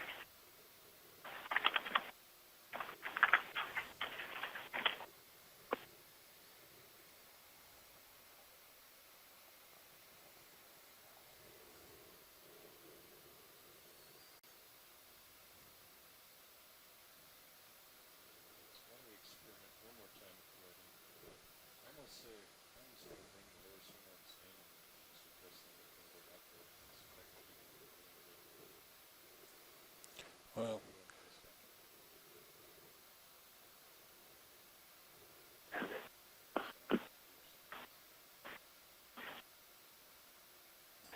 So we just had some new folks join us at the Silver Spring ECC. We'll wait till we're making our next transition to go ahead and introduce them. But just so we can catch these guys up and anyone who's started tuning in, we are currently at 400 meters, doing in the middle of a 25-minute transect. We're in the midst of our second descent down. So we started at 300 meters and went down to 900 meters, doing 25-minute transects every 200 meters. Then we came back up to 300 and immediately descended to 400 meters, and now we're filling in those gaps, and we're doing this 400-meter transect. We'll then do 600, 800, and 1,000.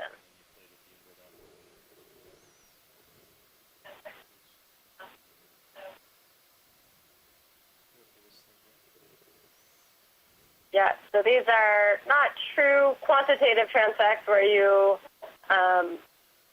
stay at a constant speed and a constant focus and thus know the volume of water that you transit through. Because we've had such limited time for mid-water workout here, we've kind of traded off the ability to be able to make close zooms and really observe some of these animals up close, but we won't be able to get really quantitative data on the distributions of the animals the way you would if you did a timed transect without adjusting focus. So the Calicophora and Siphonophore there, looking great. You missed it. Where if you look at the EK60 readout here on the bottom one, that's a 38 kilohertz. You can see there's a layer there, and right up, there's a pretty thick layer, and then right above it, there's a really thin layer that we're right in the middle of. We didn't really do that on purpose. It just happens to be right at 400 meters. But we think that must be coming from a lot of these siphonophores that we're seeing, because if it were fish causing that backscatter, they would avoid us. So it's clearly something that is not able to move away from the ROV.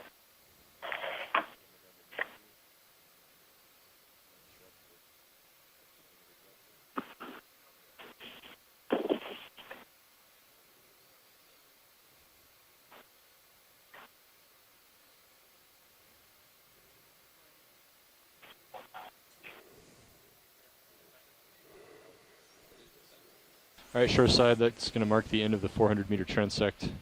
We're getting set up right now to descend down to 600 meters. Thank you.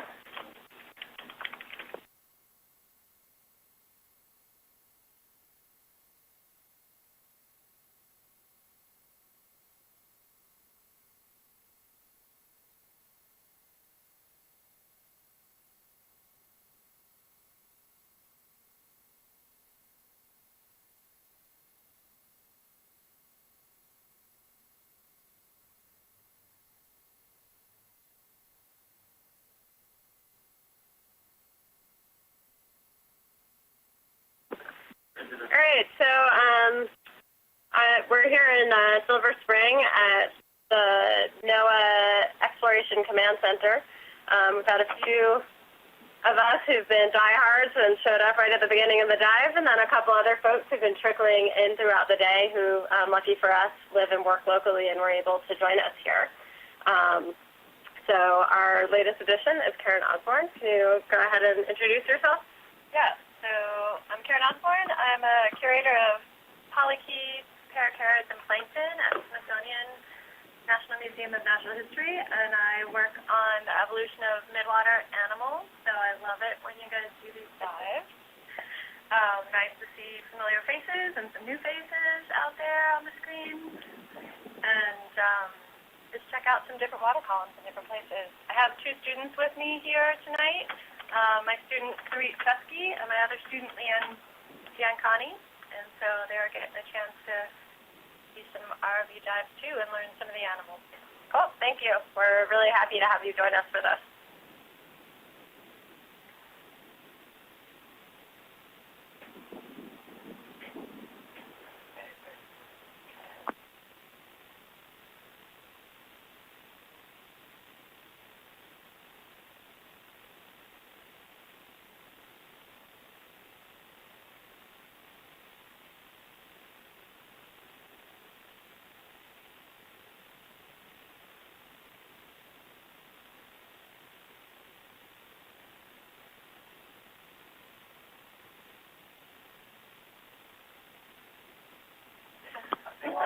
Anyone know what that was? A lot of beautiful cyclonophores around here. You can sometimes be lucky and you see them on the main ROV screen and then they pop up in the Sirius. Sirius is following the ROV down. Yeah.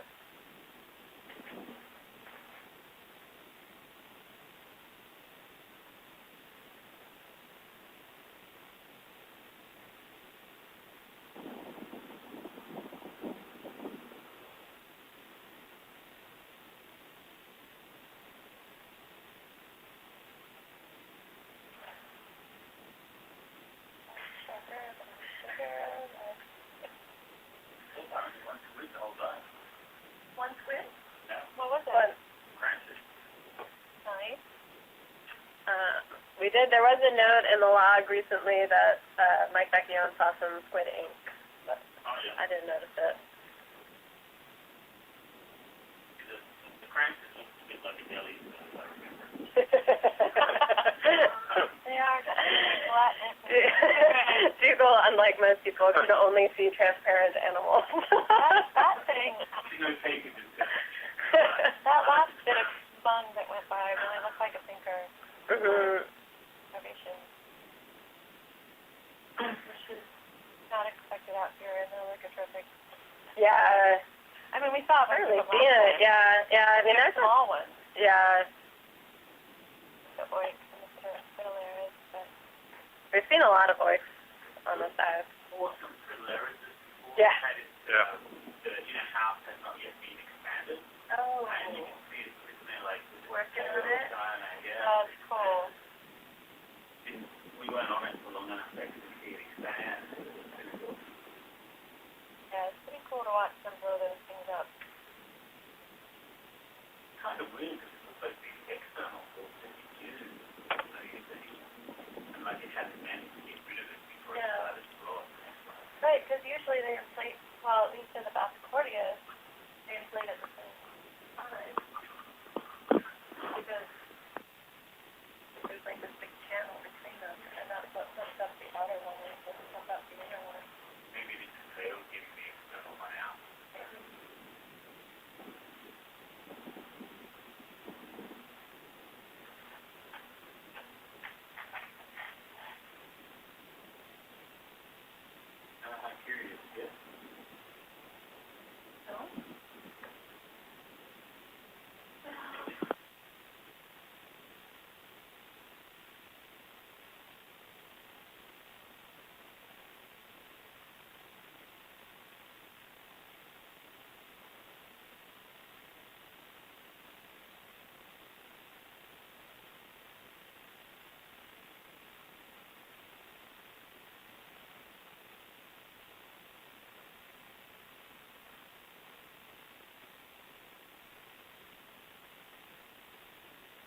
Okay, so it looks like we are, see if mine is updating. Looks like we're getting pretty close to our 400-meter transect. There's been lots of discussion in this room about all the things we've been seeing as we've brought some of our, some different expertise into the room. So hopefully as we do this next transect, everyone will have some things to tell us about.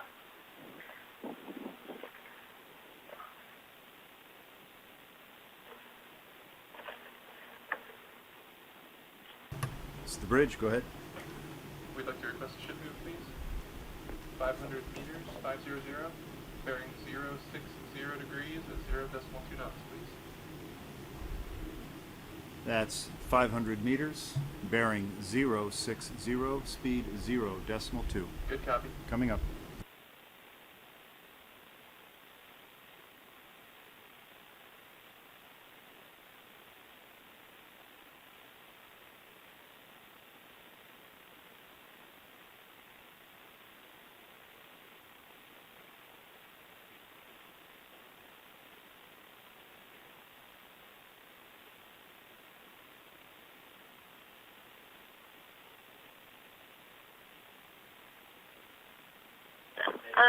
Video, I was wondering if you could pull up the CTD profiles on our feed 3, please. Go! That was really fast, thank you.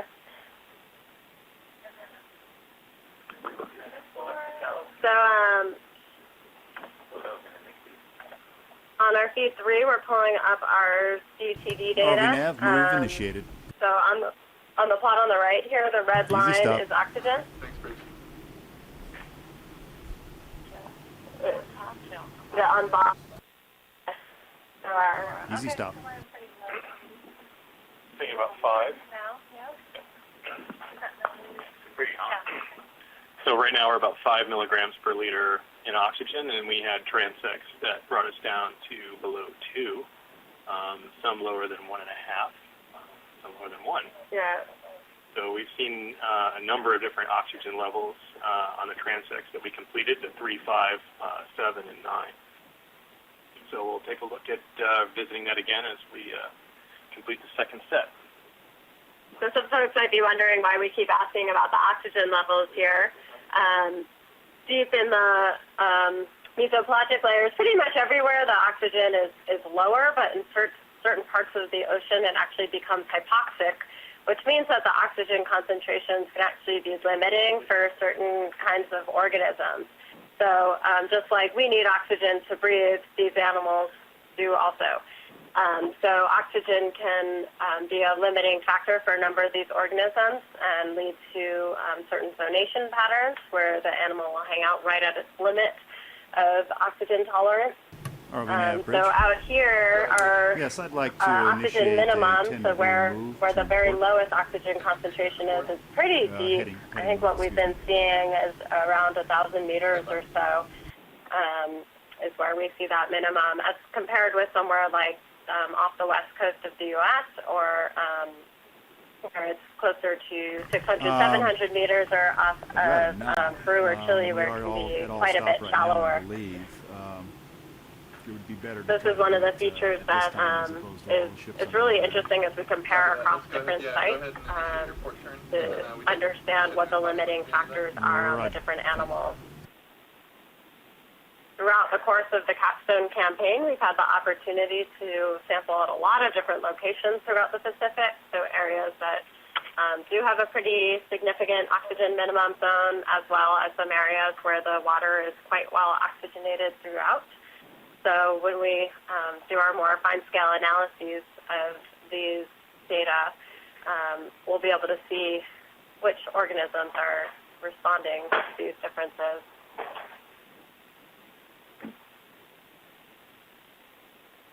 Another thing people might wonder about is, why do all these animals So live shoreside, down just so here? you know, Why do we have D2 is holding at scattering layer 480 meters depth. The ship's making a quick heading change, and then we'll start our descent again. Okay.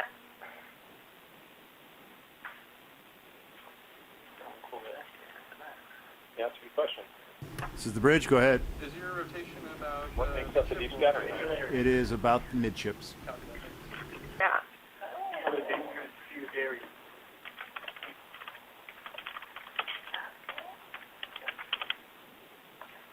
So returning to the question of why animals are living here at all, it is kind of a strange, seemingly not very habitable place. It's cold down here. The oxygen is low. It's dark, so it's hard to find your prey or find mates. But it seems that the reason why most of these animals live down here is to be able to conserve energy. They're basically hiding in the ROV darkness nav here bridge, from heading their move complete. predators who actually use vision to find Yes, their ma'am. prey. And so they can be pretty lethargic. We've seen some of those cyclothony and cervomorph fish that just kind of 500 hang out meters, there. bearing You wouldn't see an 260, organism doing that up near the speed surface where there's a 0.2. lot of light. Coming up. Many of these organisms undertake what's called a diel vertical migration. So they swim up to the surface at night. So all of the primary production is up near the surface where photosynthesis can happen. So there's a lot more food up there. So they swim up there at night and gorge themselves if they're lucky. And then in the morning they swim back down to the deep. So they're basically just staying in the dark all the time and transiting to where their food is. And right now, the time of day is daytime. Mm-hmm. So our ship is out over the musician's ski mounts, and so we're in the middle of the day.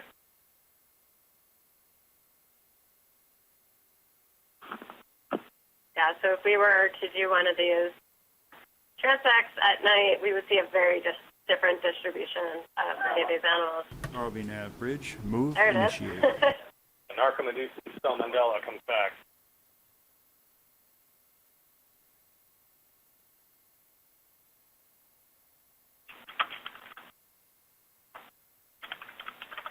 Shoreside, we're continuing our descent to 600 meters depth.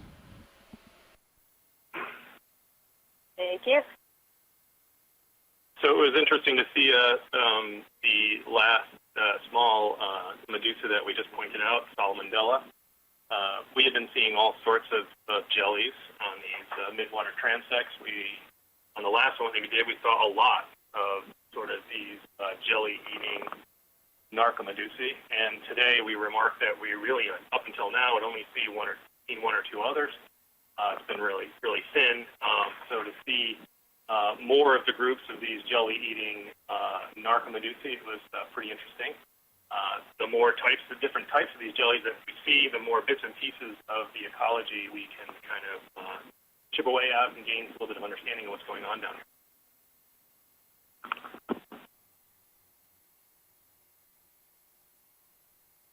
I hear you guys are ignoring heating masks, which is a totally legitimate thing to do. But all those little silly, transparent things that you see jetting out of the way, the way they swim completely gives them away as to what they are. So you can happily just drive right by them. They're big, really crazy species of really cool, voracious water predators. Yeah. They're totally transparent. They're difficult to identify. They have crazy genetics. They have a prototoxin that they use to paralyze their prey while they're feeding on them. They're cool little animals. I didn't know about that. People work on them. Yeah. They're their own phylum. They're their own phylum, yeah. And we don't really know who they're related to because they kind of share characteristics of a couple of different groups. But they really are very unique. Yeah.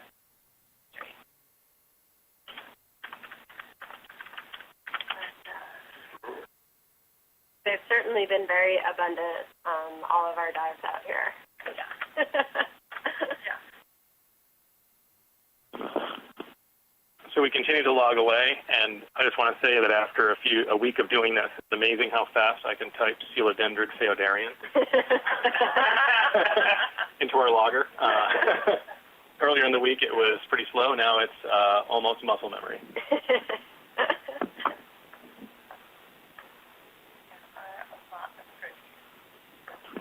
Yeah, lots of progress today. The last dive we did was many narcomeduses, and this diet has been siphonophores and protists. Yeah. And the ctenophores, verticalis, Yeah. is the one thing that stood out at 500 meters. Yeah. But otherwise, Have you guys seen any of the really spiny, like Haftigerina forams? They look like little really. sparkly puffballs, basically. No? Those are cool. They've got these, those animals have, it looks like there are multiple spots at the center of them. It's not a single spherical core to them. They've got like a series of shells, right? So if you zoom in enough, you can actually see that structure. Yeah. They look like a bubble attached to a bubble attached to a bubble, and they have a, they produce it in a circle, so you get this kind of almost mollusk shell thing. If you look at the center, and off of those you have tons of spines, and the spines are tribadiate, so they're like, they have three blades coming off of them, which makes them really strong, and then they have pseudopods that go out those grooves. And what you see glistening on the screen when you see those is the pseudopods and spines. They look really big, even though the body is only a couple millimeters, but it's over a centimeter. All that stuff sticking in them.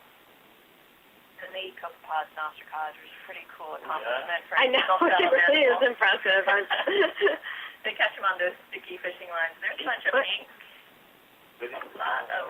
Where's the squid? They saw us coming, and sometimes they hide out underneath the ink. We've seen that the other day with one of the squid. And those just kind of look like pseudomorphs, so they'll make ink that looks, basically makes the same shadow as they do. Make all these decoys.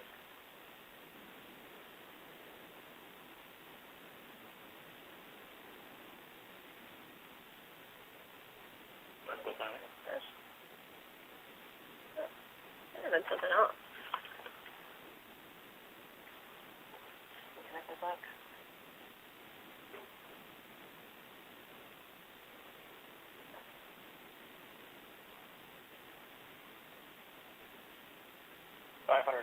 meters.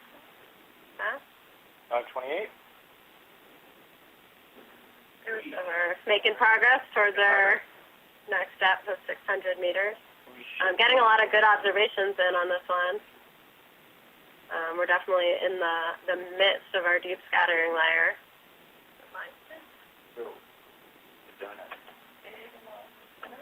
Amanda, do you want the EK60 back up on your feed?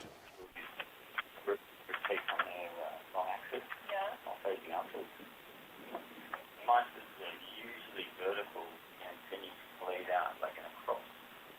Or if it's just an elbow and next to the body. There's a bunch of other shape things. No, but genetic shrimp.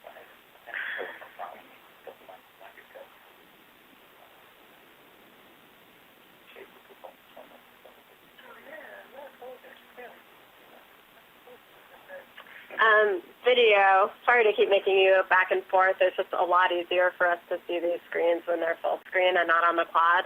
I was wondering if you can swap back to the EK60 screen again. There you go. Thank you very much.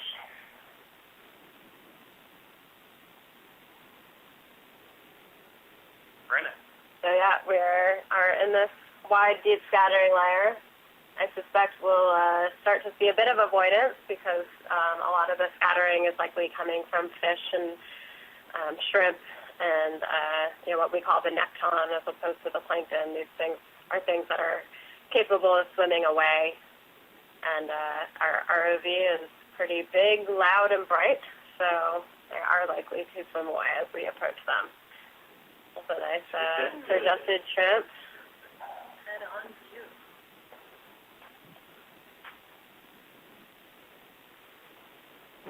Might be a skiers for some Totally. lead runners and others.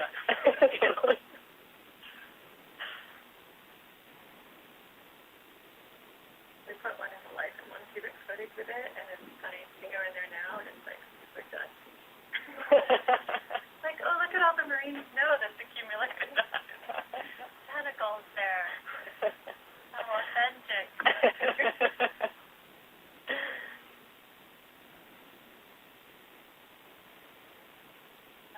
red blob is probably high pairing.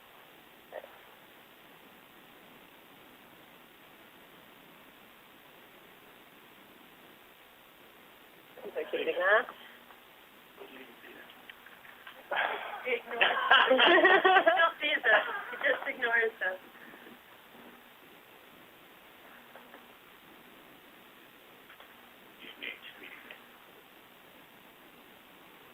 There are bioluminescent heating gas, which is really cool. That is really cool. Where is there bioluminescence? The bioluminescence is in a little stripe across the back of the door, the tail fin. Oh.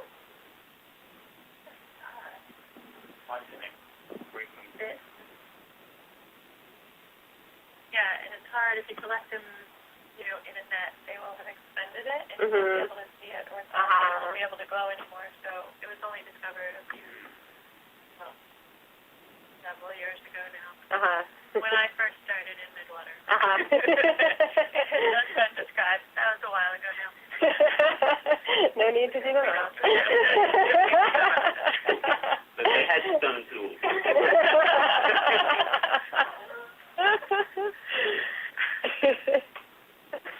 They didn't have them when I started out.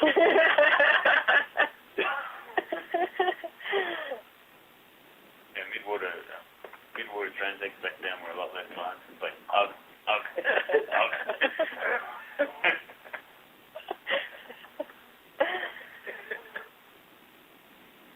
And then you ran out of breath and you had to put back up.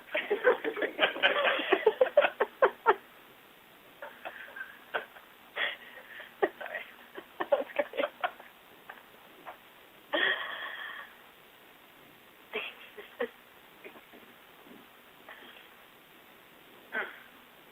Well, it's krill all over the place. Inside the phone, Good. Some other fish you see. Have you guys seen any polychaetes? We've seen some Thermophorus. We saw a bunch the other day. We saw, I think, one so far today. And we have seen a couple other polychaetes that none of us were able to identify, but we're not Thermophorus. We have seen in the Meridian, and it's kind of a worm. I mean, It is a worm. Yeah. What color was it? The Meridian. It was white. Yeah. Okay.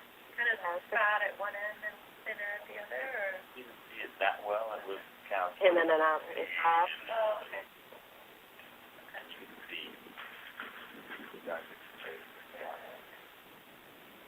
There's a lot of pelagic Nemertians. They're not super abundant, though, but there's a lot of different kinds, mostly undescribed. And we don't really know. We don't really know what they eat necessarily. They have, long sticky proboscis that comes out. They produce heroic amounts of mucus. Know that. But yeah, they're They're like the hagfish of the plankton. Could be.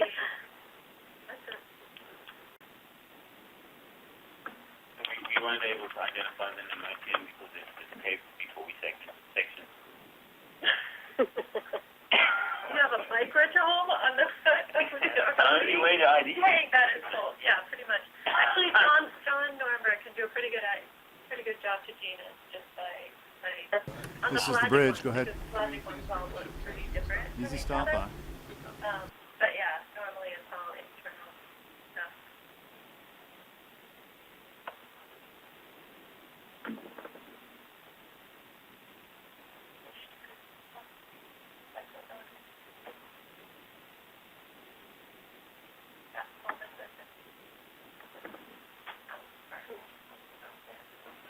Serious. Serious.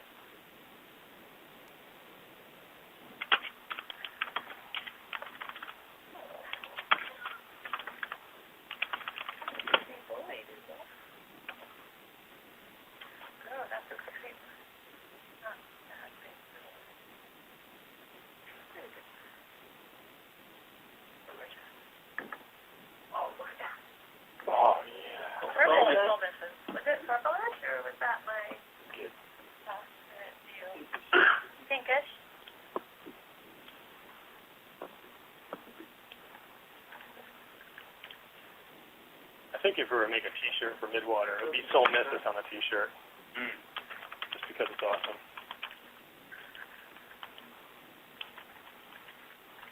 A bunch of those. We want you to support the Ethiopian. I would love to spot the Ethiopian.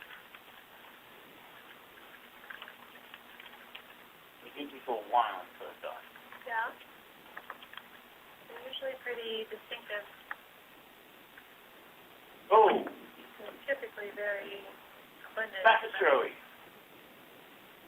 And I think that was a little ruby.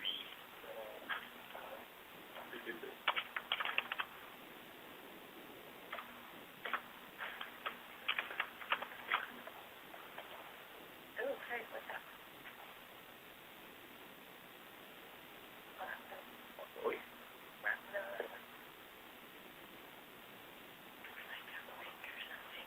Oh, philodendron.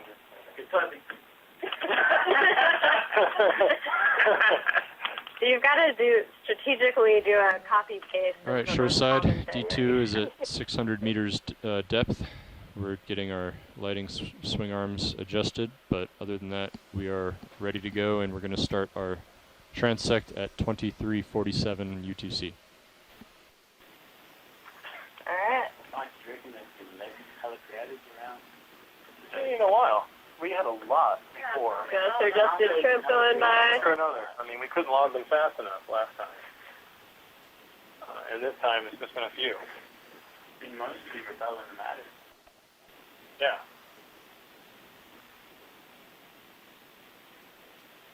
This is the beginning of our 600-meter transect. This is right about where the peak of the backscatter was in the EK60 echo band.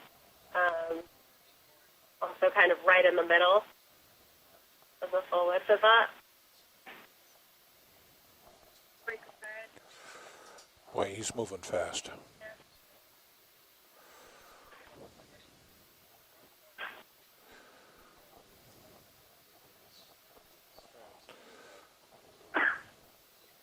Using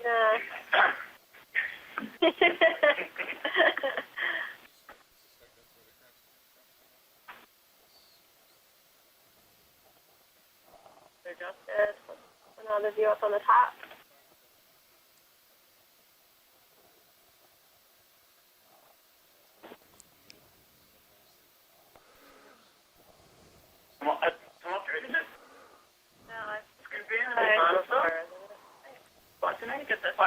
Academia, maybe. That's great. If you get right in close to the head there, yeah, it's an apolemia. The left side? The head? Yeah. Next to it. This here is another cyclosony. Yeah.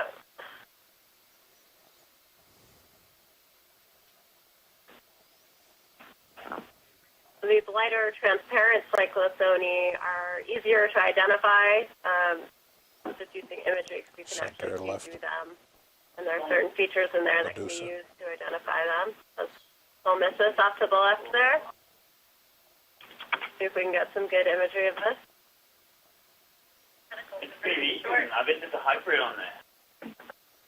Don't always blame it on us. But you're probably right. At the bottom of the bell right now.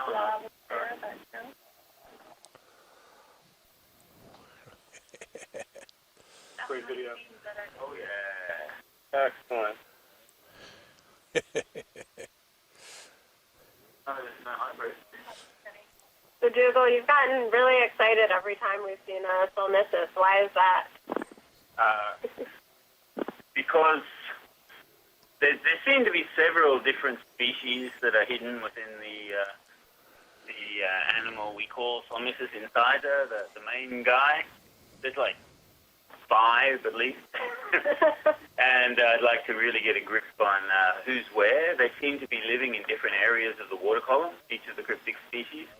And I'd really like to tie in the ecology with the taxonomy and with the evolution about how they managed to partition that niche space. So any data on these would be minimum. Which solstice eats. And, you know, the gelatinous Center. seeds that are coming out from the side of that He's gone. we just saw Helicraeus. Let's do I've this actually guy. seen a Helicraeus break free of the solstice stomach by puncturing the stomach wall. That is a conifer, a calcified siphonophore. And it is, you can look at the side of it. It looks like multidentata.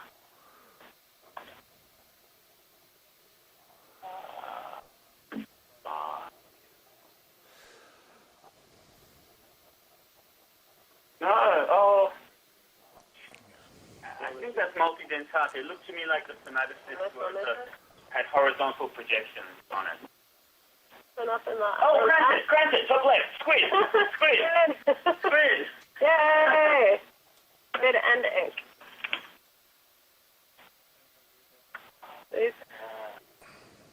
Like Vecchione, but that's the Theonius, but he's sitting like Theonius. Mike on still? He's on the chat. He called in earlier when we saw Squid. So, Mike, if you are with us, feel free to call in and tell us a little bit more about this animal that we're seeing. To identify it, we need to look at the photophores on the eyes, probably. Uh-huh. It's really nice. Big now? It's really Transparent like a jelly, yeah. almost. Almost like a jelly.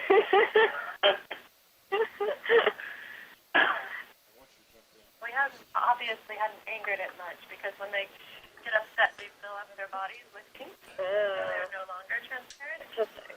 Oh, right. That's the Fuscalia. Right, coming in. So what is the evolutionary That's what we advantage saw of earlier. such a voluminous mantle cavity? Zoom in on that. Think of it as oracles. Looks like it does. Sorry, can you repeat that question? So what was the evolutionary advantage for such a voluminous mantle cavity for some of these deep sea squid that we're seeing?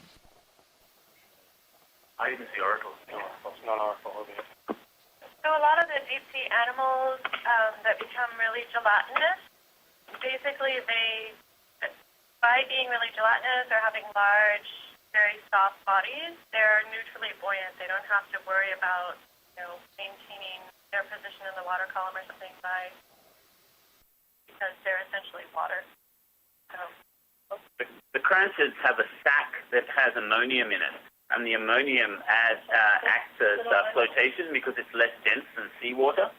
The giant squid and some other squids have vesicles with ammonia actually embedded in their, I think it's in their skin, but the cranchids have like a pocket inside the main mantle cavity. I think I'm right. Maybe Mike or someone else who knows more about squid could comment on that. Colobanema. Ooh, Colobanema. Well, very interesting. Thank you.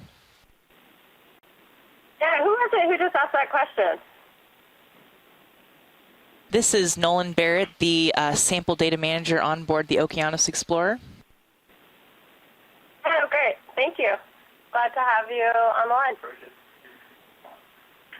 Thank you. Glad to be here.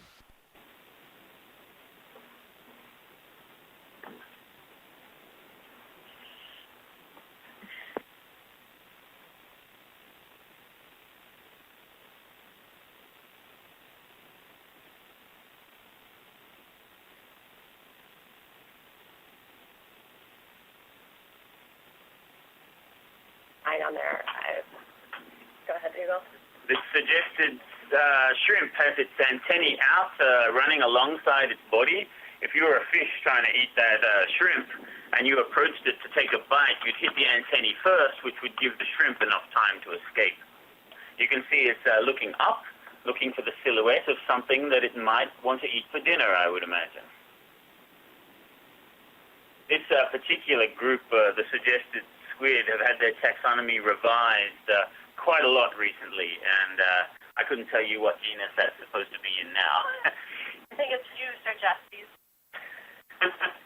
Oh, you're the curator, I can ask you. No. Absolutely not. I don't do shrimp. I eat them. That's about my my extent of my experience with them. Big coconut. I know about it. Borealis on the last eye as well, like 5, I think. Yeah, big one. You ever looked at Sitting on things. No. Great one. That's a zero. Foster eyes.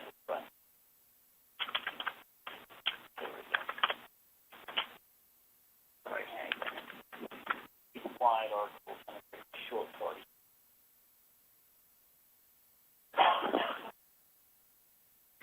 See a few of those today. Yeah, there were lots of that for sure in our last dive as well. A lot of them, yeah.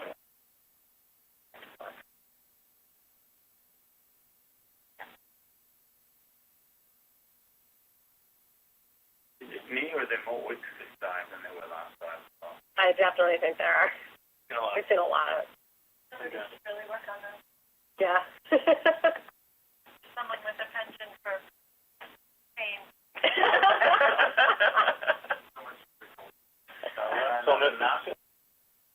So miss this, yeah, probably. Not even close enough. Yeah, you'll be able to know.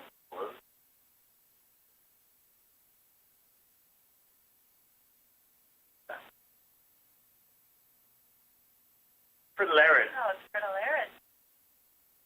See the structure on its inner filter there. It's beautiful. All those channels. I disagree. No, it's great. It's a wonderful piece of midwater ecology. It has been logged. It looks kind of jelly-like.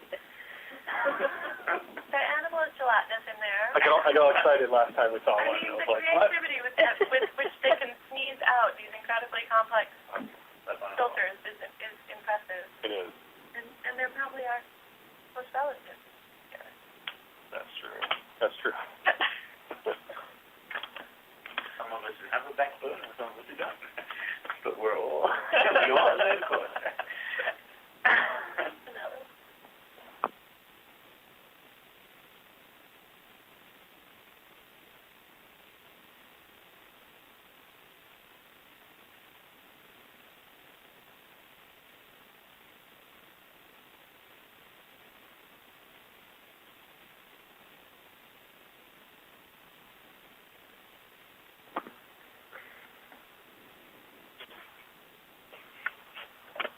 Come on, focus, focus, focus, focus.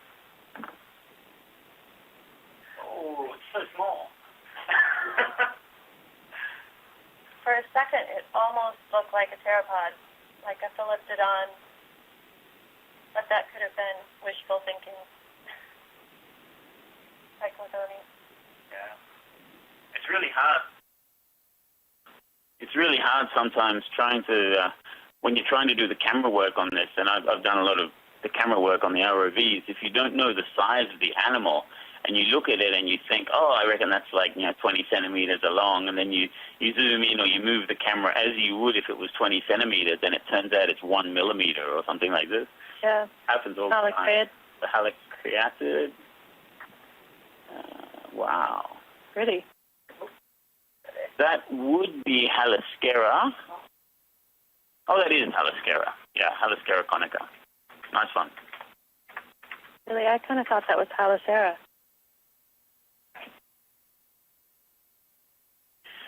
See, we need to write that song.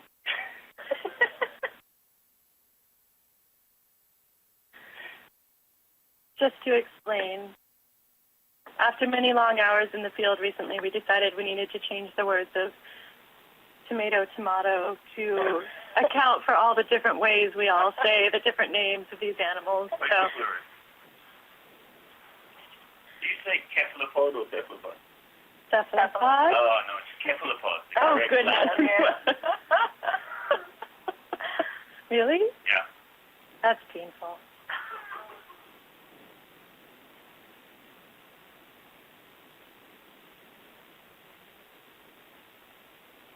I taught myself most of the California current fish from a guide that one of my colleagues put together, and I've since learned that I pronounce almost everything wrong. It's identifying fish for so many years that it's really ingrained. We all have our own way of pronouncing things, and it's interesting going to meetings and talking to other people about them and being like, what? Oh, I know. Oh, right, you mean sign up. でもまだみんな英語で喋ってるからいいんだよね。I pronounce it completely different in Japanese as well. Colobanima. Colobanima sericium.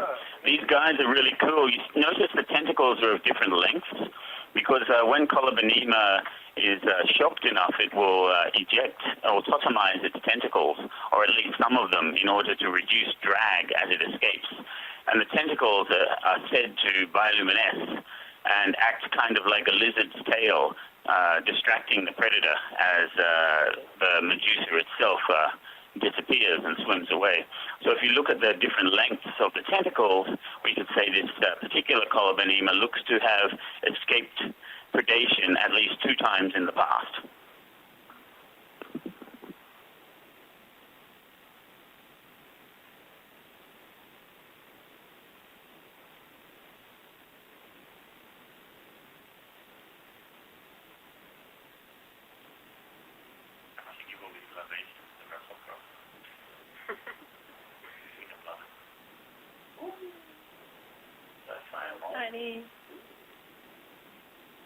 Tiny calicopterid of some sort. Just have to guess, maybe? Maybe classified. It looks like a classified, but only has 1 bell.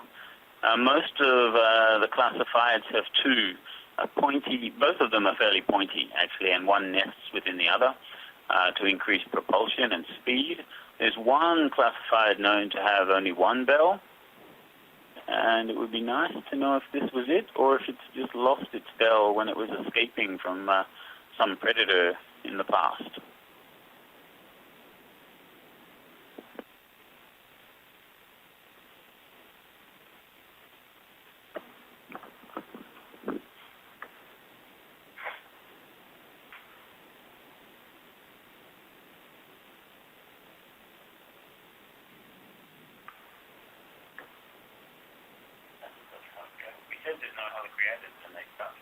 Yeah. Man, there's no giant squid. Keep looking. I haven't seen a single 6-billed shark.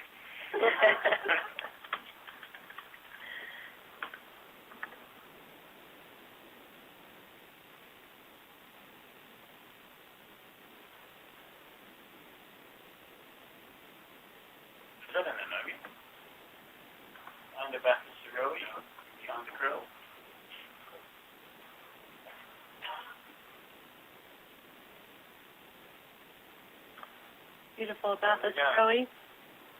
They have such short little comb rows up there. Yeah.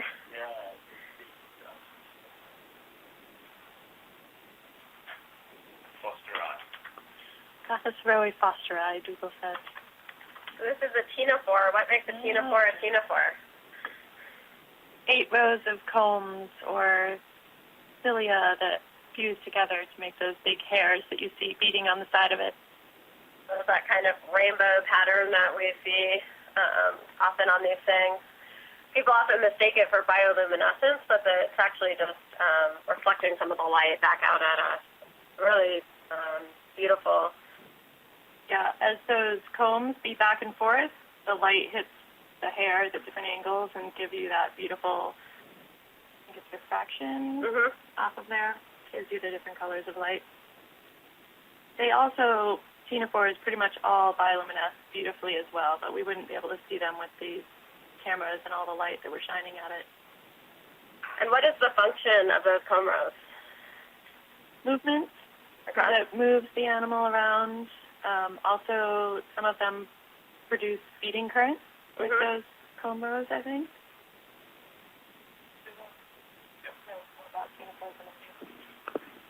Another one of those big the dendrid feedarian going past. Yes, the most ctenophores are hermaphroditic, which means that they have both male and female sex cells, and normally running beneath the comb rows. They have canals called meridional canals, and the gonads are within these. Normally on one side, like the left-hand side, for example, you have eggs, and the right-hand side of the same canal, you have the sperm. And they can self-fertilize, which is one reason why the ctenophore Nemiopsis, when it was introduced into the Black Sea in ballast water, managed to kind of take over the place, because you only need one of these ctenophores to survive a trip in ballast water to be able to reproduce itself and make a viable population. So they really are very resilient, although they're very fragile, often being up to 98% water. They can also be very resilient and grow back pieces of themselves as long as they're in a nice environment they enjoy, like down here in the midwater. Sorry about that. They also eat Nemiopsis fish larvae, so it's a bad thing to have invade and explode if you want baby fish to grow up into big fish.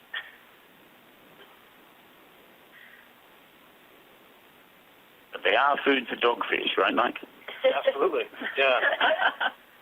We think the dogfish sharks do eat a ton of ctenophores, especially Pleurobrachia.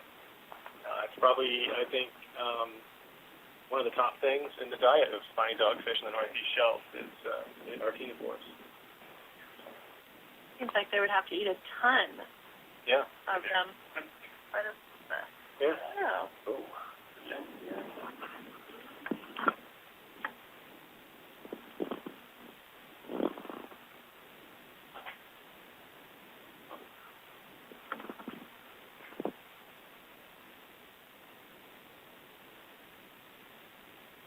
Oink. You can see the animal and its tail beating away there. Filter. How long do they keep the house? Is it a couple of days? I don't know about the Oikoplurids, but the Bascordius, the large species that lives up in shallow water off California, produces about 2 houses a day. Wow. Incredible. So I'm guessing these guys probably, well, I don't know, there's less particles down here for them to clog up with, but I would probably guess these small guys could produce more, but if they don't need to, then who knows? Nobody's looked.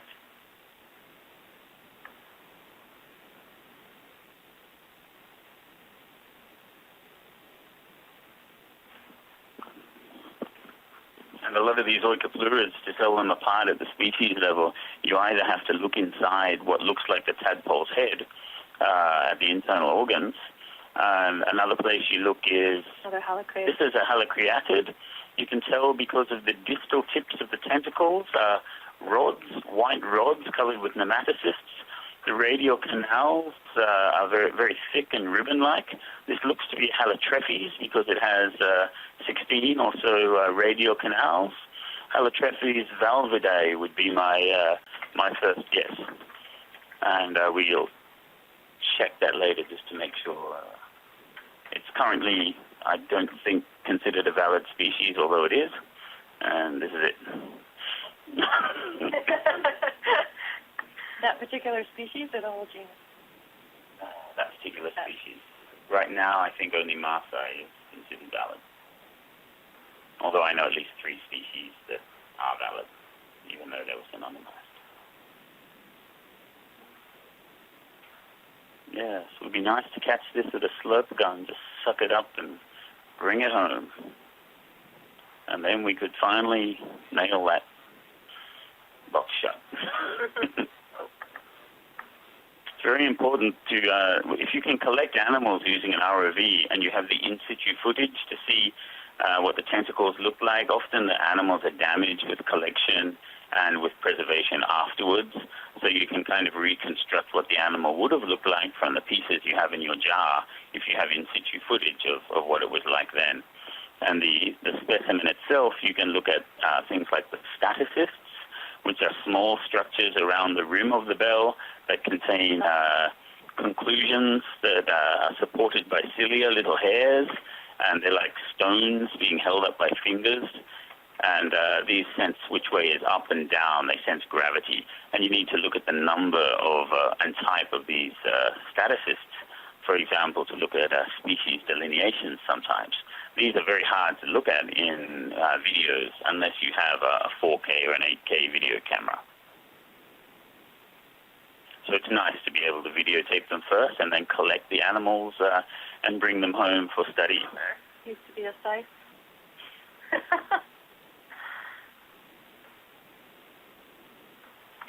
Philodendrons as before, right?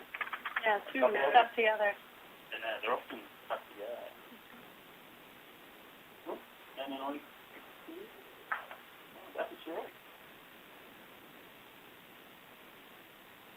Yep, Bathysaroi fosteri again. Look at those really wide, long auricles there, the 4 of them hanging down, beating those cilia. You look at those comb rows, beating away there, making a current, a feeding current that forces prey onto the fleshy lobes, then to be carried by other cilia towards the mouth to be ingested.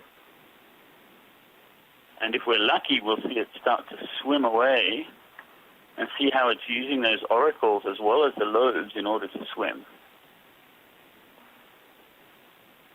That's great. We don't see them spread out like that, with the oracles like that, in Monterey. They're normally always escaping. Yeah, they're running away. And the lobes curl, like, almost to, enclosed Yeah, like area making of fluid. Yeah, we saw that in the last one we saw. We had a good shot of the oracle. So captured.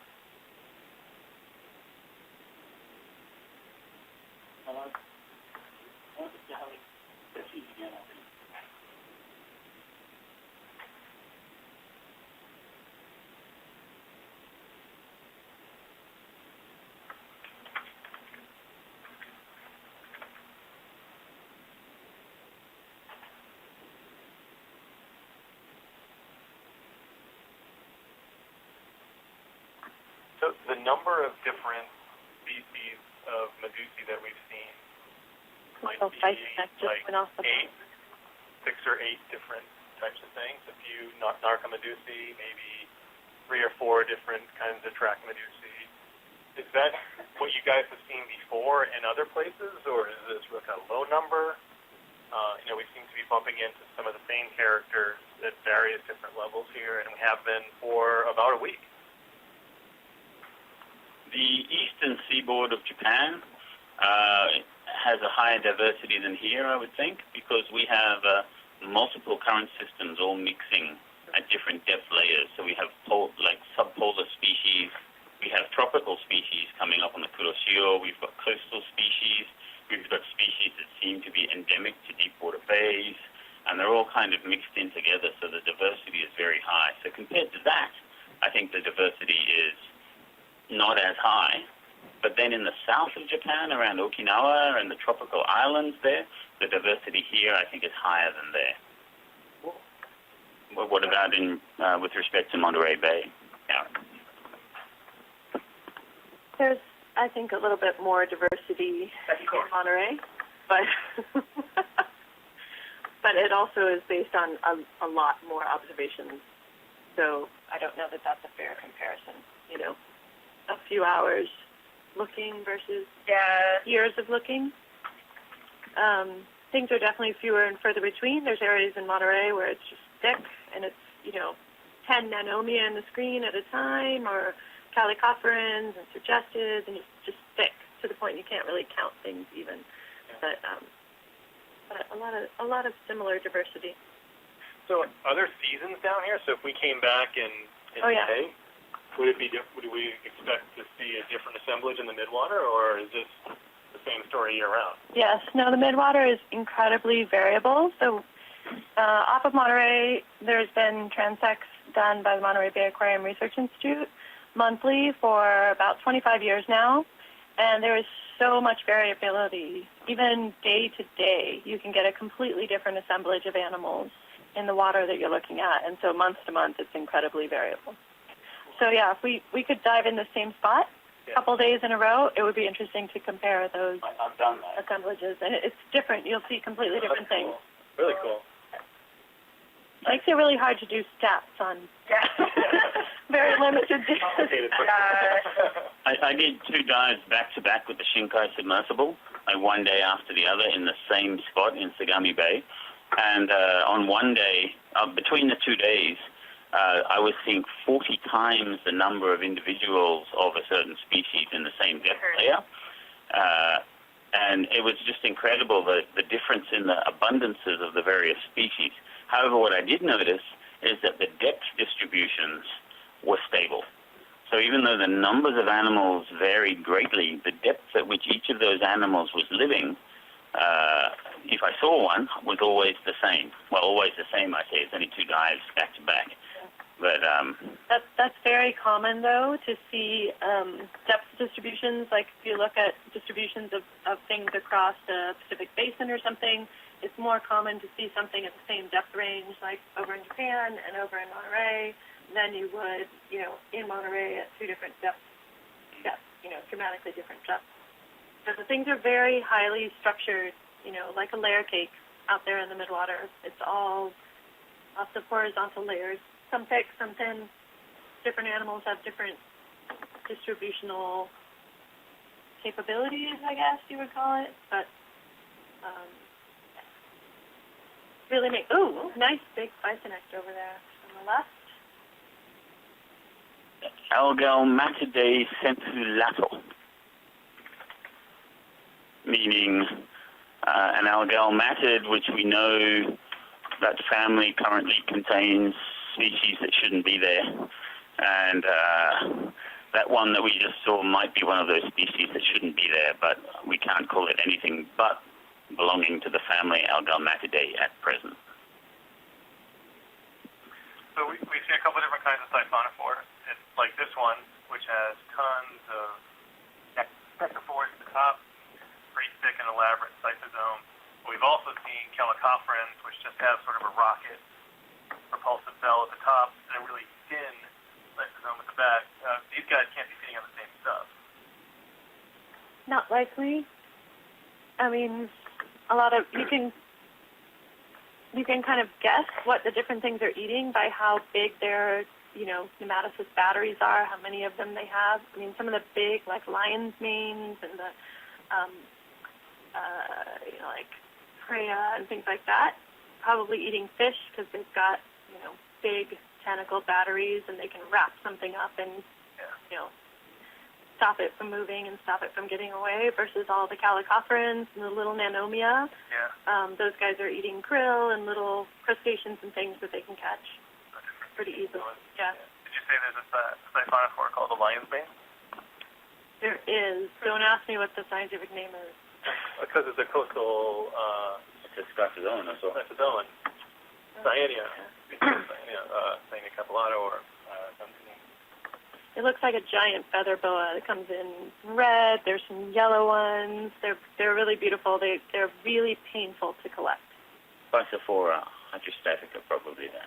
They're really super fuzzy, and when they crunch up, they make that nice curl. Cool. Yeah, the siphonophores, there are some, like Vogtia, the hippopodids, are thought to eat mainly ostracods, which are a little crustacean shrimp-like thing. Oh, that is a... Oh. Is that a squid? That looked like a squid, and there's Bathychorus, too. Oh, man, what is that?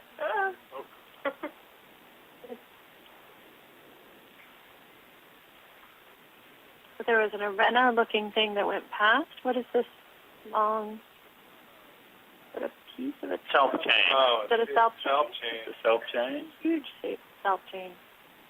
Belonging to the genus Selpa, probably.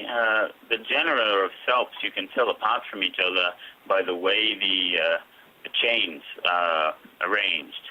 You can guess in which way the chains of Cycloselpa are arranged compared to Helicoselpa, perhaps.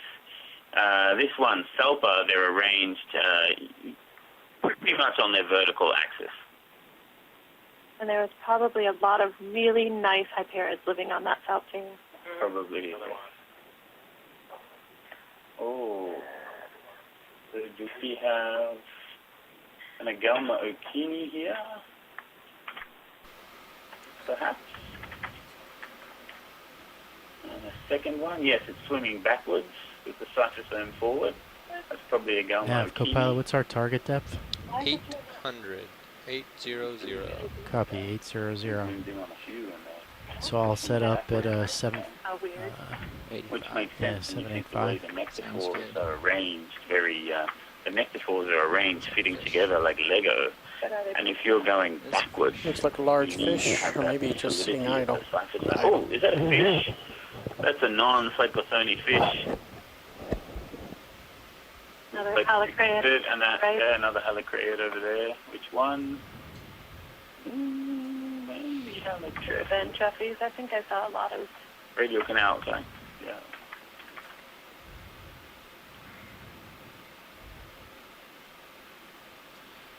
That looks like a Bassisterioli. Let's see if we get a little bit closer. Yep, it just swam. A lot of times when you're trying to identify things on the video, watching them move, once you learn how they move, is a really useful characteristic to be able to identify what that group is if you're not getting a really good shot at them. Now. Do you want me to follow you, All Pilot? those people who want to send photographs to say, what do you think this is? Okay. It's much nicer to Turn send a right. short movie clip. That's a Galma Okini again. The fourth one was. Oh, this layer is full of them. Are we at 700 meters now? I've lost my speed, but we should be close to that. That's where they all were. Yeah. Here in the dive. 670. 670, there you go. I've never seen that many of them. Yeah, they're everywhere here. We're currently transiting between our 600-meter transect, and our next transect will be at 800 meters. Second to last one for the day, and the final one will be at 1,000 meters. So now we'll That's another one. Galma Okini as well. Yeah. It was pretty low. Yeah. So I think at 8 it was around 1 centimeter. That looks like that's the beamer. Which is low enough to really impact Mhm. distributions. Yeah. Another crossroad? Delta's getting pretty big. Freddie? Yeah, I'm Freddie off. Navy? Generally, oxygen levels above 1, most things can live Okay, I'm at relatively happily in, 340. but once you get below 1 milliliter per liter, it starts really impacting what's there.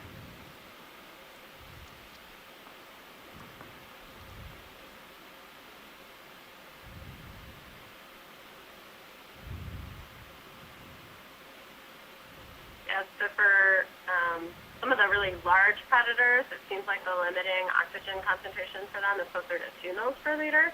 And so this is another reason why I thought that a lot of these smaller forage fish, which things like swordfish and tuna might feed on, that they might be hiding here in this low oxygen layer. So these smaller animals that are more lethargic can tolerate these low oxygen concentrations, but the big things that like to eat them can't. And so it's a nice little refuge for them in addition to it being dark down here. It's interesting to see that we've seen quite a few salps over the last several tens of meters. And we just saw Solmistus there, which eats salps quite a lot. It has, it's a Narcomedusi. The Narcomedusi are a group of mid-water jellyfish that specialize in eating gelatinous prey. Oh! Did we get him out? Did we get a cue him out? Are all my wishes coming true? We saw one last time I was here. They did so tell us earlier today to maybe. prepare to stop if we see Do something they have amazing. filaments at the top of those pointy is it? ears? Oh, Is it? Do you want me to stop, Pilot? No, I'm just That's the Kirihimea. Okay, nice. And track we have the oxygen salinity temperature for it as well. Awesome. Do you want to zoom? I've been amassing a data set of these from dives in the Indian Ocean and off Australia and Japan, Monterey, here, just to try and work out what the habitat preferences are, how they manage to be distributed. Well, thanks so much for that, guys. Thanks, man. So what's the pointy part on the top then, as we were looking I don't know at about you, but I didn't hear any. The rabbit's ears? Yeah. Yeah, they were going all on about it. Good question. They know what it was. So here's another question. They Do were you happy think with all what the you did, ones though. you're looking at from Indian, They were Japan, definitely Monterey, excited about it, but they everywhere, were same happy with what you species, did. all usagi, or? Yeah, I have not found a difference, and I've collected Kirihimea orita from Japan as well, and seen that it has tentacles.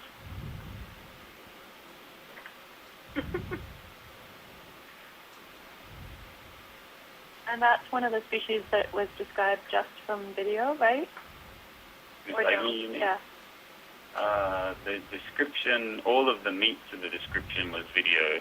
I can't remember if there was actually a specimen, which with ctenophores is just a jar of colored formalin put in a museum or not. But yes, it was done. There are a few of those jars at the museum. There's really nothing useful in them. Ctenophores are painful unless to try to keep intact, unless you're in the Antarctic, in which case you can pick them up in your hand and hold them, and they hold their shape. Pretty interesting. Told me this. Big and serious, did you see it? Yeah, there's been a bunch of stuff. And the halleck Yeah, down there up serious there camera's in pretty the nice. distance, it looks like. You guys happy with tether? Yeah, as of now. Yeah, looks like it's going aft.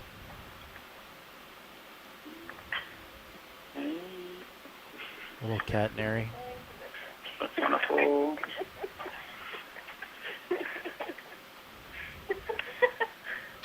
What's that off to the right? Is that a fish? That looks a fish. That looks fishy to me.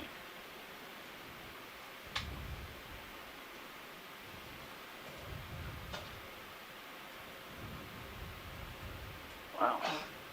It's peeking out, so it was peeking in on some marine snow. For that, or an anomia way out of it. Coming up, is that? Oh, or is Rain. that line across the screen? Something very long and gelatinous right in front of the camera there. I put my money on a self chain. Anyone want to, like... I got a beer that says that's a self chain. A cheap beer. Cheap beer. And if it's not, I'll eat one. The whole chain? I just one. It's still hard to see. My parents are not.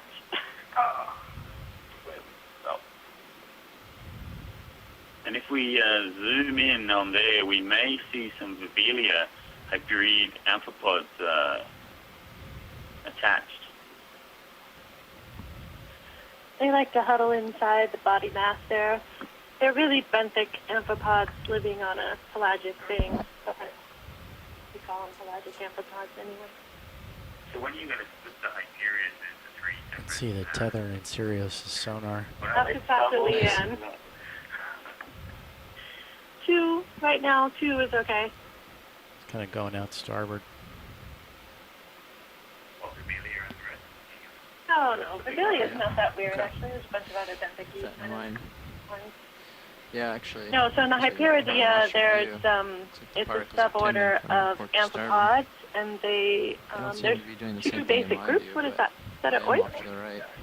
For the larid, probably based on how. I'm also at filter is. 9.2 right now. Yeah. I'm gonna go to 9.0 real quick. Their inner filter is My easier to see rotator. than the other ones because they have such I'll point interesting picture structure. here and see if So the Hyperids, there's two groups, the Physostomata, which tend to be the deeper living ones that have kind of smaller eyes. Typically, that's the Cyna and you're heading where it is. I just and want to see how this Theolids. looks.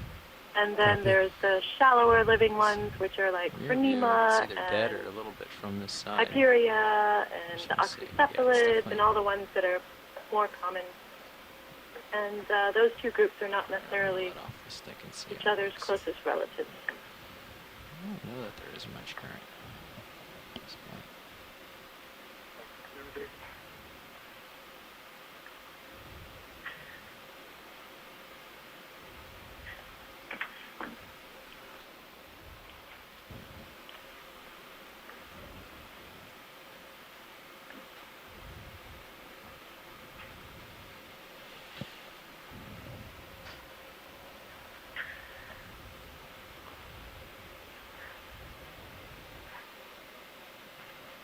We're at 744 meters. Distance. Too many Okeanos and Okeanos, and not enough real animals. Russ might disagree with you on that. line it back up on your heading. We're going to have to start like videotaping these open tourist houses and collecting them. Yeah, it doesn't matter how I line up. It pretty much looks the same. I think that there's not a lot of current at this point. Oh! Red thing off to the left. I don't know what they saw. Yeah. Me neither. Went by a little while Nice ago. fritillary there with the two inner lobes. Beautiful.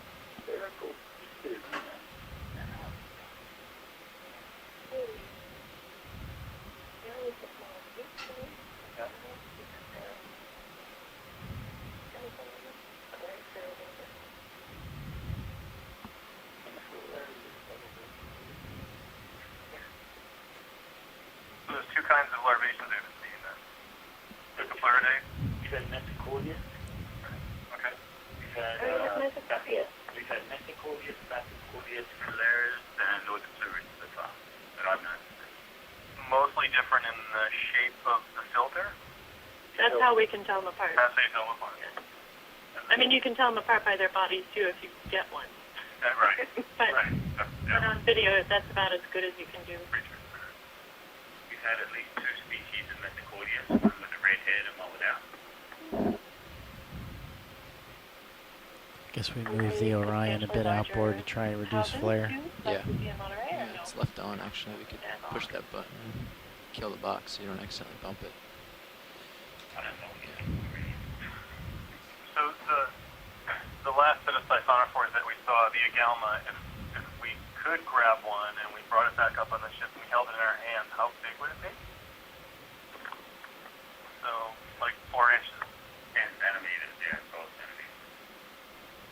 Oh. That was a polychaete, right? Yes, it was a polychaete. Ooh, yay. Probably a lepidorhynchid of some sort, based on its color and parapodia.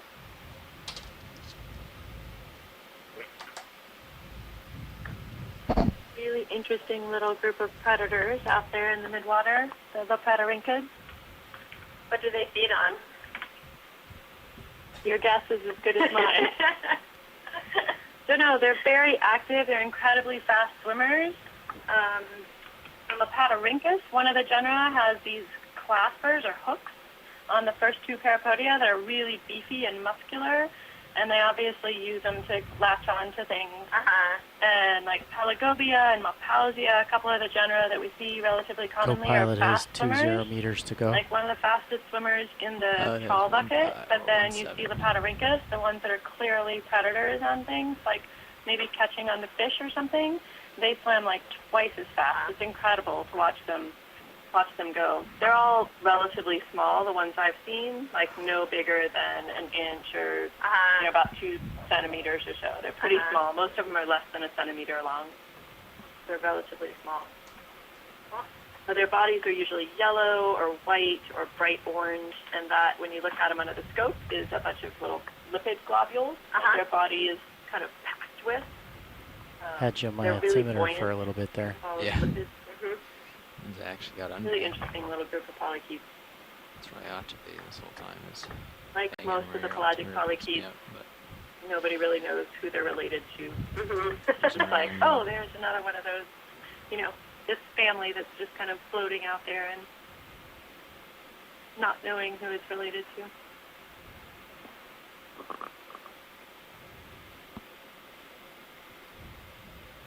Have the polychaetes, just like the Hyperion Yeah, amphipods, 100 meters. we were talking about them having invaded the mid-water multiple times throughout their evolutionary history. Does the same kind of thing happen with the polychaetes, would you say? Absolutely.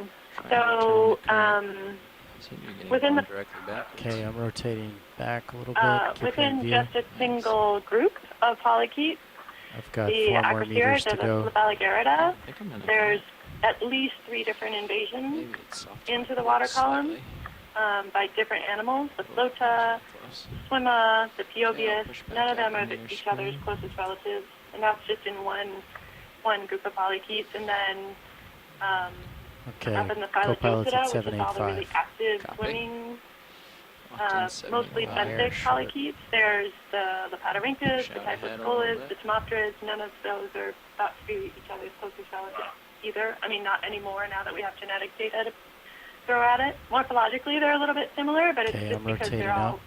swimming gas. Lots of work to be done on those. A little red sidipid, maybe? Mm-hmm. Larvations all over the place, man. Maybe it's coming a little bit from. It looks like we're about at 800 meters. So we will stand by until the ROV team is in place and ready to start the next set of transects. Or the next single transect. Okay, I'm going to rotate down. Okay, Starts happening. You've been in here a long time. I think I'm in the current. Copy. And tilt up a little bit. Okay, I'm going to go to 4-5. Yeah, Bring it the is. swing arms out. Especially the best steroids, because the tentacle Let's make bulb sure the mains are back on. right Yeah, at the the mains same are place still that on. a white fluid takes to be at. Right. And stay on during descents. And like the double loop, And then during ascents, that's when they come off. But I don't think we're doing that for this one. We got a lot of particles right now. Yeah. So let's take her that mimicry is. Wait.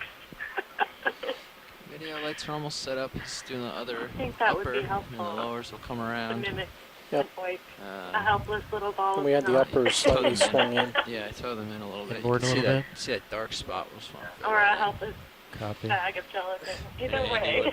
what I've been finding on the lowers Yep. is if you bring them 45 degrees out and then slightly in, just use your cameras to make sure you're not going to hit Probably anything. all the particles But that I we're have- I seeing, was the bringing the marine lowers snow is pretty slightly thick right inboard now, before. and that's probably why seem we're to have seeing pretty so good many lighting. oikopleuris. Okay, so we're deploying them to about 45 degrees. Feeders, they filter particles of a particular size out of the water. Those elaborate filters that And they unless you're build, very comfortable, I would suggest using the and we often see them Titan in that you can rotate to see en masse when you when bring them you outboard, have or when you bring them layers inboard. with lots of particles in them. I can see the port pretty well right here. Well, I could So front if we roll could it look there. at each one of the individual small particles that we're seeing, would we be able to learn anything about Little arthropody, like Or jelly. starboard. there? I'm not a jelly person, but that would be my guess. We've got a few in the room. Ooh, little blackfish. It won't hit the craft unless. Sorry, say that again. No, so I was thinking, if we ever had, it was a fish or something. Mhm. I didn't see it stereo. Oh, it's If a little we had sticky. information on sort of what the particles were, the Oh, shape, it's the yeah, size, it's not a. Oh, there you go. You got the loss of pan again. I just always wonder if Just that try a would tell us different tilt something angle. and match up with sort of what other kinds of animals we're seeing down there. Have there ever been like dual studies like that where you have like Negative. ROVs I looking can- like this plus, video plankton recorder It's like I got a imagery or limit some other there now. particle collection? I've got a good visual on it, so I Probably. can bring it in a little bit. Yep. Yeah, you can see it from. I ran some surveys with an ROV. Yeah, that's as far as I was ROV bringing them died anyway. first. That's blaring right in the Oh, that's Patacogon Haeckelii. That was before we had the craft out there. ROV so died you could first, swing it maybe and then do 90 straight off degrees on it. 2 days later on Okay. another ship which was towing plankton nets with a visual plankton recorder and video cameras bolted to the net. We also had And, the CPD Orion out worked earlier, so I'm all not sure in if it'll this be any one better or period. worse. But as Taryn was saying before, the variability even between days in the midwater is so high that you really need to do it all looking Zoom. at the same packet of water Yeah, we can at the zoom same and start. time. Otherwise, it's really This hard transect. Okay, you want to let them know? things together. So I just want to Or remind I the can, ship too. to let us know when we're starting the 800 meter transect. Did you catch that, pilot? No. Do you want to let them know, or should I? You can go ahead. That Okay. really. Science, we are at 800 meters, and we are beginning our transect. The interface really looks very bad. Got my I mean, rotator it's also at 80 too deep. right now, pilot. Drifting back a little towards me. White, just upper center. Go for it, video. Yeah. Down here? You'll have 25 minutes in this one. I mean, there's probably other ones. What is that? That's a worm. Oh, Polychaete. hey, let's have a look at that. Tomoptrid Try coming. with no tail Stop and very coming in on it. stubby little acicular tentacles. So is the tail missing, or there are tomoptrids that are there's a lot of tomoptrids that don't have tails. That one has a Clear. nice orange gut, or it's just really packed full of something. Lights are all set perfectly, yeah.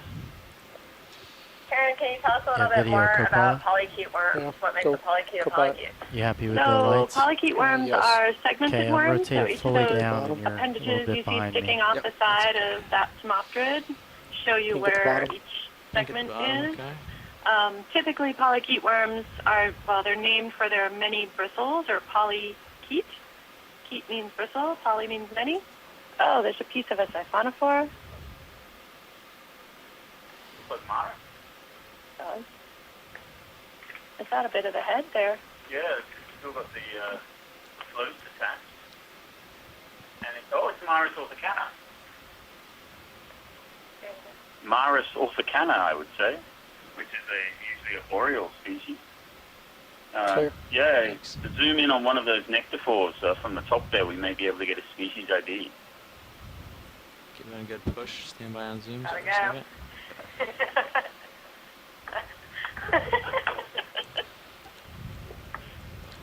Gotta be a little quicker, science.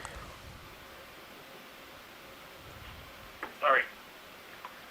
Okay, I got you in my fisheye going again. with the video. And, yeah. Maybe we need to start backing the ship opposite of. So how do you feel about your current heading? 340. So the Cirrus heading polychaetes looks good. in the Okay, so I'll do midwater, opposite of that, 180. most of them that swim around, like the Lopatodrhynchus So that do we it at saw 160. zip-fly earlier, has That a sounds lot good. of Okay, bristles, and they tend to be really 0.2 long, and knots, they use them 0.1 to knot? swim, so they're like paddles out there. But on the fast does it appear smopterids, they to have you? no bristles whatsoever. Um, Just those two maybe long 0.2 to start. fascicula that you see at the front, which are internal When I teeth. stall and I Those are immediately actually start sensory losing ground on them.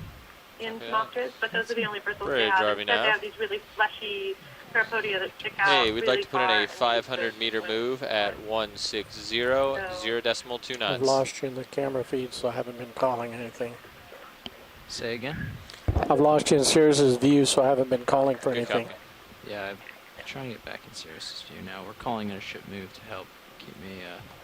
Well, I don't know much about Center it up. polychaetes, but one of the things I know is they come in a Should be coming huge into amount view of now. diversity and both species and forms. And my understanding is that segmentation about them is what has allowed them to evolve to so many different kinds of Pushed ahead forms. again. Yeah, that's definitely Current was helped pretty- them diversify into a lot of different a lot shapes. quicker There's than, currently about I had 10,000 described anticipated. species of polychaetes. So I got myself And, behind, ooh, but we goodness, I don't, Okay, I'm rotating up a little bit now. described, I said, not Crossing known. 90. Right now I'm 75.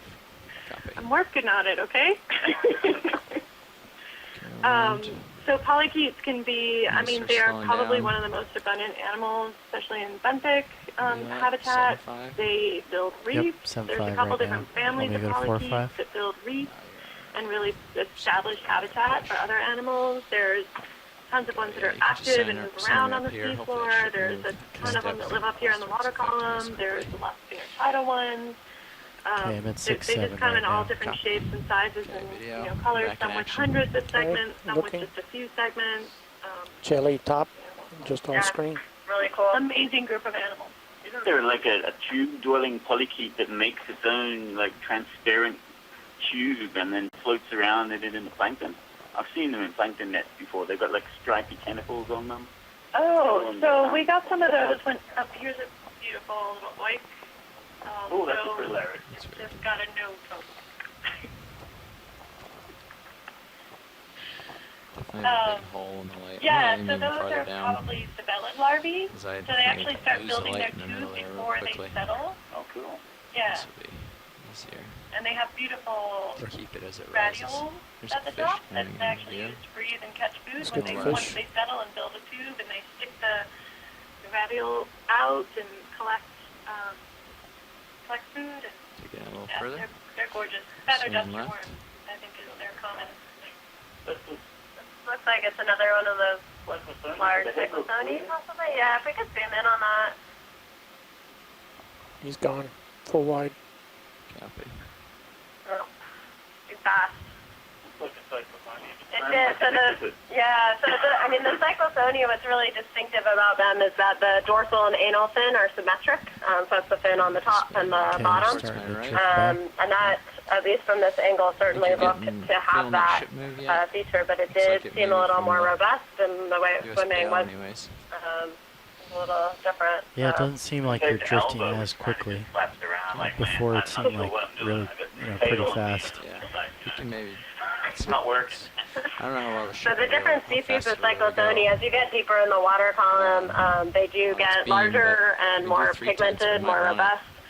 The ones that are up near I the can surface find tend to out, be yeah. more transparent and more Bridge, kind of RV nav. plankton-like, more of that passive One shot. line lifestyle. center. So Do you feel certainly this comfortable could have been bumping one that of speed those up to 0.3 deeper, knots? more Yeah, robust maybe if species you of push out cyclothonia, till like 4 which or I'm less 5, familiar with because most Gotta of my do that. crawling and you is can down just to about take 500 one shot meters. and kind of time So it we and see how far you didn't go back. typically And, sample those deeper ones. Yeah. Nice little Cali copperin of some sort. Push back out. Alright, I'm fully We're down again. increasing the ship move a little bit. They were cereal.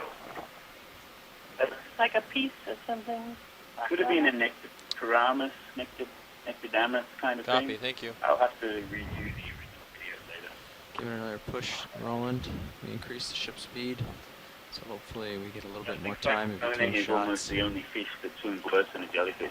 But the current's moving pretty Put 'em in a quick. rate. And it's moving on the ship's beam. Hey, you wouldn't do so well if a Sit down giant, here, so loud, I'm not sure how fast we bright can push the machine ship was along. staring at you, right? I mean, think of the sensory overload these things are experiencing. So comparing it to the last 4.5. transect at Okay, 700 I'm meters, at 7.2 600, right now. Rotating we're up. making a lot less annotation, far fewer annotations now. Beautiful little blackfish there, maybe. That's 4 or 5, pilot. Thanks. There's a Typhonical is not here. I'm going to play it out a No, little they bit. definitely, they're pretty discreet. Okay. That's much F more 4.5. shallow. Low Middle of oxygen that. down here. Alright, slowing. We're Bottom down a little left. bit lower. We're Yeah, at not 1.25 slow down for that. Yeah. milligrams Let's per see if liter. we can grab it. White coming upper center. Upper center. Even lower. I'd really like to see a Manuricopi, which is an isopod that looks more like a spider than what we think This of here? as isopods. The left one. And they like to hang Left out down lobby here in the one? relatively Yeah. low oxygen, which is unusual because they're relatively active, Further out, give you more time. pretty much constantly on the move, striding around through the midwater. Be great to see one. We did see what, I don't know if it's an Acanthomunopsis. What's the black one that lives kind of shallow and when it walks Manuricopi. Isn't the Yeah. Manuricopi more like the... Manuricopi is the only one that actually strides through the water Okay, forward. keep going. So if you, everything else Don't do swims any backwards discussion on it. and folds all their legs. Yeah. So if you ever see one striding through the water with its big long legs, that's always a Looks like we're Manuricopi. holding position pretty well right now. Pink dot coming from Yes, upper yeah, right. Manuricopi is typically Near black, the center. shallower ones. Possible jelly. There are deeper, a couple deeper species, and they're Going very off right. white, but the shallower ones are. I was looking at the wrong Off to the object. right there, Sorry. there's a lovely tri-blob-shaped thing.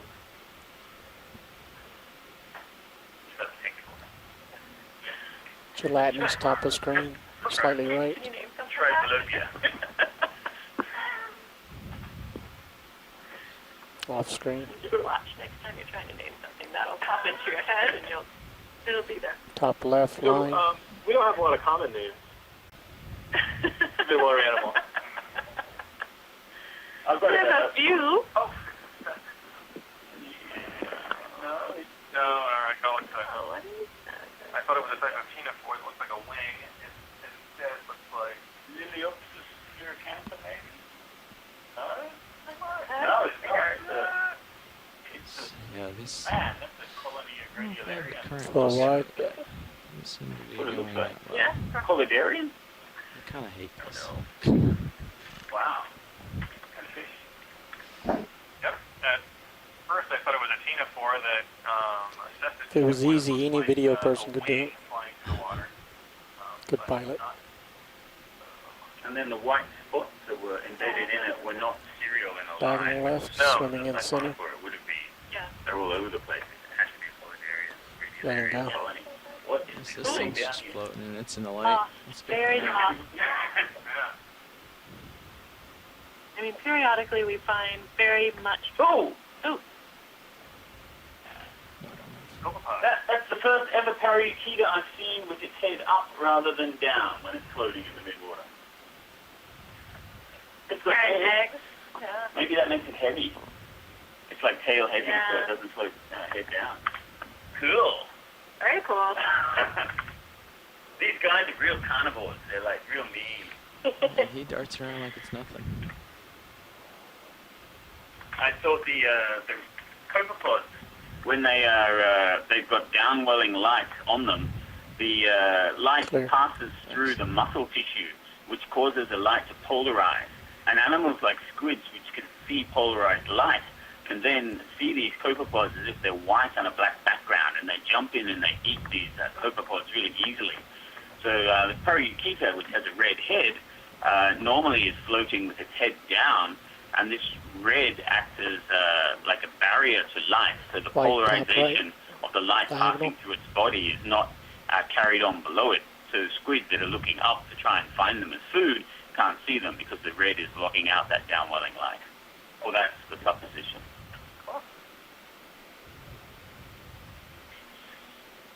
Tilting up a smidge.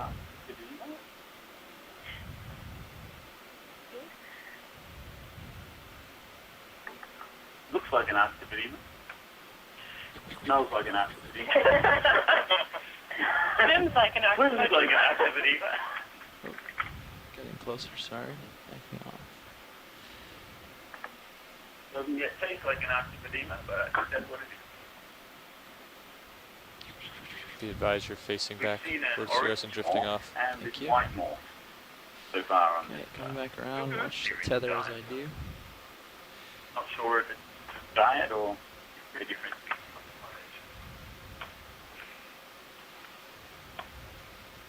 I don't have visual on tether over U2. Yeah, just gonna bring my head around. Can you tilt down? Yep, please? tilting down. Okay, tether's clear. Thanks. Pushing out. If there are so many larvation houses, one would expect to see Piovias ready to munch down. Our tether's turning out Typically, to we port see now. them in the Yeah, same I see areas, yeah, because they feed on I pretty much keep the drifting same off to the thing. support of the screen too, so We I'm haven't actually seen getting where you're headed any at right now, huh? Piovias Yeah. on the I think it's shifting us a little bit here. We did. Fish bottom. Yeah, it looks a bit like a cigarette butt hanging in the water. It's yellowish. It's like it's that little flatness to segmented worm. It is an aberrant polychaete, is what we call it. It has no segments and no chaete, which are the two characteristics that distinguish a polychaete. Here we have a non-cyclophonic I'm fish. gonna Oh, and what's that? What's that black? What's that I black like to thing? have the ship come more south rather than 160. yeah, maybe. Was either a black sedipid or it was one of your Muniri copiacipods, the black one. Gelatinous top center. Top center, yep. We might consider dropping down to 0.1 too, because Oh, yeah. like right Do that. now we're kind of like we just hold position. Would you like me to drop to 1.1? Yeah, so No, I like Piovius this current is setup. a particle You can feeder. shift They it, are uh, super abundant off You of shift it towards the west if you'd like. California a or little off bit. the whole west coast of the U.S. But I like the and speed. I think we're doing in good. that I can subarctic track water. in the current They have a really and wide depth not lose too distribution much ground. I from like that. I wanna go about real 200 slow. meters. You start seeing them in earnest. Look at that guy. Oh, that's a green yellow. Yeah, the If green you one like that, up maybe there. you'll just go up to the right and cross screen instead of straight up See how the structure of and these back filters screen. is different than the different species. I don't. Gives you a little bit more time too, a little bit more distance to cover. Yeah. I'm gonna let it go, Roland. Thanks. Very nice. So the POBS occur off the west coast of the U.S. from 200 meters or so all the way down to 3,000 meters. Currently And doing it's the same species from the top to the bottom. variable in They this sort of ontogenetically north migrate. to east it seems. direction. So I So can really sort interesting, of pick and choose any which way important and this way and get ecologically shots. So. animal, I believe, Okay. because of their If you're happy, How then much big longer do we numbers. have? I'm happy. Is it About worth- They 10 have more green minutes. blood. Is it worth Which it? is Jelly why they look going yellow left. Oh to yeah, the I bright see light that. of That's the a sun. cool looking one. Let's get it. And 10 coiled full guts. minutes. So when you look at them, they look like a little tube of gelatin with this little yellow coil in the middle of it. Oh, Philodendron. It's living in the why is it so process of dirty? That's cool. reproducing. Lots of little white bits of snow attached to it.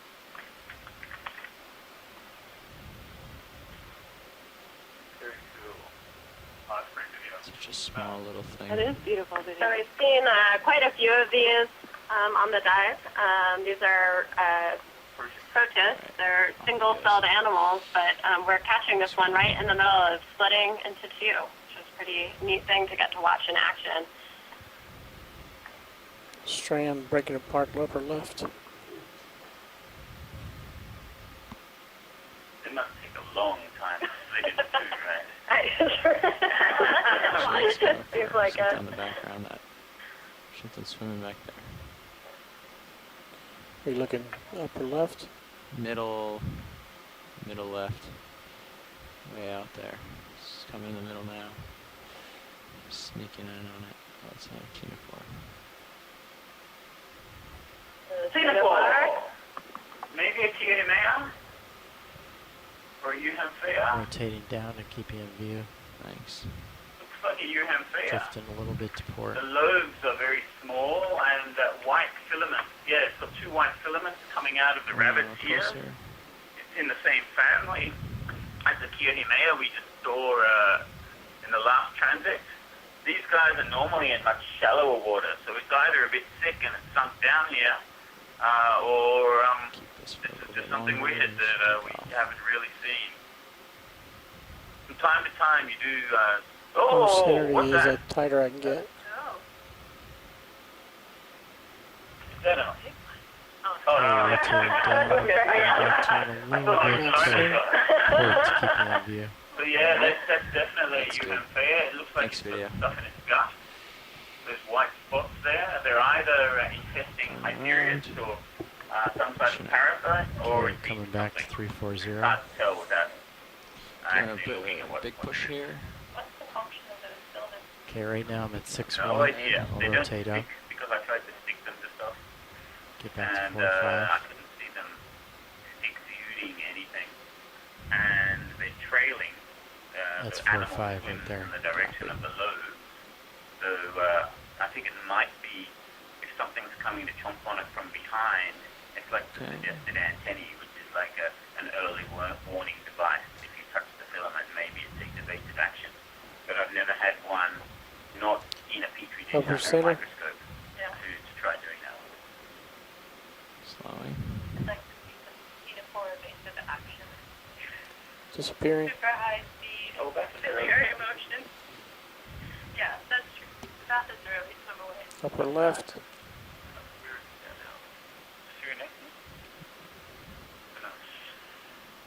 Let's see, upper left. Upper near center.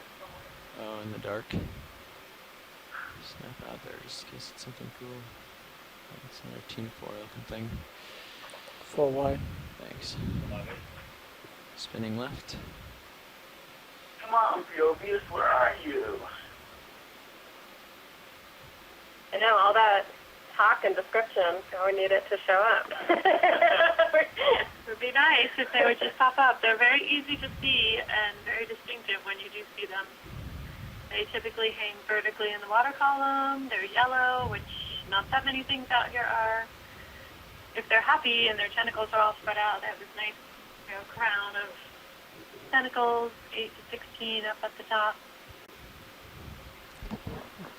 So for anyone just tuning in, we are at 800 meters. We're, I think, about 20 minutes into a 25-minute transect here, looking around for different organisms.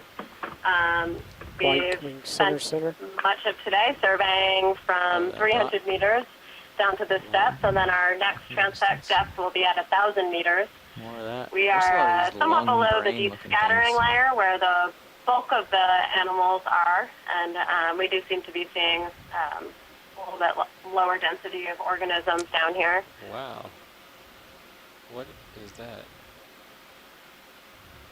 This is another larvation here. We can see the animal in there beating away.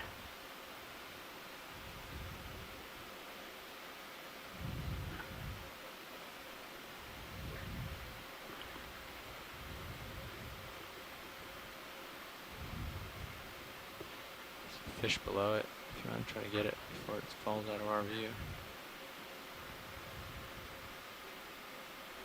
It's like it can feel the zoom. They're just always doing that. So we've spent the whole dive today exploring the water column. We never made it to the seafloor and never will on this dive. This is the largest inhabitable volume on the planet, certainly for metazoans, for multicellular organisms. And it's very White blob rare to left. be doing this kind of exploration in this habitat. So there's MBARI, the Monterey Bay Aquarium Research Institute, has been conducting surveys in the Monterey Bay for 20 plus years now. But besides for that time series, these kinds of explorations are quite few and far between. So anyone tuning in now, this is a rare opportunity. Clear. You're one of few people to have ever seen this environment, and you are watching it in real time. Most of our science Right team inside. today, well, all of our midwater Right. scientists are working remotely through telepresence. We do not have a midwater scientist on board the Okeanos Explorer, so we are all participating through a teleconference line and live stream. We have a low latency live stream here that allows us pretty small lag, so we can interact directly with the ship. What is this?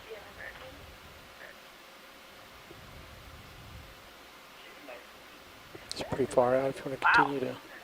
This Hold on. almost looks like a yolk sac larva of a fish. I think it was. I think that was a fish Starting to larva drift with a off yolk to sac. port, pilot. And the eyes aren't formed yet. That's an unusual observation. Cool. Thanks, Bruce. Yeah, I think that's 2 more minutes, pilot. 2 minutes. Gotta Yeah. find something cool in Yep. 2 minutes. Tilt up a little bit. I think I saw something on the top. Nope.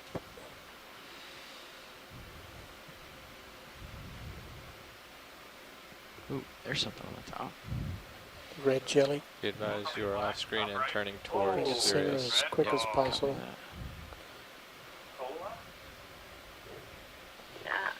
Come on in.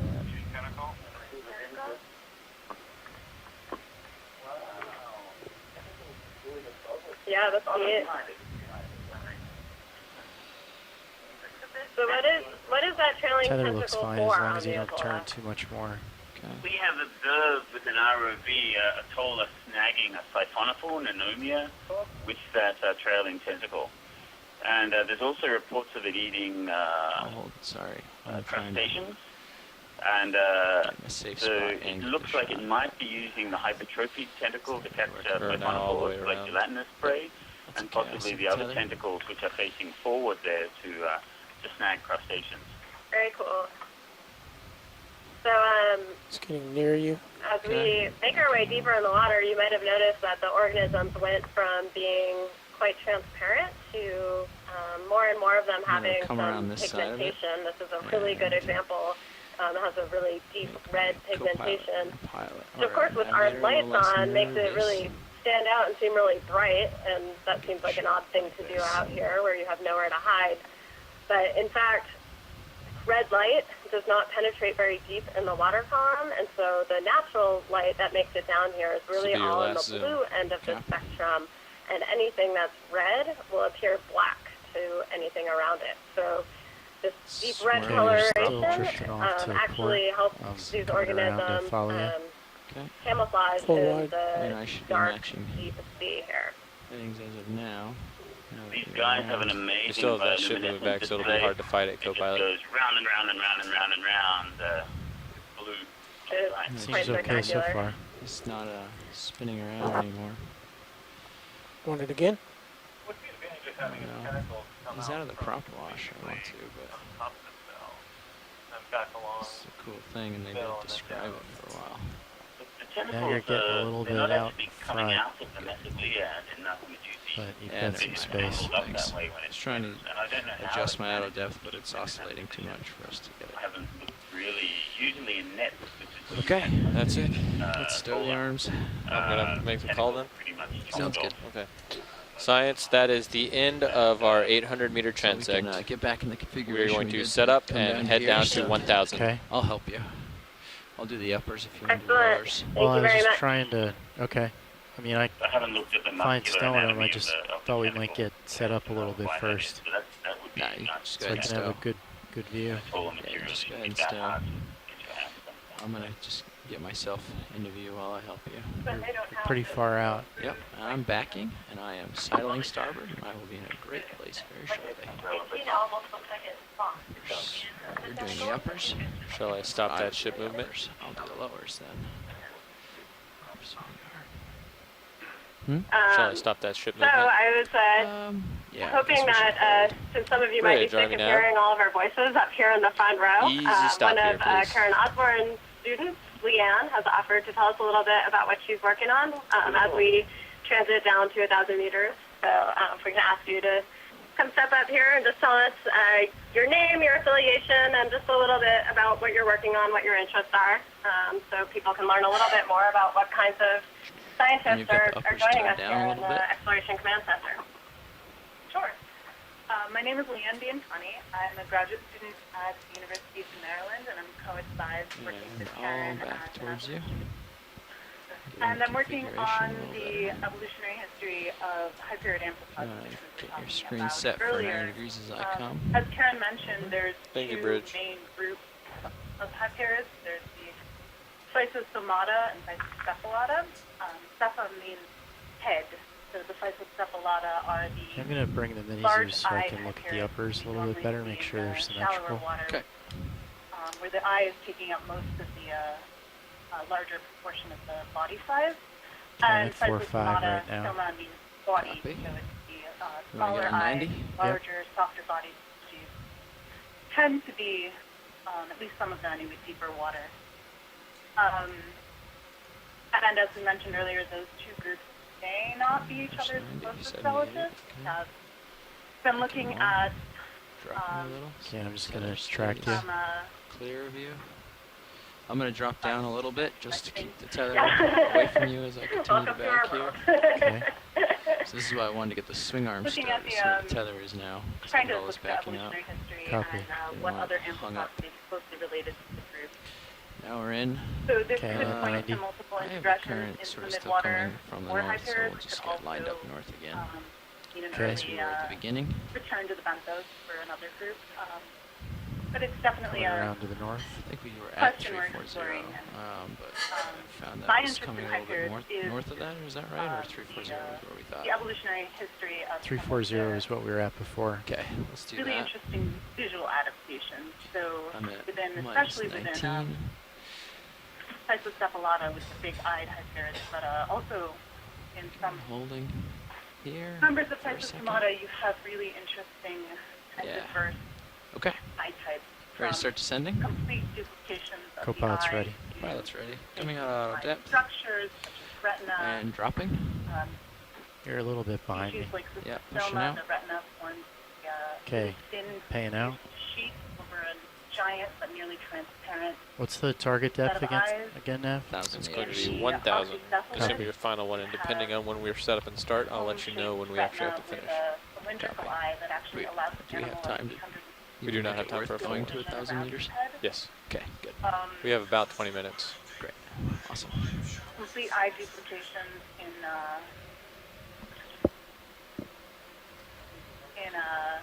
phonema, Oh, you keep getting on the edges. multiple retina and paraphonema. We just have to come, we have to start up 158. Thank you so much for that. So 153 start stowing.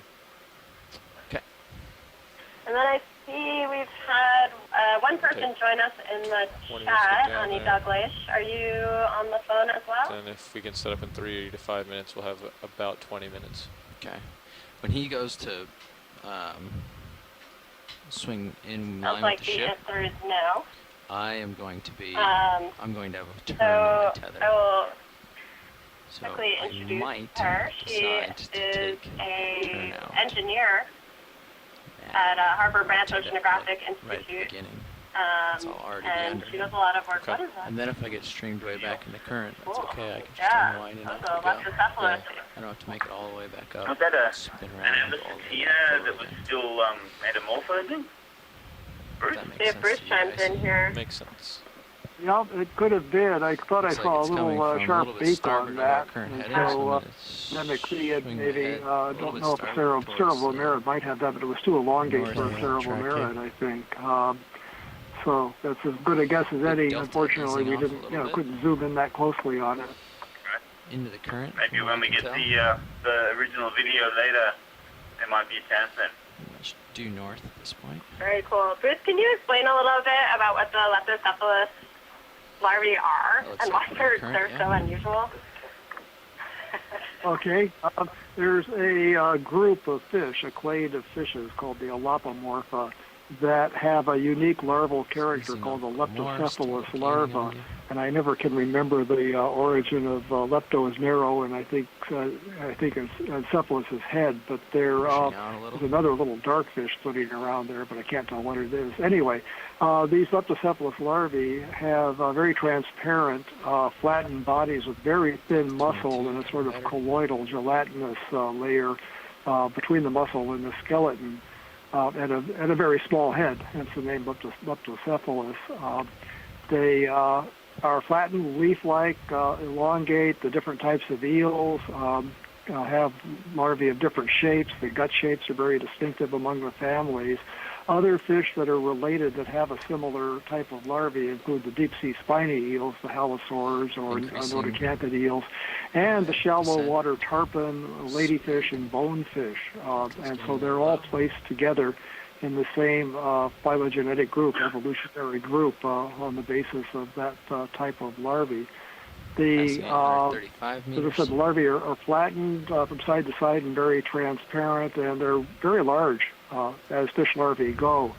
A few inches long to one type of spiny eel that has larvae that are up to, let's say, 5 feet long or so. The interesting thing is with that colloidal matrix composing so much of their body, when the fish metamorphoses or transforms from the larval stage to the juvenile stage, a lot of that is resorbed and the larvae shrink down. So the adult skin will often be smaller, or the juvenile transformation will be smaller. Just possible to get a zoom on this jelly real quick? That would be awesome. Be ready to slow down. Sorry to interrupt you, Bruce. Copy. Whoa, what is this? What is this? You can start in video. Tilt down. Paraphilopsis browri, perhaps, yeah. Okay, I'm slowing down. Or is it round on the top? Gonna get a delta about 18 and then just gonna It's stop. round. Oh, could this be Paraphilina? I've never actually seen one of these like this. Cool. Yeah. Oh, can we get this from a couple of different angles, perhaps? Like damage? Looks like Okay, I'm damage, holding yeah. This is a big coronate Scyphomedusa, related to Paraphila, which we saw a little bit earlier in the dive. So I'm going to drop with it. These guys, you need to look at the ghosts I'm going down with this video. I'm going to tilt up as I do, so I'll try to keep it centered as I do that. Epidermis. I'll try and keep our delta But around if we 18 get a or couple so. of shots at different angles, we might have a good chance to tell what it is. It's got that round dome. Easing off I've and only seen down. this 1997 Sudoku Bay. Hold on. A few years in ago. a photo, yeah, not my dive. Rotating back to keep you in view. Awesome. You're drifting a little bit aft. Really? Look under the bell. Look under the bell. It's eating something. Pushing down and tilting up so you can see the bottom. It's called Copy. something.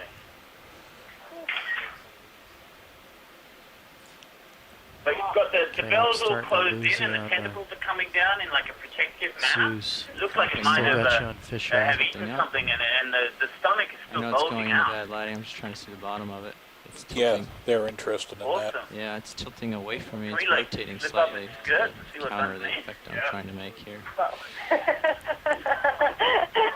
Try to come around this side. See if I can get this angle. Delta 19. We can try adjusting the angle of the upper swing arms. Would be Yeah. safe to do. Yeah, okay. Dropping a little. And tilting up to get the bottom. Rotating left. There's the bottom. Are you sure? It's got the overlapping lappets in there. Holding. Oh, it's great. Sorry, Oh. it's on still from our descending. Did anyone see something? Nope. It's hard to tell if they were like curled up I'm tentacle gonna tips stop or my two white. descent. I'm gonna pick up a Copy. little. Yeah, well. You want me to Picking do up a that? little video. Oh, thank you for stopping on that. Yeah, thank Where'd you. he go? Oh, there he is.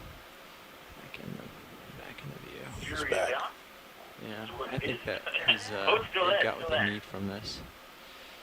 Got some Yeah, cool it's shots. Back in. Oh, good. We'll let it go. It might fall out of the stomach. Okay, I'm Can we flipping like road around kill it, like run it into the camera? a little bit. So I'm gonna Sorry, he's gone. drop and push out. Okay. Thanks, Brad. Thank you so much. Wow, nice one. This was, our depth is 852 meters Okay, here. I'm paying out again. No, hold on. Delta Okay. 15. Dropping. Pushing out. Yeah, okay. Paracolina with prey. I'm pretty far behind you. See, there you are. So I'm just Yeah, gonna got push you just out. on the edge of the fisheye. Serious. Did you see that? Serious? Cool. Pushing out. Paracolopsis has got a much more conical bell on it. But this wasn't completely hemispherical like the other one I saw. It was kind of in between. Yeah. I've always wondered about the extent of hybridization. Like, you know, you get species hybrids and lions and tigers. Okay, I'm gonna go whatever. back to Yeah. 90, About how much of that happens Yeah. in the ocean. and I'm hauling in. You're okay. I'm hauling in. I'll push down. Mitochondria, you'll Sorry. only ever know, you get a sequence to Right. whatever the mother was. Right. So I'm 90. Back Yeah. at 90. All right. I'll start Awfully down. complicated, especially when we have so few collections Up to that 1,000 we've meters. made. Okay, I'm paying out. Delta 20. Looking good.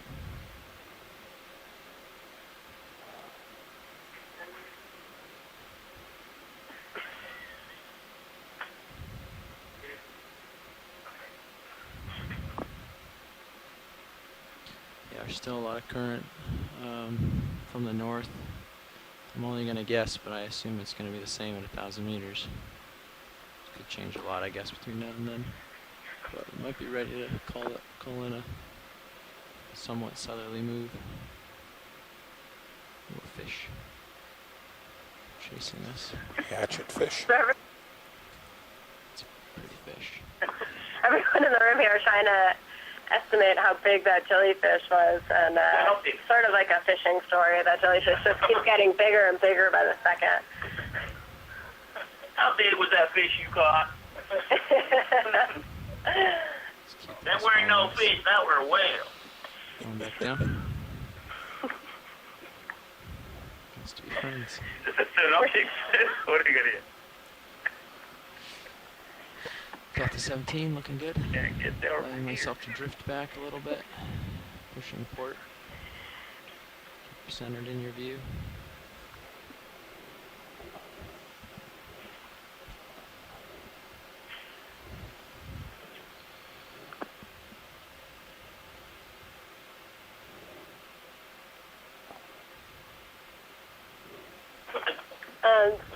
Video. I'm going to ask one more time if you can switch back to the CTD data.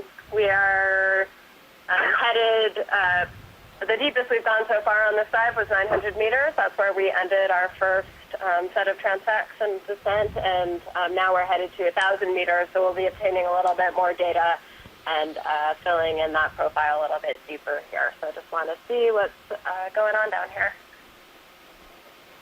And we are, at this point, definitely below the deep scattering layer that was detected in either of the 18 or 38 kilohertz. So expect there won't be a very high density of animals here, although we are obviously still seeing some pretty cool large critters. I wish the heading, when you were in auto heading and changing your heading, yeah, I wish that the thrusters Sometimes would react these days more you can come across big siphonophores, in like the beginning meters and than they meters do. in length.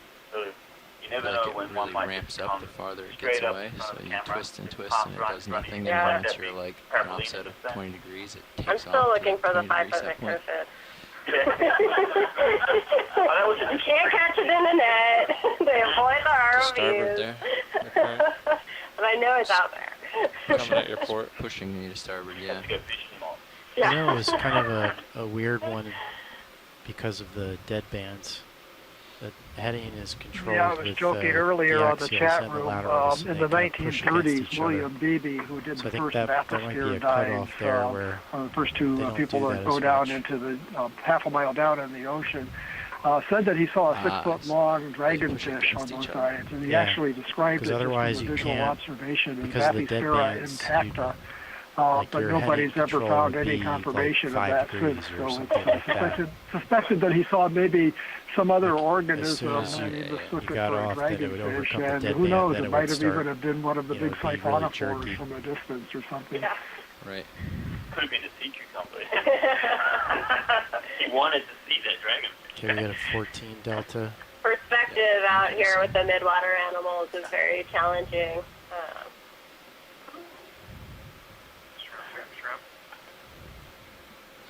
Alright, I'm lined up on 330. That looks sort of like it.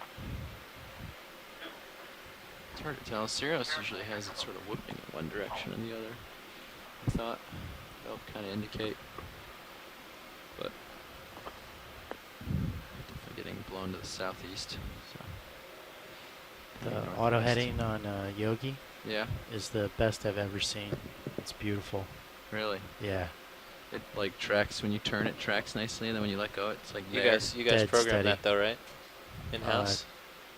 Yeah, I mean, yeah, Brian did it. Dr. Bingham. Dr. Bingham. Yeah, Herc is like that too. Herc's pretty good about you turn the stick and it just sort of follows, and when you let go, it stops. But its thrusters are not quite as powerful as D2, so there's less you can do. I think the main challenge here is the dead band. So you're talking about the fact that the thrusters won't kick on until you command them to 80 RPM or so. Yeah. Yeah. I understand that. So you start to turn your heading, and it's 0, and then all of a sudden it finally commands 80%, and they just take off. Is that what you're saying? Yeah. So like, if you Okay, wanted so to it looks perfectly like, track heading, you would want Ani it to even Douglas be able has to been able to join turn, the phone line. maybe even like So, 1 RPM. do you mind going ahead and introducing or yourself? less.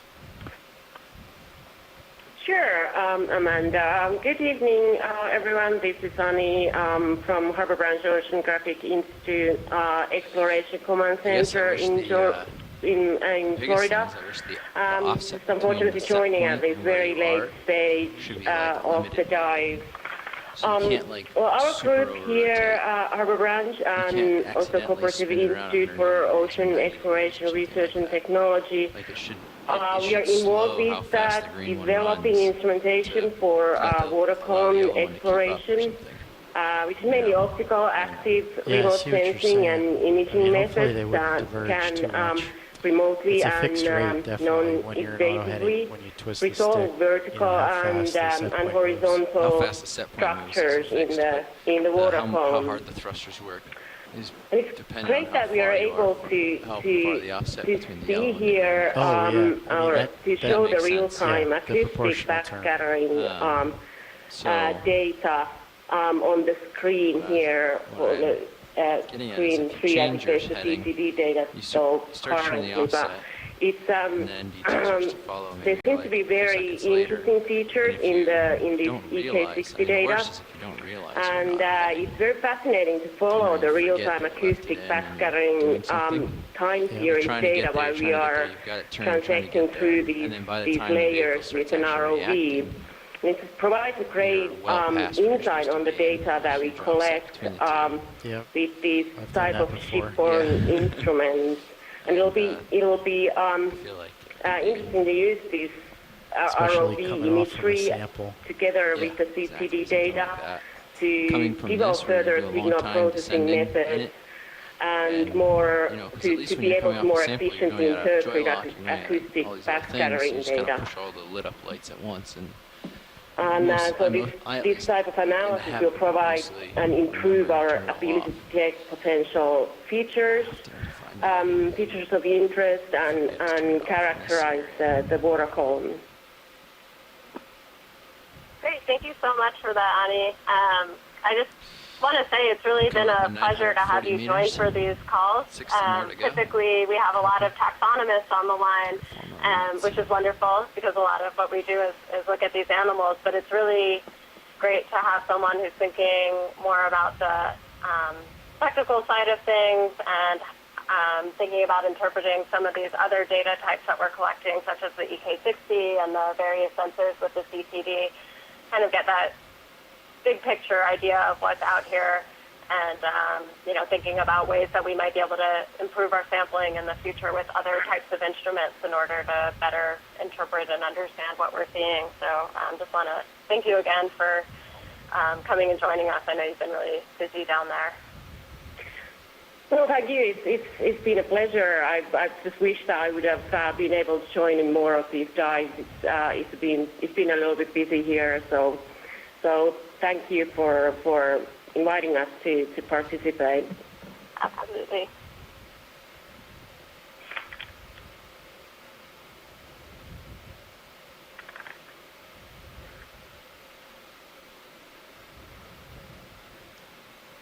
It looks like we are at about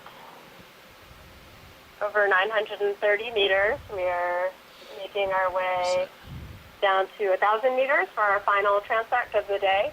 This will be our deepest depth that we'll have reached today. Delta's getting a little big. Good opportunity to look for some of the larger organisms that tend to be found deeper in the pond. Big. There's something big.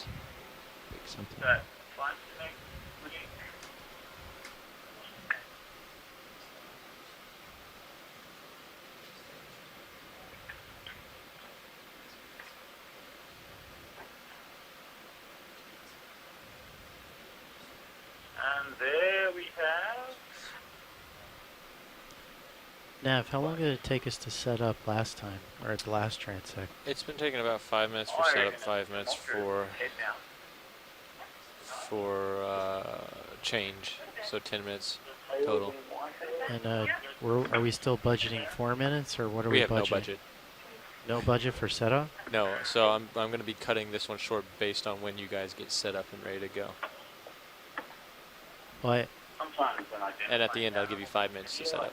I guess what I'm asking is how long has it been taking us to set up typically so far? 5 minutes for setup okay. each time, and then 5 minutes for unsetup. And I test myself, like I go through looking at it blindly, and then when we actually get them on the video. Copy. I only have a little bit of view. So we have the CTD screen up now because we haven't yet collected these measurements down at these depths. Once we get down there and have a good look at this, we can switch back to that EK60 screen so we can see what's happening with our layers. But it does look, I'm looking at the CTD now, and it looks like we might have reached our oxygen minimum. So it looks like it might even be slowly starting to come back up. The gradient in oxygen tends to be steeper at the upper portion of the oxygen minimum zone and broader at the bottom. Just about. So it'll probably be a slow increase, but it does 25 look more like meters. it's just coming up, and our minimum might have been around a little shallower than 900 meters, maybe? I think so. We were 0.9, that's about 900. We did just below 1 for a long time. Now we're creeping up greater than 1. Cool. Delta's pretty large.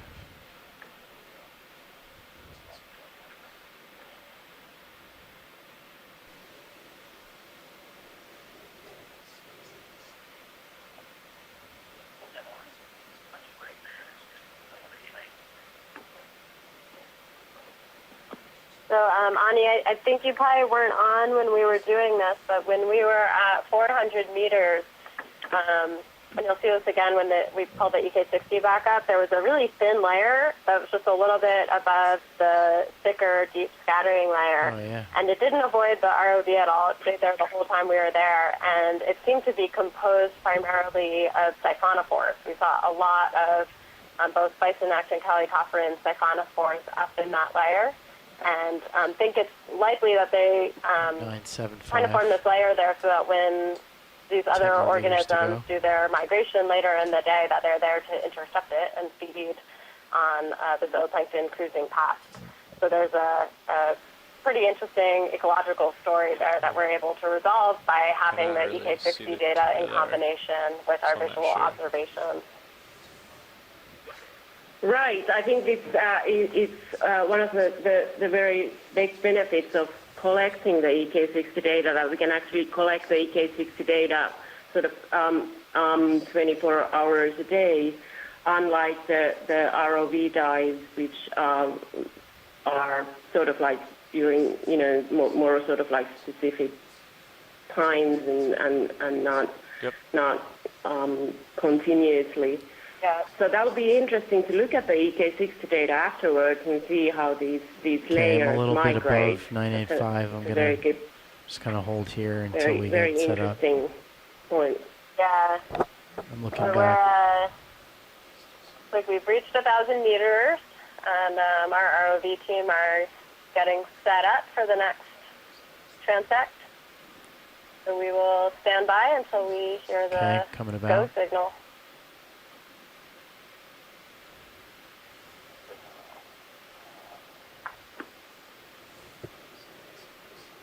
For anyone following along here, the currents can really switch a lot depending on depth. And so each time we switch depth here, the ROV team first needs to get the ROV into the proper configuration. We adjust the lights a bit at each of these Okay, I'm gonna transect go depths. back to 90. And then You might not even need to should move they need backwards this to time. figure out where the currents are coming from and adjust their heading in order to safely navigate in each of these currents. So there's a lot about piloting in the midwater that's very tricky. Okay, I'm just about due west.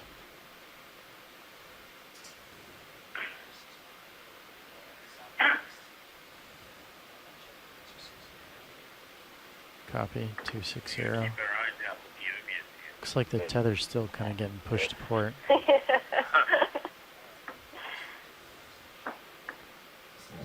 with that, look like that little white thing on top of the screen.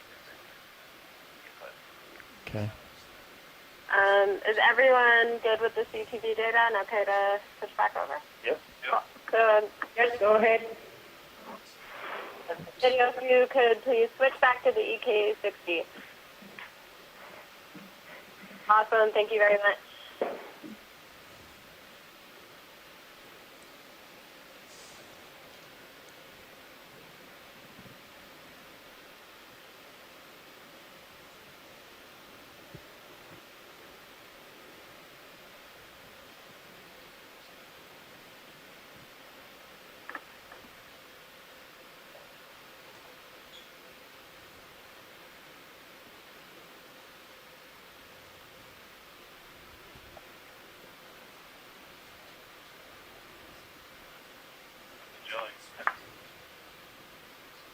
Mhm. Or even something before. No, no, and no. Okay. Okay, I'll match you.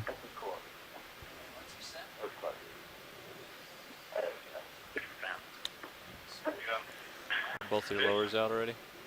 Okay, I'm just not seeing it. Yeah, I don't see the Let's go port or starboard. Can we go for the fish in the middle? Okay, are we ready to start? I can call it in. Okay, we're actually going to have 18 minutes on this one. Science, we are at our 1,000 meter transect and we are beginning. We are going to have 18 minutes on this transect before we need to start setting up for recovery. All right, thanks.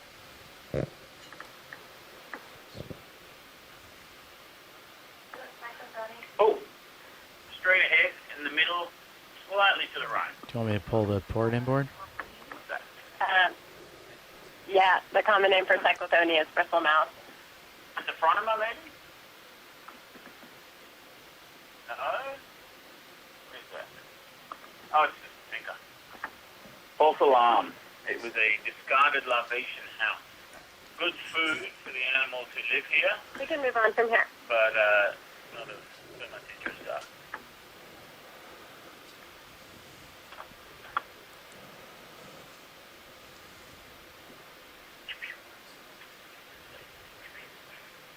I'm at 7.6 right now. And Mike made a good point before that not too many of the things down here have common names. And so it makes us all sound really technical. This red in the middle. We should, as we build our mid-water That's guide, we should think about coming up with some common names for these animals. I think we should. Nice big red mindset. Very deep coloration. Yep, so again, a really good example of the red pigmentation that tends to show up as we get deeper in the water column. So if you've been watching for a while, the shrimp that were up shallower were much more transparent than this guy here. Oof. And it's got the core antenna coming out in the crop. And it's a Borgia, whatever it is now.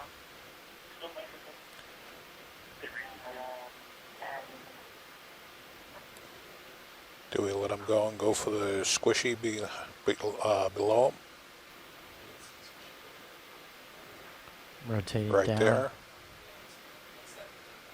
Oh, it was okay. We have We got water animals. Like So common we, names. yeah, super maybe we can translate them. we got something There are right in some the good center. names. Oh, go on. I name most of them. That's why that's so funny. Starting to get Upper almost beneath me. top to the right. The left. Another discarded libation.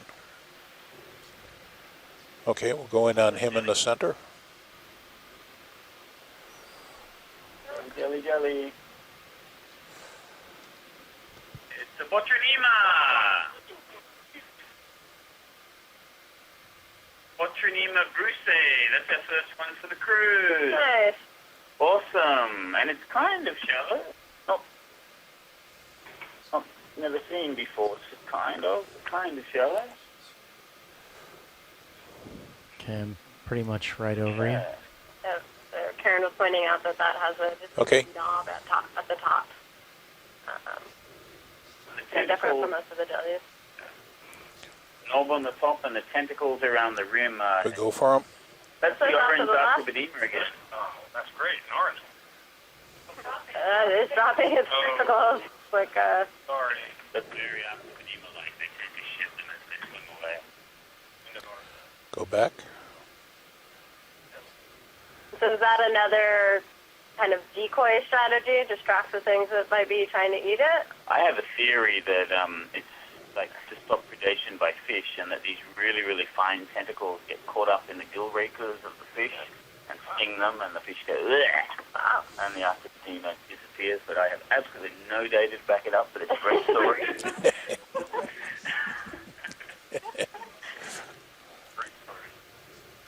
I've never seen them bioluminescent. Okay, rotating up. Like Colobonema has those big, like tissue-rich tentacles that bioluminesce.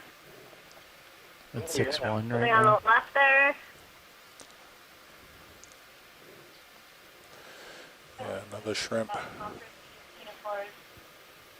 No data whatsoever.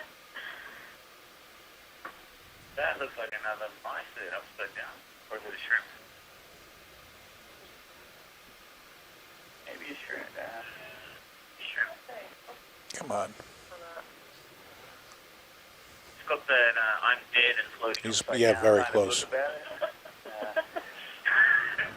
Going wide. But it may just be plain dead.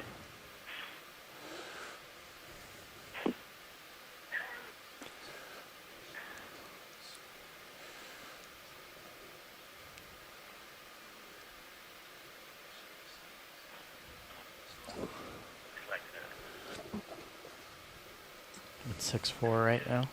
There's something in the center. Let's see what that is. Just going. There he is.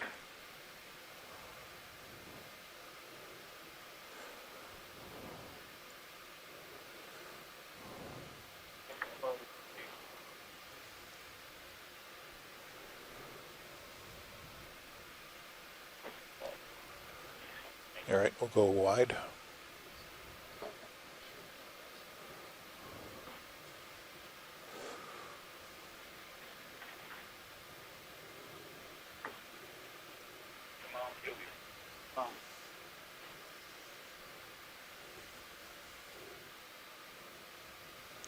Got something in the center. Oh, going low.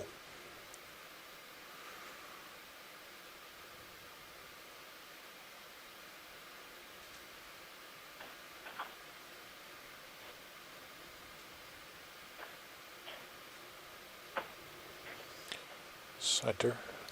Yep. Oh!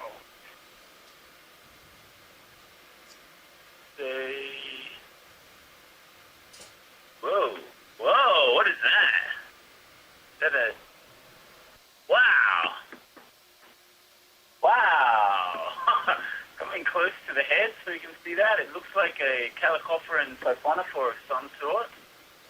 Maybe a Nectipuramus. Oh my goodness. So to the non-specialist eye, this looks spikier than most of them. Is that true? And I'm just looking to see whether it's, oh wow. How is that put together? It looks like a Volptia colony attached to a Preya. It's like weird. But they often have larval nectophores that have the look of a Preya nectophore, which is kind of what this looks like. It looks like Volptia serrata with an absolutely huge larval nectophore still attached. My goodness. And that'll drift in port a little bit. Big? Oh, it hasn't lost it yet? Oh my goodness. So what is the difference between the larval nectophore and the adult nectophore? The larval nectophore of, they're completely different structure. Like it's, I guess they evolved probably from a more preyed type of ancestor, and they've retained the, well, I can't really say that, can I? But they've retained this larval preyed-like rounded nectophore as a larval nectophore. Looking at and then 7.6 right now. Inside all of these overlaying jigsaw puzzle bristlecone kind of Check out the bright thing. all attached together to make the colony of Volptia. And normally it just sits inside there and it remains really, really small. I had no idea that it could grow to be like larger than the main nectophores. Which is like, wow. Cool. That's just mind-blowing to me. Just a new observation smudge. out here in the water column. Something. Yeah. Somebody's fecal pellet.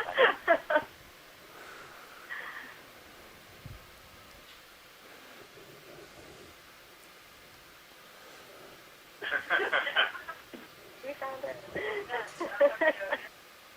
Dubious after osteoplankton.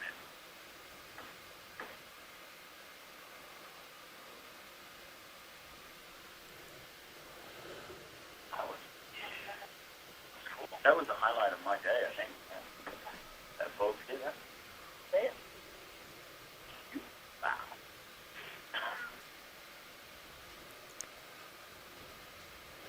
A couple of things in the center towards the top.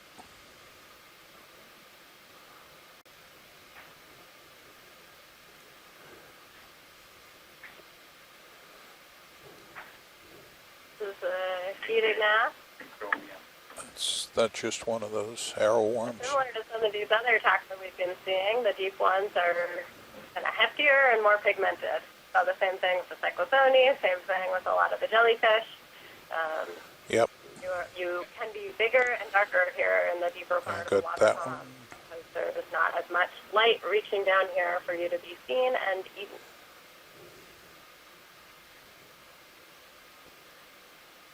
Both of them have the heads pointing down, too.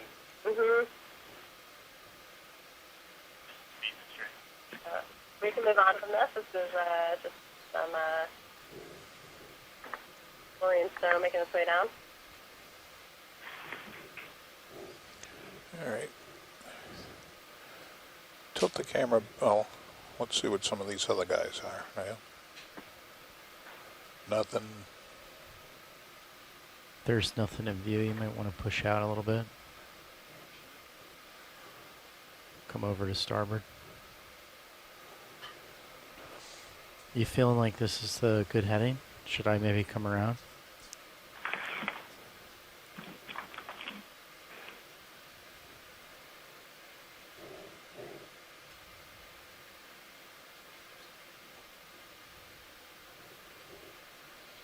Okay, my rotator's at 7.6, rotating up. That's coming into the 5.5 center, right there. low center.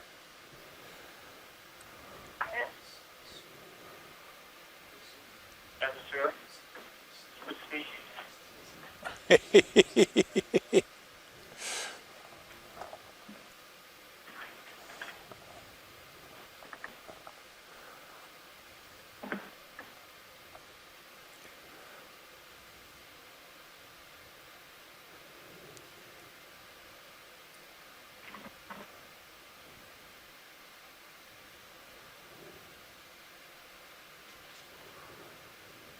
Maybe Foxtrot.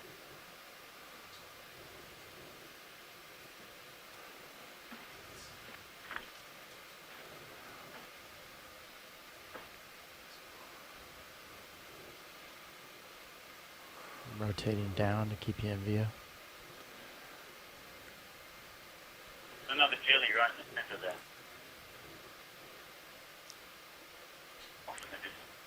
Oh, even more, even better, yeah. The ruby snippet. Oh yeah, zoom in on this please, great. Pretty small. The ctenophore. It's the significant ctenophore, for what that's worth. The order is paraphyletic, but it's a ctenophore characterized by a fairly spherical body and long tentacles. One has many fine tentilla. The tentacles where they Okay, coming wide. telling what group it belongs to. These ones seem to be coming out pretty much in the middle of the body. I guess it'd be about The tentilla are... I got a fish going to the left. Yes, that's right, side brown. Yep. So finish off to the left. Got cyclophony. And another little ruby, yeah. Okay, you got an ID. They got an ID on the fish. Let's see the ctenophore. Is he still around? Nope. Too cool. Thank you. I think there's a couple of... Okay, you're starting to get beneath me.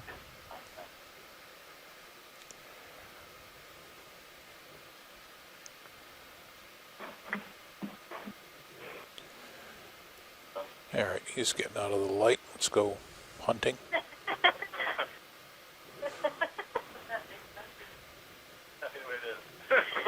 Gotta do it eventually. Yeah, yeah.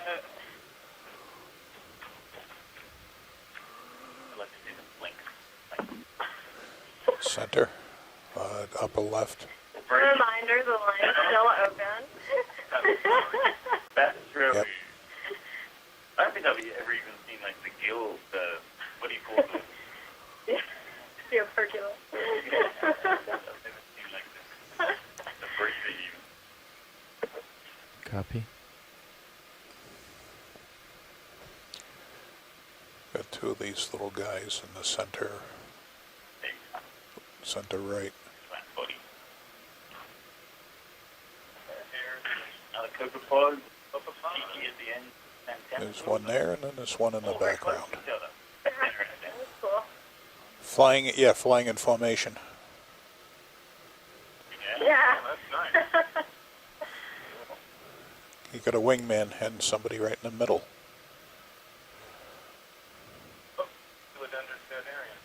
Or Okay, you're starting to drift a little bit behind me.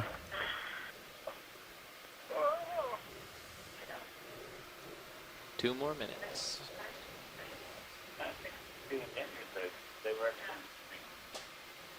regular radio. Yeah, wow. The legs made it wow. Yeah, the leg was suited boogie or something a long time ago.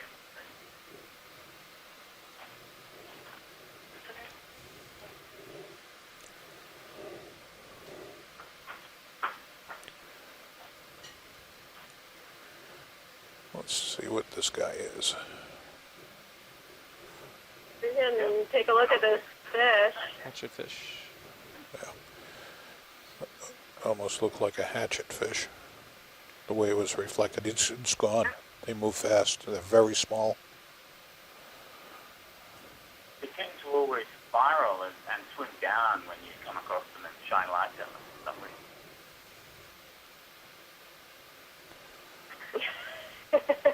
And they tend to spiral anti-clockwise in the southern hemisphere and clockwise.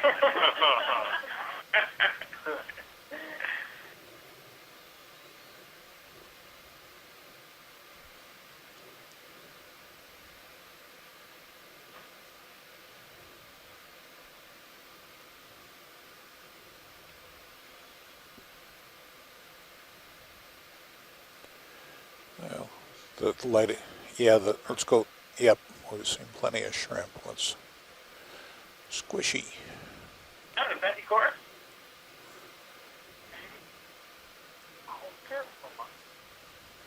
No, Betty Chorus. Betty Chorus, okay.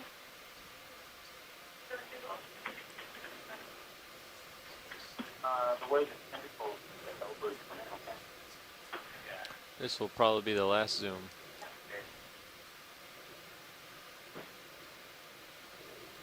and now you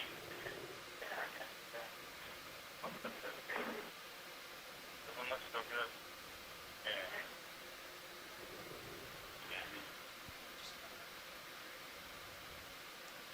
Yes, at 30. Starting to come back towards me. Tether looks good. Are they really subdivided or are they not jagged?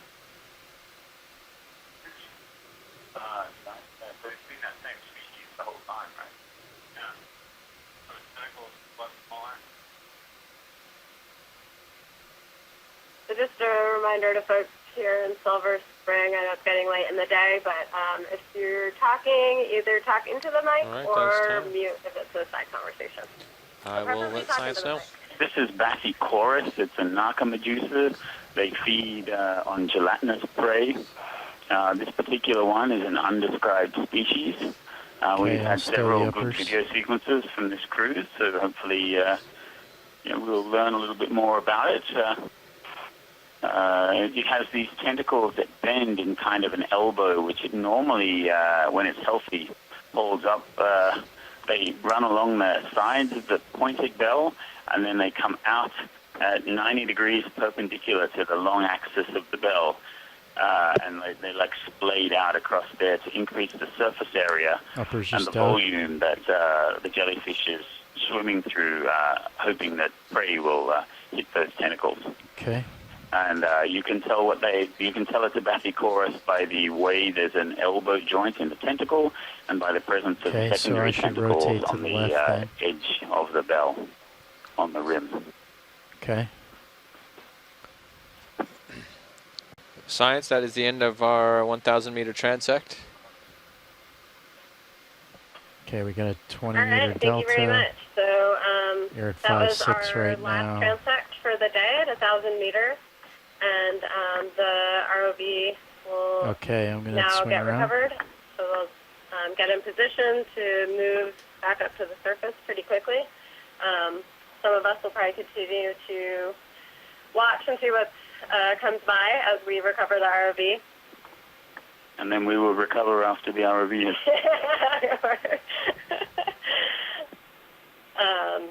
But I do, again, want to thank, first of all, everyone who came here to the Silver Spring Exploration Command Center. It's always a lot of fun to have different folks here from different institutions with different expertise. Really a great opportunity to get together and watch us together and share our knowledge with each other and with the public who watch these. And then as always, really want to thank everyone pretty on the close ship. to lined up with the ship. Looks like we're A little tricky having a whole science team that's close on to shore, reciprocals. and you guys have been really patient and communicative, and we got you in the really tether cam. appreciate all the work that you've done to make these full-day Ready? dives happen. So again, this is the first time that this expedition is the first Okay, time that we've hauling in. done full day of midwater work. We've had 2 days. haul They've in both been at really format. successful. We've made a lot of new observations, and I think we all hope that we continue to have the opportunity to do this kind of work as we Okay, move I'm at 30 into the meters Gulf a of minute. Mexico and Atlantic. It's been a really great opportunity to see a part of the world that is really, really unexplored and undescribed.